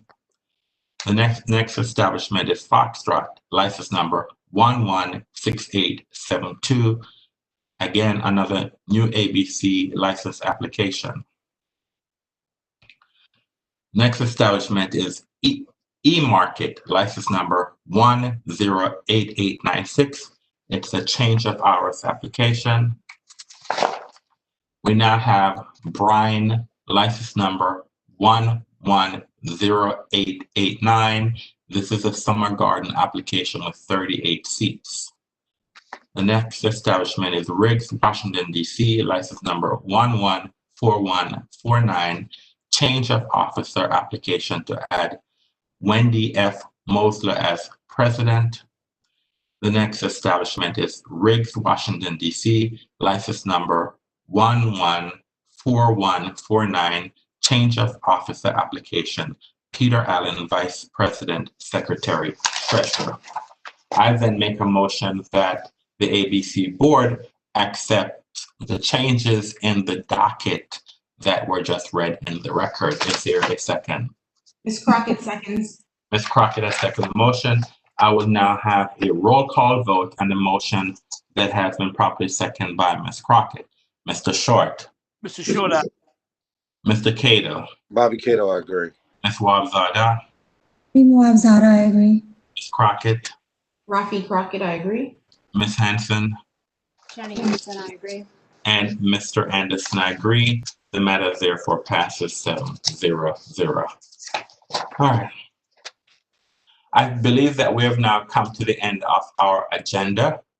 And so all the agenda items for the day, and if there are no other business, I will formally close the meeting. As chairperson of the Alcohol Beverage Control Board for the District of Columbia, in accordance with DC Official Code Section 2574B of the Open Meetings Act, I move that the ABC Board hold a closed meeting on November 4th, 2020, for the purpose of seeking legal advice from our counsel on the matters identified on the board's legal, licensing, and investigative agenda for November 4th, 2020, as published in the DC Register on October 30th, 2020. Is there a second? Ms. Crockett seconds. Okay, so I believe that Ms. Wahabzada and Ms. Crockett has seconded the motion. Now that the motion has been properly seconded by Ms. Wahabzada and Ms. Crockett, I will now have a roll call vote on the motion that has been properly seconded. Mr. Short. Mr. Short, aye. Mr. Cato. Bobby Cato, I agree. Ms. Wahabzada. Remo Abzada, I agree. Ms. Crockett. Rafi Crockett, I agree. Ms. Henson. Jenny Hansen, I agree. And Mr. Anderson, I agree. As it appears that the motion has passed, I hereby give notice that the ABC Board will hold this closed meeting. Pursuant to the Open Meetings Act, notice will also be posted on the ABC Board Hearing Room Bulletin Board, placed on electronic calendar and APRA's website, and published in the DC Register in as timely a manner as practical. I would like to thank the members for their participation today. And since the onset of COVID, this is actually the first almost full day hearing that we have had. We have had more so short periods, but today that we've had a full day of hearing on WebEx. It's trying, but I appreciate everyone's participation, and I will see you next week, Wednesday. Have a great week, and thank you very much. And we are adjourned for the day.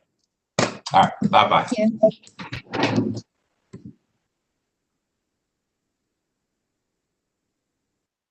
you.